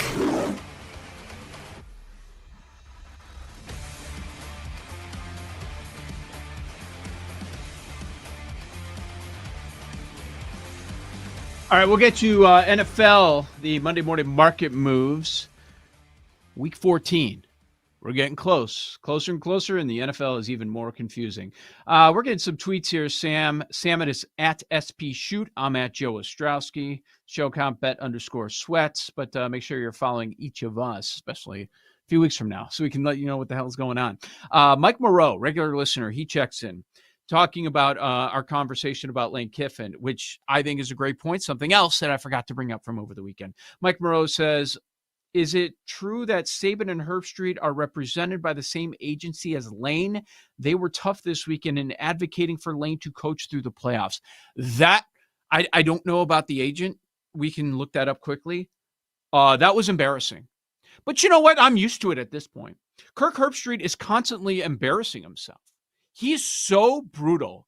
Watching Bears-Eagles on Friday, him being on that Amazon broadcast, it's just like, God, I see real analysts that are tweeting about the game. I'm like, you should be doing this game, Greg Olsen. Someone of your stature, not Kirk Herbstreit, a guy that just kind of does NFL on the side. It is so infuriating. And yeah, just the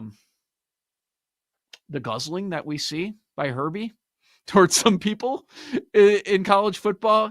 He embarrasses himself every time I see him on TV, man. He used to be an analyst that I respected, that I liked, and I no longer respect him. I don't like him at all. I find myself, and I've told you in recent weeks, I find myself watching less and less game day. It's time for another facelift, I think, for Herbie. Needs a little bit more work done, I think, in the face. What do you think? How old is he? Because the hair, nothing has changed. He hasn't aged one iota. But that guy's plastic.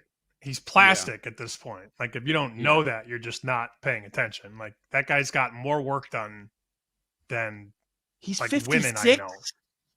Oh, well. Wait, okay. Yeah, okay. Sure. But no, he was all those guys were like all about backing Lane Kiffin. It was ridiculous, and with his antics, I don't know how you could do that. Yeah, look. I mean, clearly there's a fraternity there. The power wielders in college football are mostly represented by the same guy, so they're not going to say anything negative. Again, I have the clip we'll play later what Bill Cowher said about Lane Kiffin, because Bill Cowher doesn't care about the politics of college football. He's just calling it as he sees it through the eyes of a guy who coached at a very high level for a very long time. One more quick thing on Saban, though. Like, Saban's made a couple comments the last couple years, and look, I'm a big Saban guy. I have nothing wrong with Nick Saban. But he made a comment about Kalen DeBoer earlier this season about how Julian Sayin was like on the practice squad or something for a whole season. And Julian Sayin was on campus in Tuscaloosa for like a month and then transferred to Ohio State. And they were showing highlights of Sayin throwing touchdowns at Ohio State. And it was the highlight package. And Saban came out after the package was over and was like, yeah, that new guy at Alabama didn't even know what he had. That guy was just waiting in the weeds for a whole year. And the Alabama faithful came out of the woodwork and were like, actually, no. He transferred pretty early in the game, and Kalen did not have Julian Sayin just sitting on the bench and waiting. Julian Sayin got up, transferred. Like, it was a very short time that Sayin was on campus for. But Saban was just throwing that out there like, oh, well, how did Kalen DeBoer not know that he had Julian Sayin? Sayin was there for a cup of coffee and then left. So there have been some things on that set that have been said the last season where I've just been like, that's just not right. That's factually incorrect. You need another facelift. Oh, more dogs. Yay. Like, it just, I don't know, man. It's not my show anymore. I was a big David Pollock fan. I loved watching David Pollock. And now it's just turned into the whole, McAfee and Desmond Howard. The whole show is just McAfee. You can't move on from Desmond Howard. You can't take him off the show. No, you can't. Yeah, Untouchable. I don't know, man. It's turned into like a WWE production where it's more about shock value and overproduced and like storylines more than actual tangible college football conversations, if that makes any sense. Oh, it makes a lot of sense. And McAfee's ties to WWE, like he has the power now. It's his show, which is sad. Yeah, I don't know. I forgot to tell the boys to grab the clip because I saw this over the weekend and it was time to move on, but it was also kind of sad. Did you see the Corso clip? Because he did a video interview and he's basically saying his life sucks now without game day and he can't watch. And, a lot of times guys at this stage in their life, they're like, yeah, I'm enjoying retirement, this and that. He's like, no, I miss it. It sucks. I can't watch game day. And I didn't know if he can't watch game day because it hurts because he's not part of it, or it's just not the show that's when it was in its heyday with Corso. When Corso was the man. And he should have been off the show for the last few years. I think we understand that. But yeah, that was tough to see that he's really missing it and he's having a tough time without it. You know what though? You bring that up. They had this whole thing. They had this whole show dedicated to him, and then they just moved right on, just like Herbie did with the dog. Just moved on. We're all gonna cry. We're all gonna have a good cry, and then we're gonna move on. That's what they do. He's so fake. He is so fake. Do you think he's got the video montage for the next dog ready to go? Like he's got there's 3 dogs now. 8. I forgot. So it's gonna be a while. Before he's dogless again. That's true. There's a lot happening with college. Man, it really sounds like Fitz might go to Michigan State. I don't know. That's a lot of baggage. I wouldn't sign up for not in 2025. And what you get out of it, that is a lot of baggage that you'll be taking on. I think we all know he won the lawsuit. Okay, cool. And he can tell everybody that. Like he was involved at a lot of bad stuff that happened in Northwestern. And nobody's going to convince me that he didn't know. These head coaches know everything that's going on. Mm-hmm. I agree. But it's nice to see somebody give him a second chance. I don't know if it's going to work. Time will tell. He's going to have to recruit the Midwest, and now you're recruiting against Ohio State and Indiana and Michigan and all that. We'll see. I don't feel any type of way about it from a betting standpoint. We teased this going into the break, and I know we're going to do a little bit more of this tomorrow. We're going to do a segment on college football futures. But Mikey Betts, who has made some really solid future bets that he's tweeted us about, he's got a Virginia ticket at 100-1 to win the conference. And he asked about what we would do. And I like answering these questions and talking this out, but we need a little more time. Like it's a big math thing. And I mean, I could give you my instant reaction, but let's just table this for tomorrow. He's got a ticket on Virginia 100-1 to win the ACC. And they are a 3-point favorite in the ACC championship game. So I'd like to talk about that tomorrow if we can. Yep. Let's make sure that we do that. We will do that tomorrow. A lot of movements. As far as the NFL, I think it's worth bringing up that Dart is your second favorite for Offensive Rookie of the Year heading into the game tonight. Also heading into tonight, another market that could move, Coach of the Year. Vrabel's your odds-on favorite. He's around -200. Ben Johnson is the second favorite at +240, around 2-1 at a lot of spots. I find that to be interesting. So based on tonight's results, we could get some movement. Coach of the Year, Offensive Rookie of the Year. And I was wondering about it, all that chatter about Jonathan Taylor being your MVP. That is now dead based on what's happening with the Colts of late. But my JSN OPOY is live, man. Taylor and JSN, both -110 for Offensive Player of the Year. So we'll get into that tomorrow as well with the awards. As far as Week 14, man, there are a lot of huge matchups. We've got Chicago-Green Bay. That game's going to happen twice over the next 3 weeks. You've got Pittsburgh-Baltimore. Based on who loses most recently, you keep having the leader in the clubhouse just kind of flip in and out. And, okay, now they're going to be the 4 seed in the AFC. It was Pittsburgh. Now it's Baltimore after the Steelers lose yesterday. So that's going to be a big matchup. You've got Houston and Kansas City, both of them just trying to get into the playoffs. That's going to be your Sunday night football matchup. So a lot of big games coming up this week in week 14. And Dallas-Detroit is a real good one. Both of those teams fighting to get in on the NFC side. That game's on Thursday, Sam. I tagged 4 games that have some pretty notable movement. So naturally, Mariota plays well on Sunday night. A nation watches it. Washington's going to be popular. So look ahead was Minnesota -2.5. And now Washington is a 1.5 point favorite. So a 4-point move, granted through the zero, not that big of a move, but Minnesota 2.5 to Washington 1.5. How about Seattle? They pound another bad team and they face another bad team. Seattle goes from 7 on the open. There's still a 7.5 at BetMGM, Joe, but Circa and Westgate have 8. Pinnacle has 8. Chris has 9. I think that one's going to climb. So if you want Seattle and you have money in the account and you know you're going to bet Seattle, lay the 7.5 now. 2 other quick ones. Buffalo from 5.5 to 6 against Cincinnati, and they are betting the Texans. Look ahead here was 5.5, now 3.5. Kansas City only a 3.5 point home favorite against the Houston Texans. A lot of fascinating conversations with some of these lines. Remember the last time Shedeur was laying more than a field goal? Did they win? That Raiders game? Yeah. Yeah, no. But it's hard to bet Tennessee. But Cleveland -3.5, -4 at home. That Browns defense got roughed up yesterday. That's interesting.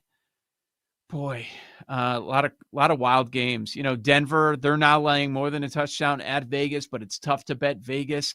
There's some dogs here. Like, you want to get there, but it's very difficult to bet them. How about Miami, man? Look at the run that they've been on. Soft schedule. They keep winning games. They almost lost it yesterday against New Orleans, but they found a way to just get by, and now they're favored coming up this week, taking on the Jets. So a lot of fun games to talk about. Monday Moons on the other side. Joe O, Sammy P, you've got Bet Sweats. You're listening to Bet Sweats with Joe O and Sammy P on the BetMGM Network.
Look at him, he's heading for that small moon. That's no moon.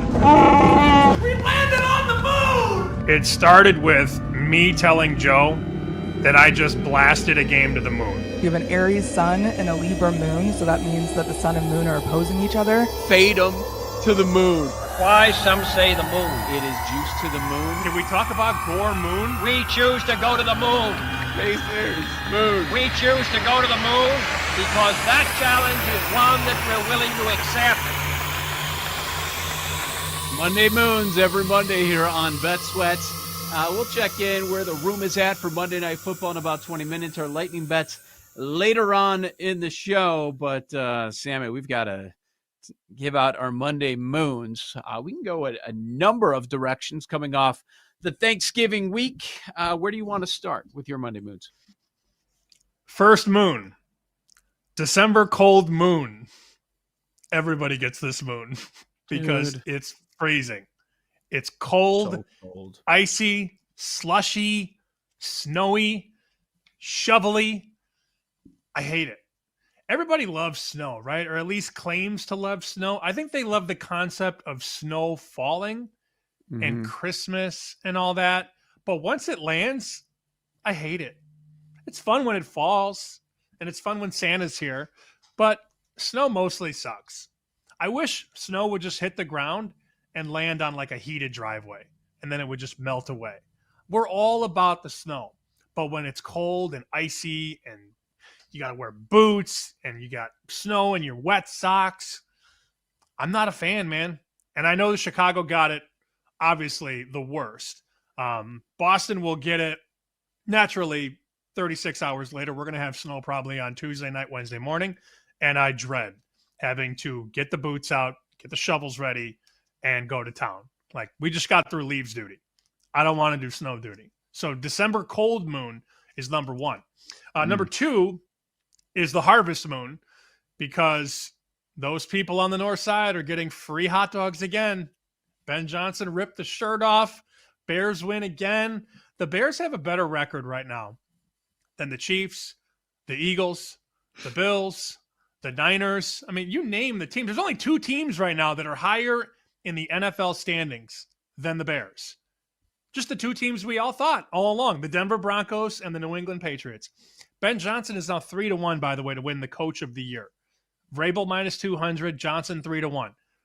I said, hand up, luck box. And I think for a lot of the season, there was a lot of luck. Sue me.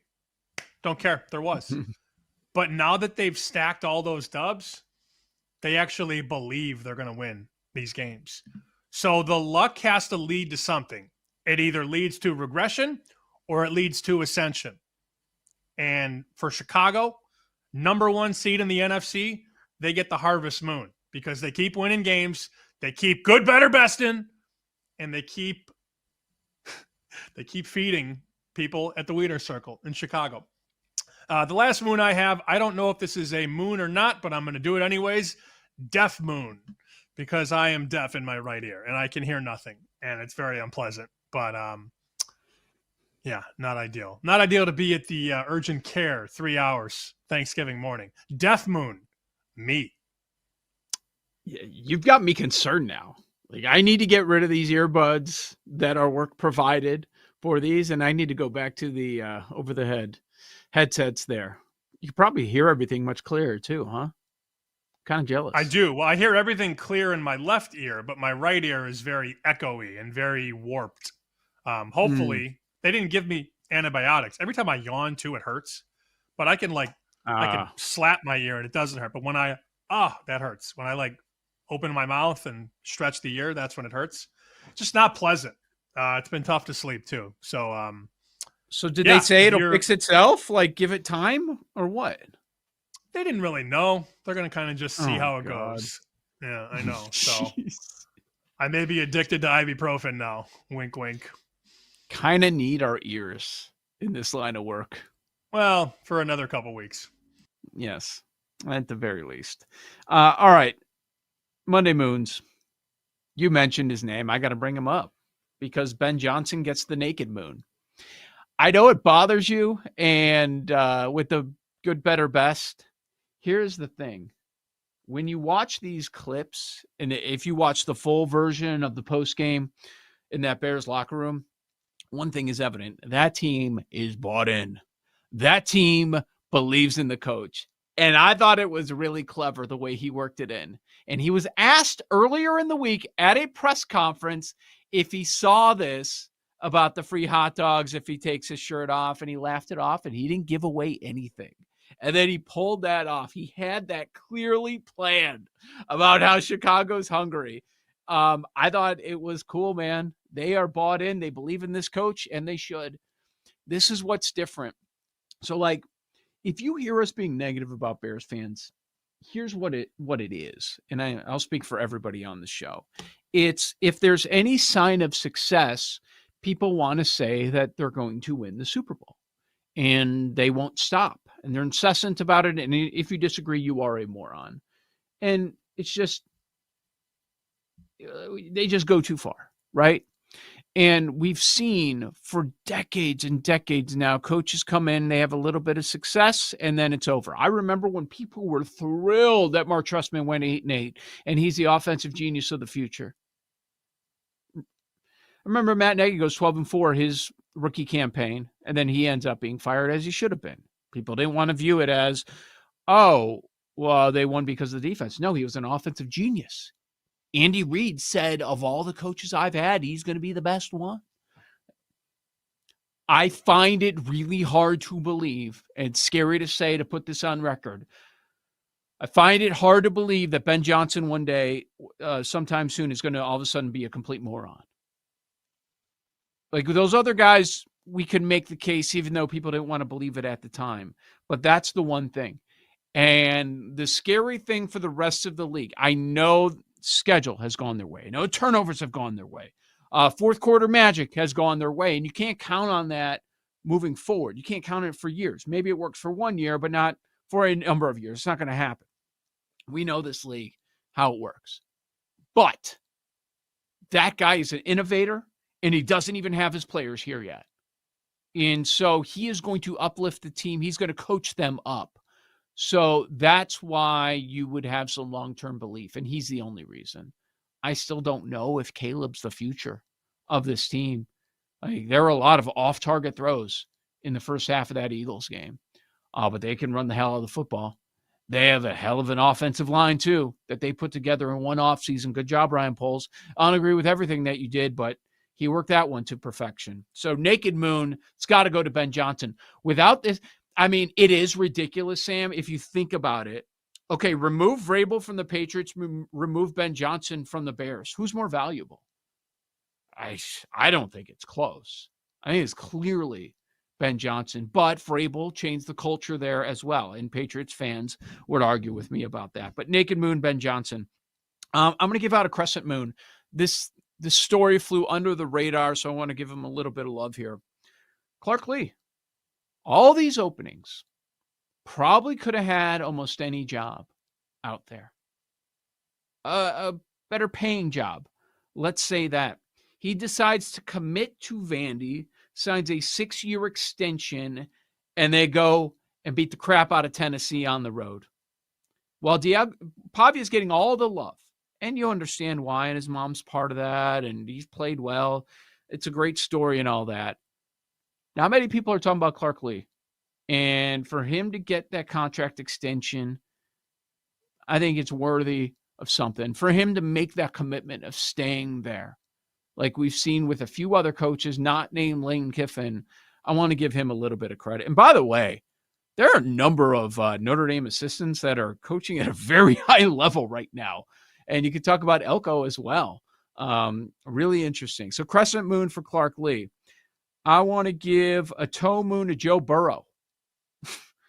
Oh, he's coming back too early. He's not ready. Bad decision. You're going against Lamar? Oh, good luck with that, Joe. You don't even have T. Higgins. It's going to be bad. He's forcing it. Bengals are dumb. How about this dub? Joe Burrow. Unbelievable. They finished with 5 wins last year at the end of the season. Are they going to go on a run? There's another team that could pop up in that playoff picture, and that was unexpected if that were to happen. Another moon. Let me give one to Kyle Shanahan because I keep doubting him. I'm like, there's no way. No, they're gonna lose this one. Oh, they're facing this bad team. They're gonna lose this one. Their defense stinks. They've missed all these guys. Even if Purdy throws 3 interceptions in a half, they find ways to win. And Shanahan should be mentioned in that Coach of the Year conversation right there with Vrabel and Ben Johnson. He's not going to win it, but he should be in that conversation based on how they win. I don't know. I don't know how the Niners are 9-4, but they are in arguably the toughest division in the NFL. They are 9-4. Don't know how, but want to give out a quarter moon to Kyle Shanahan. It's remarkable, Sam. What is your Niners bet? Because it is very much live. Was it win total or division? 10.5 wins over and win the NFC, which you're looking. But the wins though, it looks good right now. Imagine if they were healthy on defense. We'd be talking about them to win the Super Bowl. Bosa, team. Warner, Mikael Williams. They've got 4 or 5 guys that are out for the year on defense, and they're still going to win 12 games. If they were healthy, I had Buffalo, San Francisco. Buffalo could still do it, of course. San Francisco just not healthy. Otherwise, we'd be talking about them the way we're talking about the Rams and the Seahawks. Just find ways to win. They do. And how about those great defenses yesterday? The Broncos, the Browns, they didn't look all that strong. Did not. So any given week, Eagles getting smoked with the run game of the Bears. Fangio's had a really strong defense put together this year. All right, let's check in with the fellas as well. Paul Aspen, where are your Monday moons going? We'll start with a wounded bird moon. It was a double pick weekend Survivor. Had a little bit of a gut feeling that it might go against me. Whole Eagles-Bears thing. Went with the Eagles anyway, so I am dead. Dead in Survivor with the Bears being the Eagles. I mean, how often does the push work? 90% of the time. And the fumble. I don't know. I walked into a Black Friday party. Eagles hat on just as the Eagles score to make it 10-9. Of course, Jake Elliott misses the kick, ready to be the villain, being like, yeah, we've seen this movie so many times before. No, that was on me. All right, we'll go with a full finish moon. Because at this time of year, all you see is the moon. There's no daylight in Finland. And a wolf moon to myself, very much related, because I am the boy that cried wolf. I even put in the chat last time we were all together, put in the chat during Friday Feels. Anyone want a golf bet? But, to be fair to you guys, I've done this so many times and it's never worked out. But I bet Sammy Valimaki Thursday night in the RSM at 50-1. Dropped that in the chat. Friday, he ended up pulling it off. And winning the RSM Classic at 50-1. So, what'd you guys say? 15 shows left. Finally hit a golf outright. So that's nice. And yeah, that's it. Never mind. I thought I had another one. I don't. Had a good number. Not gonna lie. When you said finish moon, I went a different direction. Not FINNISH. I'm not gonna lie. You know what? One more. A skinny moon to myself. Also, the last time I saw you guys, about 12 hours later, food poisoning right to the face. What? It was a bad sub. I'm not going to name the place because I typically like the place, but it's my best guess. Mr. Submarine. Yeah, I'm more of a hoagie guy. Lesson learned. Mr. Submarine. No, where was it for real? I'm not going to say that. Is it a mom pop place or a chain? Yeah, okay, mom pop. But yeah, so it was touch and go for a lot of last week. Even saw Sam Monday. We were both kind of fighting through it. Him with his ear, me with my stomach thing. But what kind? Hack the system. Most Italian. Okay. Most people putting on like 10 pounds Thanksgiving week. I lost 6, so I'm way ahead of the game. I'm good. Wow, you look good. Food poisoning. Yeah.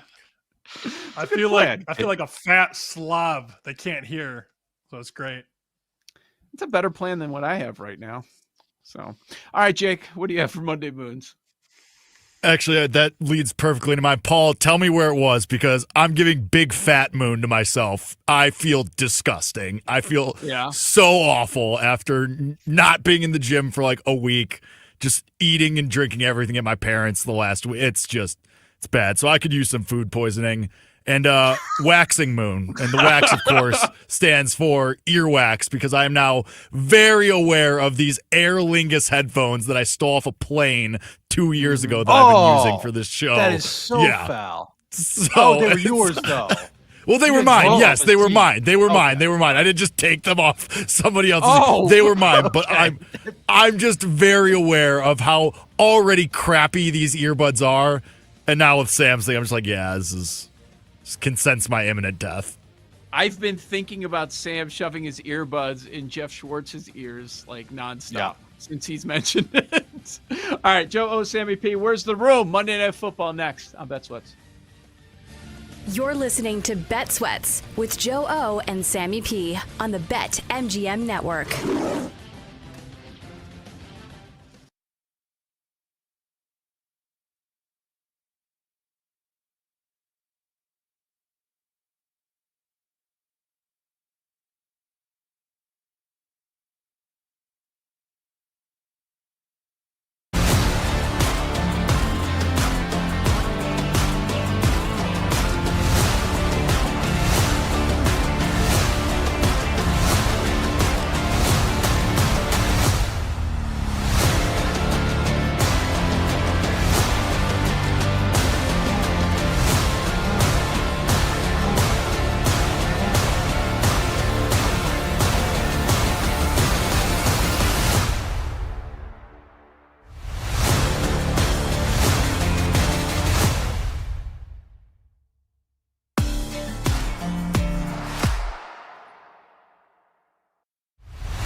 Where's the room?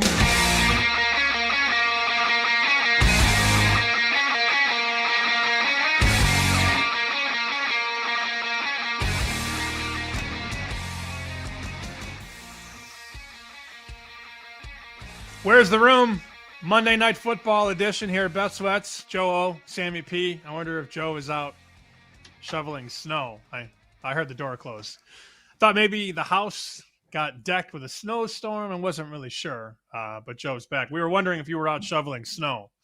If that's the case. That's what you were doing. I was in the back porch taking a look because the smoker got delivered yesterday, and I haven't found a spot for it yet. And so, yeah, sorry about that. I miscalculated my time. I started thinking about what's going to be the first thing that goes on a smoker, and I got to figure out a spot for it on the back patio because there's a lot of snow that needs to be moved around, which I'll probably do after the show today.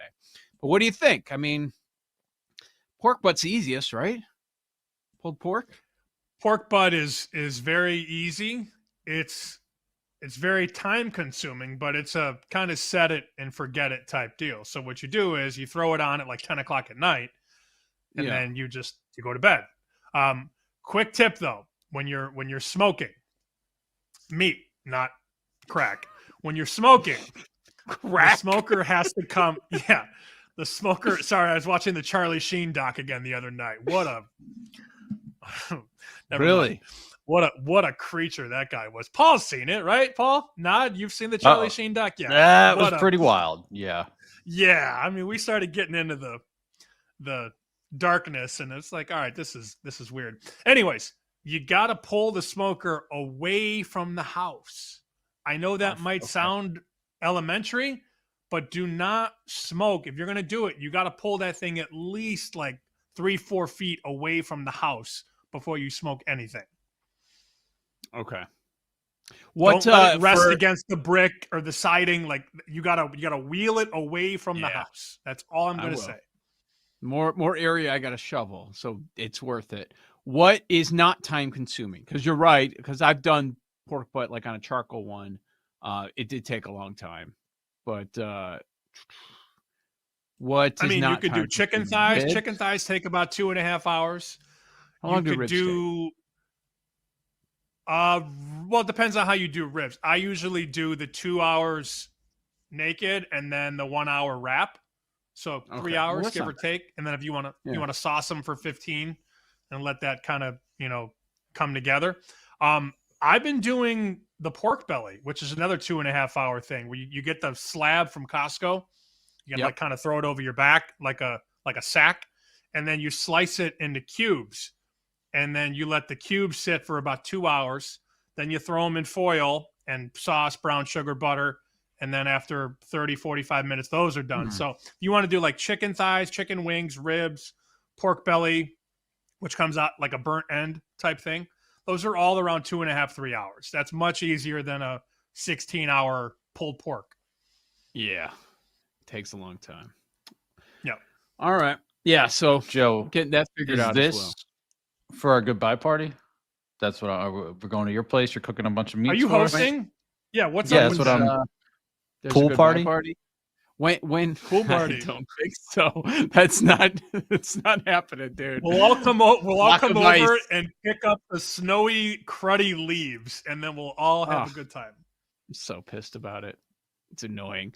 I'm worried. As you were talking about the snow during the last segment, I was like, I think we just might have snow for the next 4 months.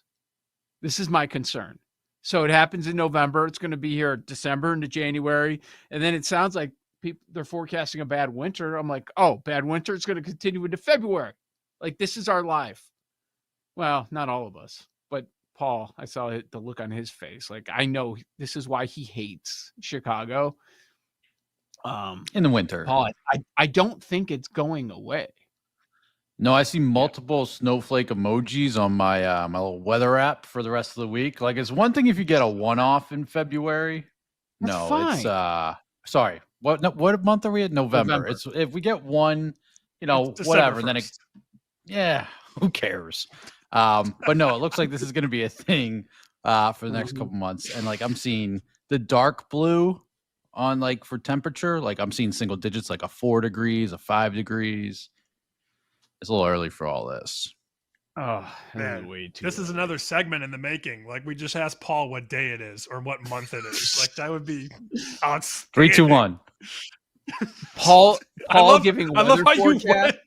you went from February to November and it's December. It's very funny. You know, being back after a couple days, it's like I'm all discombobulated. Just a couple days for you? You were out No. last week, right? It was a whole week. Yeah, it was the whole week. Yeah. But it felt like It was- nothing, right? It was really nice. But Yeah, yes, but I saw it was- him Monday and he's like, I do not feel great. But then he just pounded seafood all night. So I was like, oh my True. God. That was the What's wrong first with test you? case. Yeah.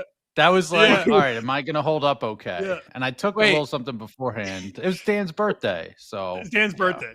So yeah, so I get, know, I get but out why of the Uber. seafood? I get out of the Uber. I see Paul. Paul's like, "Oh man, I had the worst case of food poisoning," and I'm like, "So you're gonna do seafood, huh?" Yeah, aggressive. They were crushing seafood, and I didn't even eat at the dinner because I ate a half a jalapeno pizza at like 1 a.m. the night before, so I was out of commission on Monday. Yeah. Oh, like all the whiskey, and then my buddy dropped off a half pepperoni, half jalapeno pepperoni pizza, and I like all I did was eat the whole thing. So, yeah, not a great week for me. Yeah. Where's the room? We're gonna do that? Yeah, let's do it. We already Okay. played the thing when you were out looking I at saw it leaves and playing. snow and smokers. I saw it Okay. Yeah, smoking Also crack. cleaned my AirBuds during the break, like pretty Did you? intensely. So, but might be making the switch. Yeah, after all that, idea. it might be. Yeah. Anyway, where's the room? The room is kind of mixed, but very much heading towards the Patriots. No surprise. 5th most bet prop at BetMGM for tonight's Monday Night Football game. Drake May over 244.5 passing yards. That is minus 115. Makes sense. They do love May. Yeah. I get it. Not the way I would attack the Giants defense, but he takes his deep shots every game. I guess somewhat related. Demario Douglas over 1.5 receptions made at plus 115. They love these. So random. They love these. All right, we got 2 Patriots so far out of the 5. What's number 3? All right, so now we are going. Just trying to get the juice up as well. So the number 3 most bet prop to go with the Giants. Theo Johnson over 30.5 receiving yards, and that is minus 118. Oh, that's probably actually a down good to fade 20. there, Joe. Yeah, down to 29 He's and been a half. pretty hot. He's Yeah, of course. Yeah, all he needs is 31 yards.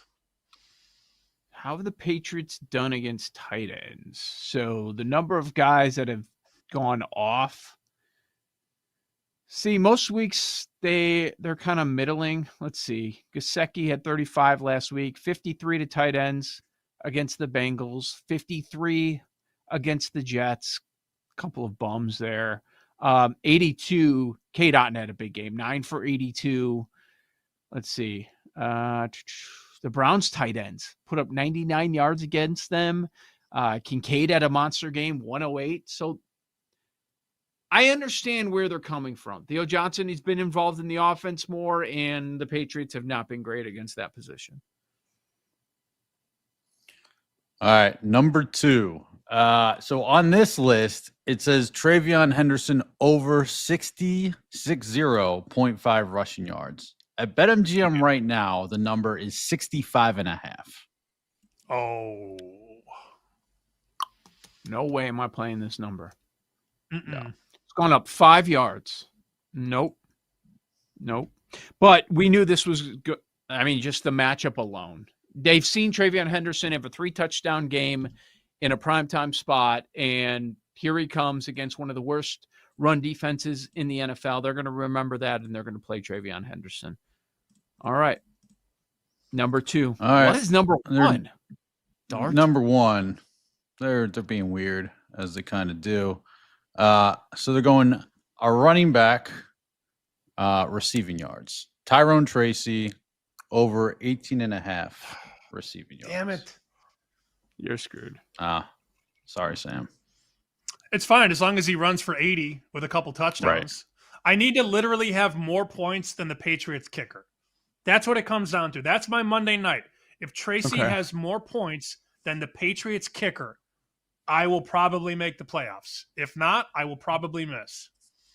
One catch, 15 yards for a touchdown. Perfect. You just don't get it. I hate hearing his name, though. Just the fact that you said his name in the room. Forget that he's number one. The fact that you even said the word Tracy has me squeamish. No dart plays. I'm surprised, guys. Most he's a guy bet anytime touchdown. Jackson anytime. Dart. And what are the odds on that? So this says, I didn't see this. Maybe it's at BetMGM. They're listing plus 320 on the room sheet. Where's Henderson there? I thought he would have been. He's on there. He's top 5. He's at minus 125. Dart is currently plus 275. Okay, but was he second most popular, Henderson, or no? He was 4th. He was 4th. Oh, okay. The 5th most popular is New England defense special teams, a plus 725. Others that are in the room: Hunter Henry and Stephon Diggs. Oh, man. Joe, after hearing the room, any thought about Giants money line tonight? Feels a little Giantsy. Yeah. I mean, we like the 7, and we've seen so many big dogs win this week. Bears 7-point dog outright. Bengals 7.5-point dog outright. Panthers 10.5-point dog outright. Could we see a 4th one this week? Boy, that would be a lot. But I could see it. Just matchup wise, we've seen the Giants in these close games since moving on from Dayball. They've played well. They should have beat the Lions last week in Detroit, which was another massive point spread. They're 1-5 in these one-score games. I don't see Patriots blowout. I got to be honest with you.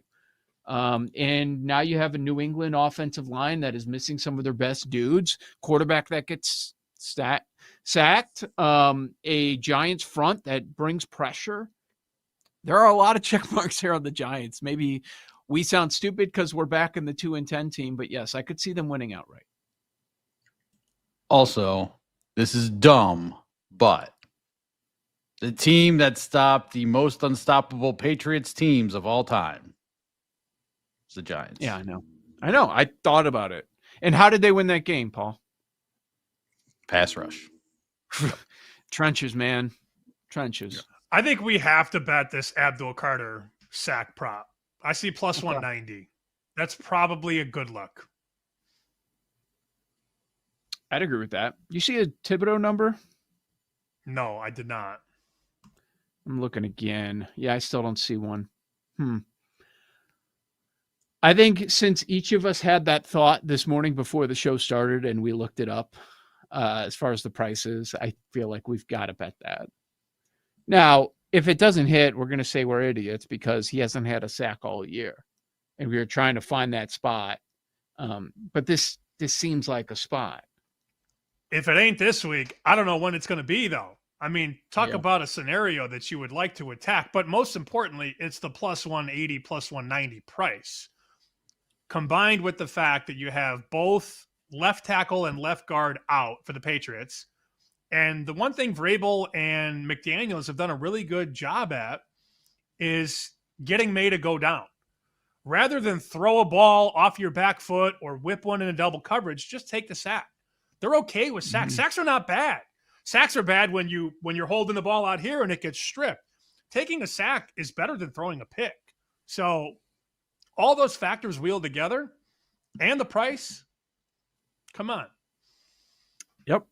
That makes sense. So there are angles for Monday Night Football. That's what the room is thinking. The room is all over Tracy, over receiving yards, Henderson over rushing yards. That's not a surprise. Theo Johnson over on the receiving, Demario Douglas over on receptions, Drake May over on passing yards, and then the Dart anytime touchdown, very popular for tonight, thinking that he's going to rush. I can't wait to see what they do there. I was also thinking that they would bet on Dart rushing yards in some form or fashion, and they didn't trust that one. So that was surprising. Paul, was that you? Was that your horn? You're in the bike? Yeah, apparently there's someone here. I don't know. Yep. Bye, guys. Break. Go find out. Lightning bets are next. Joe O, Sammy P. This is BetSweats.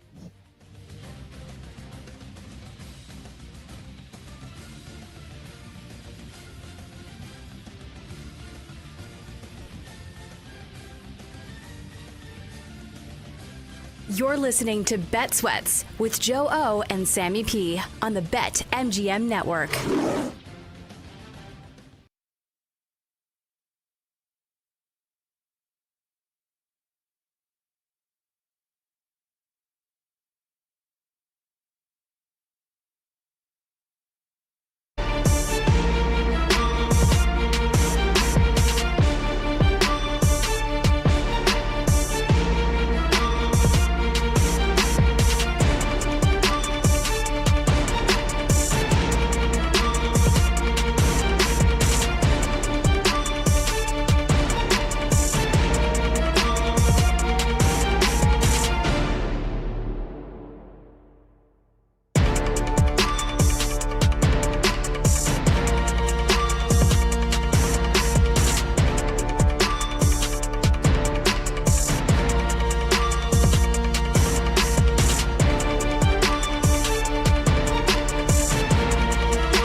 Welcome back to Bet Sweats with Joe Ostrowski and Sam Paniotovich on the BetMGM Network.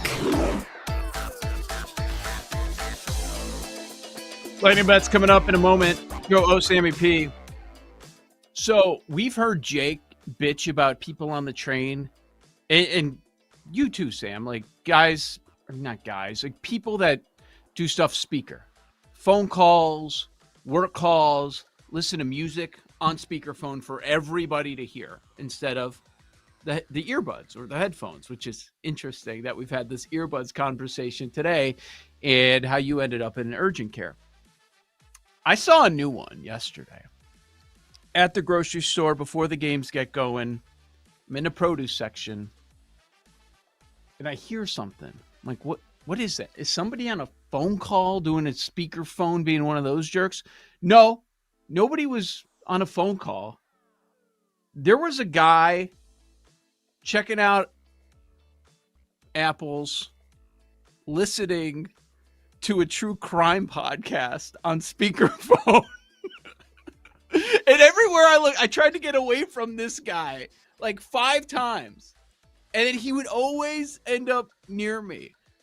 And one of their friends would die soon, and nobody knew who it would be. And I'm like, I kept trying to get away from this guy. And every time I turn around, there's the speaker again, talking about how somebody in the small town got murdered, and it was somebody they knew, but they didn't know who.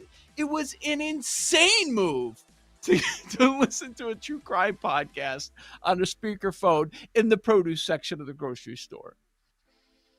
Can we get a sketch of what this person looked like? Can you describe this person?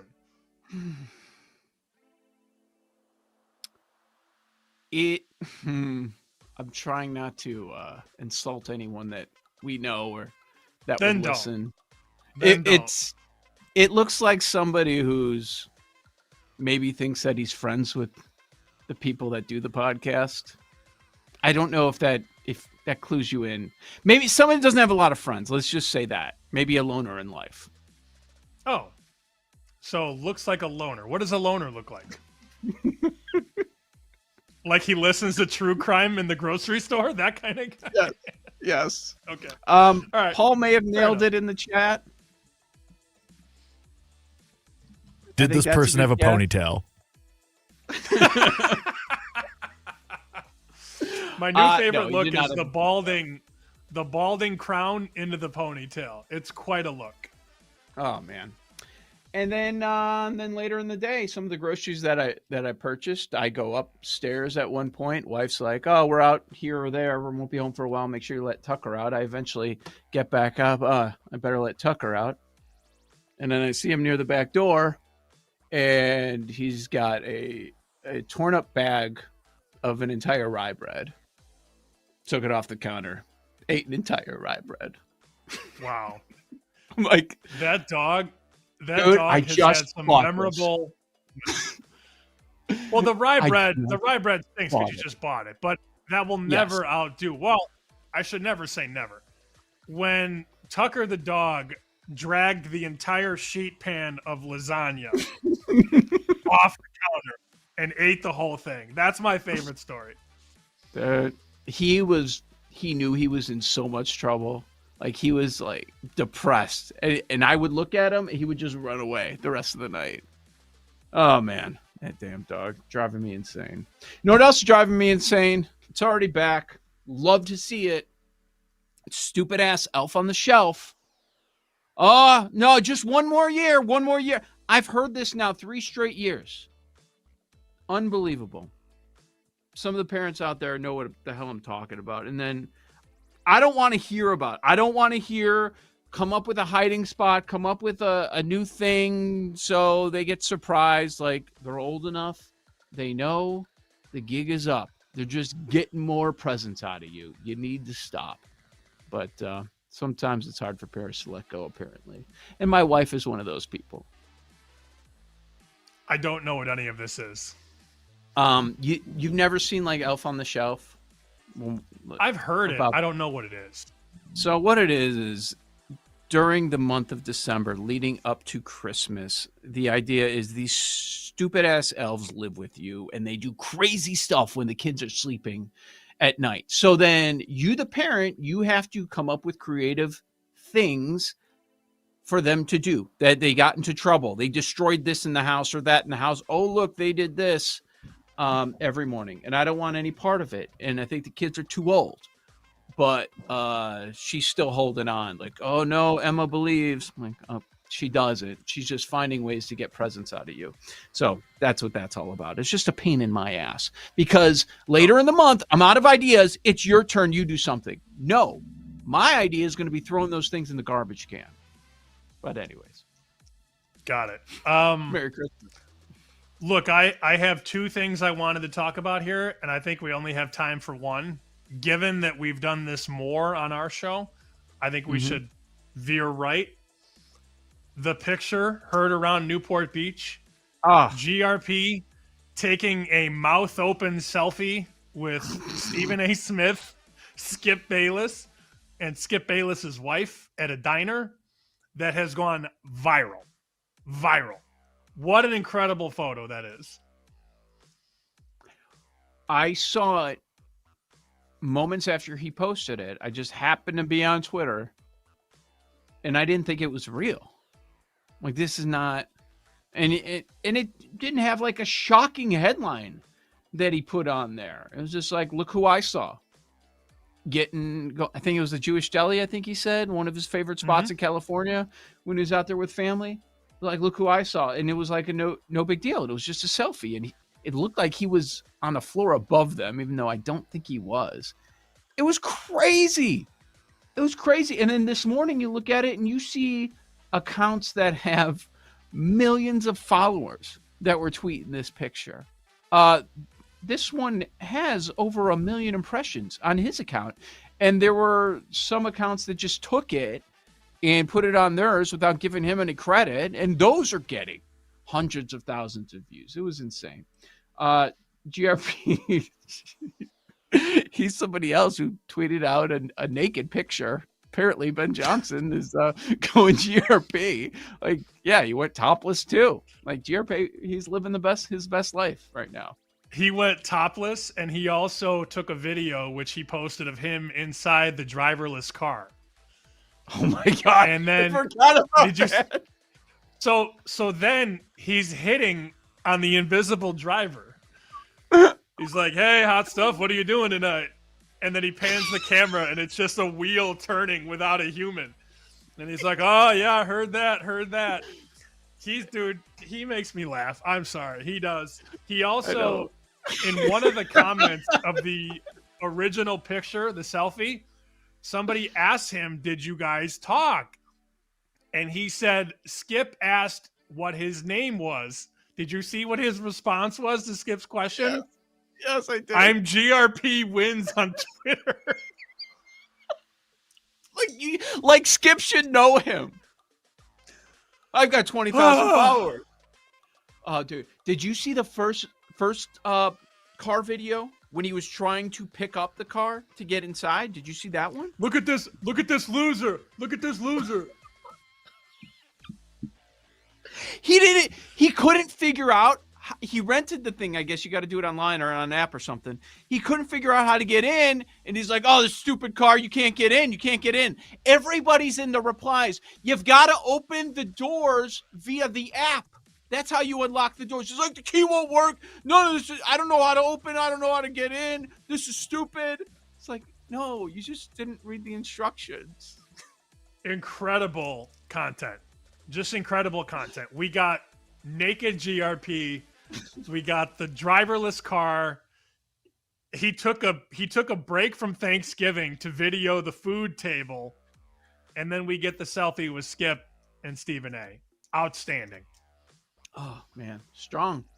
I thought it was real. And then he was telling people, then he also tweeted out, hey, this is not AI, which I thought it was. He's like, I don't even know how to do that crap. I believe him. The AI. Yeah. I do too. He's funny when he doesn't even mean to be funny. That's the amazing part of GRP. But yeah, that was some good stuff. Hope you're listening, GRP. Hope you're doing well. I saw that he's back in town here in Chicago, now dealing with the weather himself. All right, let's go lightning bets. We've talked about our bets a whole bunch today. Where are you going, Sam? Need a big night from Taylor, the running back for the Giants, but I'm not going to bet any props on that one. I'm going to just keep what I have in pocket already. Giants +7, and let's do that Abdul Carter bet. Paul said he found a +205, but I'll just call it consensus price +190, Abdul Carter to record a sack. Yeah, plenty of 7.5s out there, and I think that's the road. Now, I found a way to be just miss on the NFL. Like, my sides have been awful, so take it for what it is. But I do like the Giants tonight as well, and it's funny. I'm with you on Carter. We both landed there before the show even started. We were thinking about the idea of Carter in this specific spot against this Patriots offensive line. May takes a ton of sacks where Carter would finally get his sack. I get it if you think Burns, but you got to lay a price with Burns. You're not getting 2-1 like you are with Carter. Paul, lightning bets, anything for today? I'll join you guys on Carter, but I'm going to play Burns 2+ at +452. I just think the opportunity. He's had a couple multi-sack games, and May has had 4-sack, 6-sack kind of games. They could both eat tonight. Yep, that makes sense. Going through all the box scores last night, there were a lot of guys that had two sacks. A lot of guys ended up with 2 yesterday. So it would not surprise me, especially with the number of sacks that May takes. Jake, anything for lightning bets? I will also join on Carter, and I'll be on the Giants as well with you guys. Last thing that I wanted to bitch about, it snows a little bit, and everybody just loses their minds and doesn't know how to walk down the street, even after the snow's been cleared. Like, get a grip. Like, stop waddling like a penguin. Use your legs. Be a real human. Waddling? I don't know. Like, you know, like, people just, like, they carefully let their arms out. Like, walk forward. Get out of the way. Maybe they're weighed down by all the coats and stuff and boots. Well, get stronger then. Have you tried being good? This in Chicago, the sidewalks are all salted. You're fine, and you could probably see it. Yeah, I get you there. But yeah, people lose their mind during the weather. All right, we're losing our minds. We'll be back to do it again tomorrow right here on Bet Sweats. Thanks for listening to Bet Sweats. If you missed anything on today's show, make sure to listen back on the Odyssey app or wherever you get your podcasts on the BetMGM network. Make it legendary.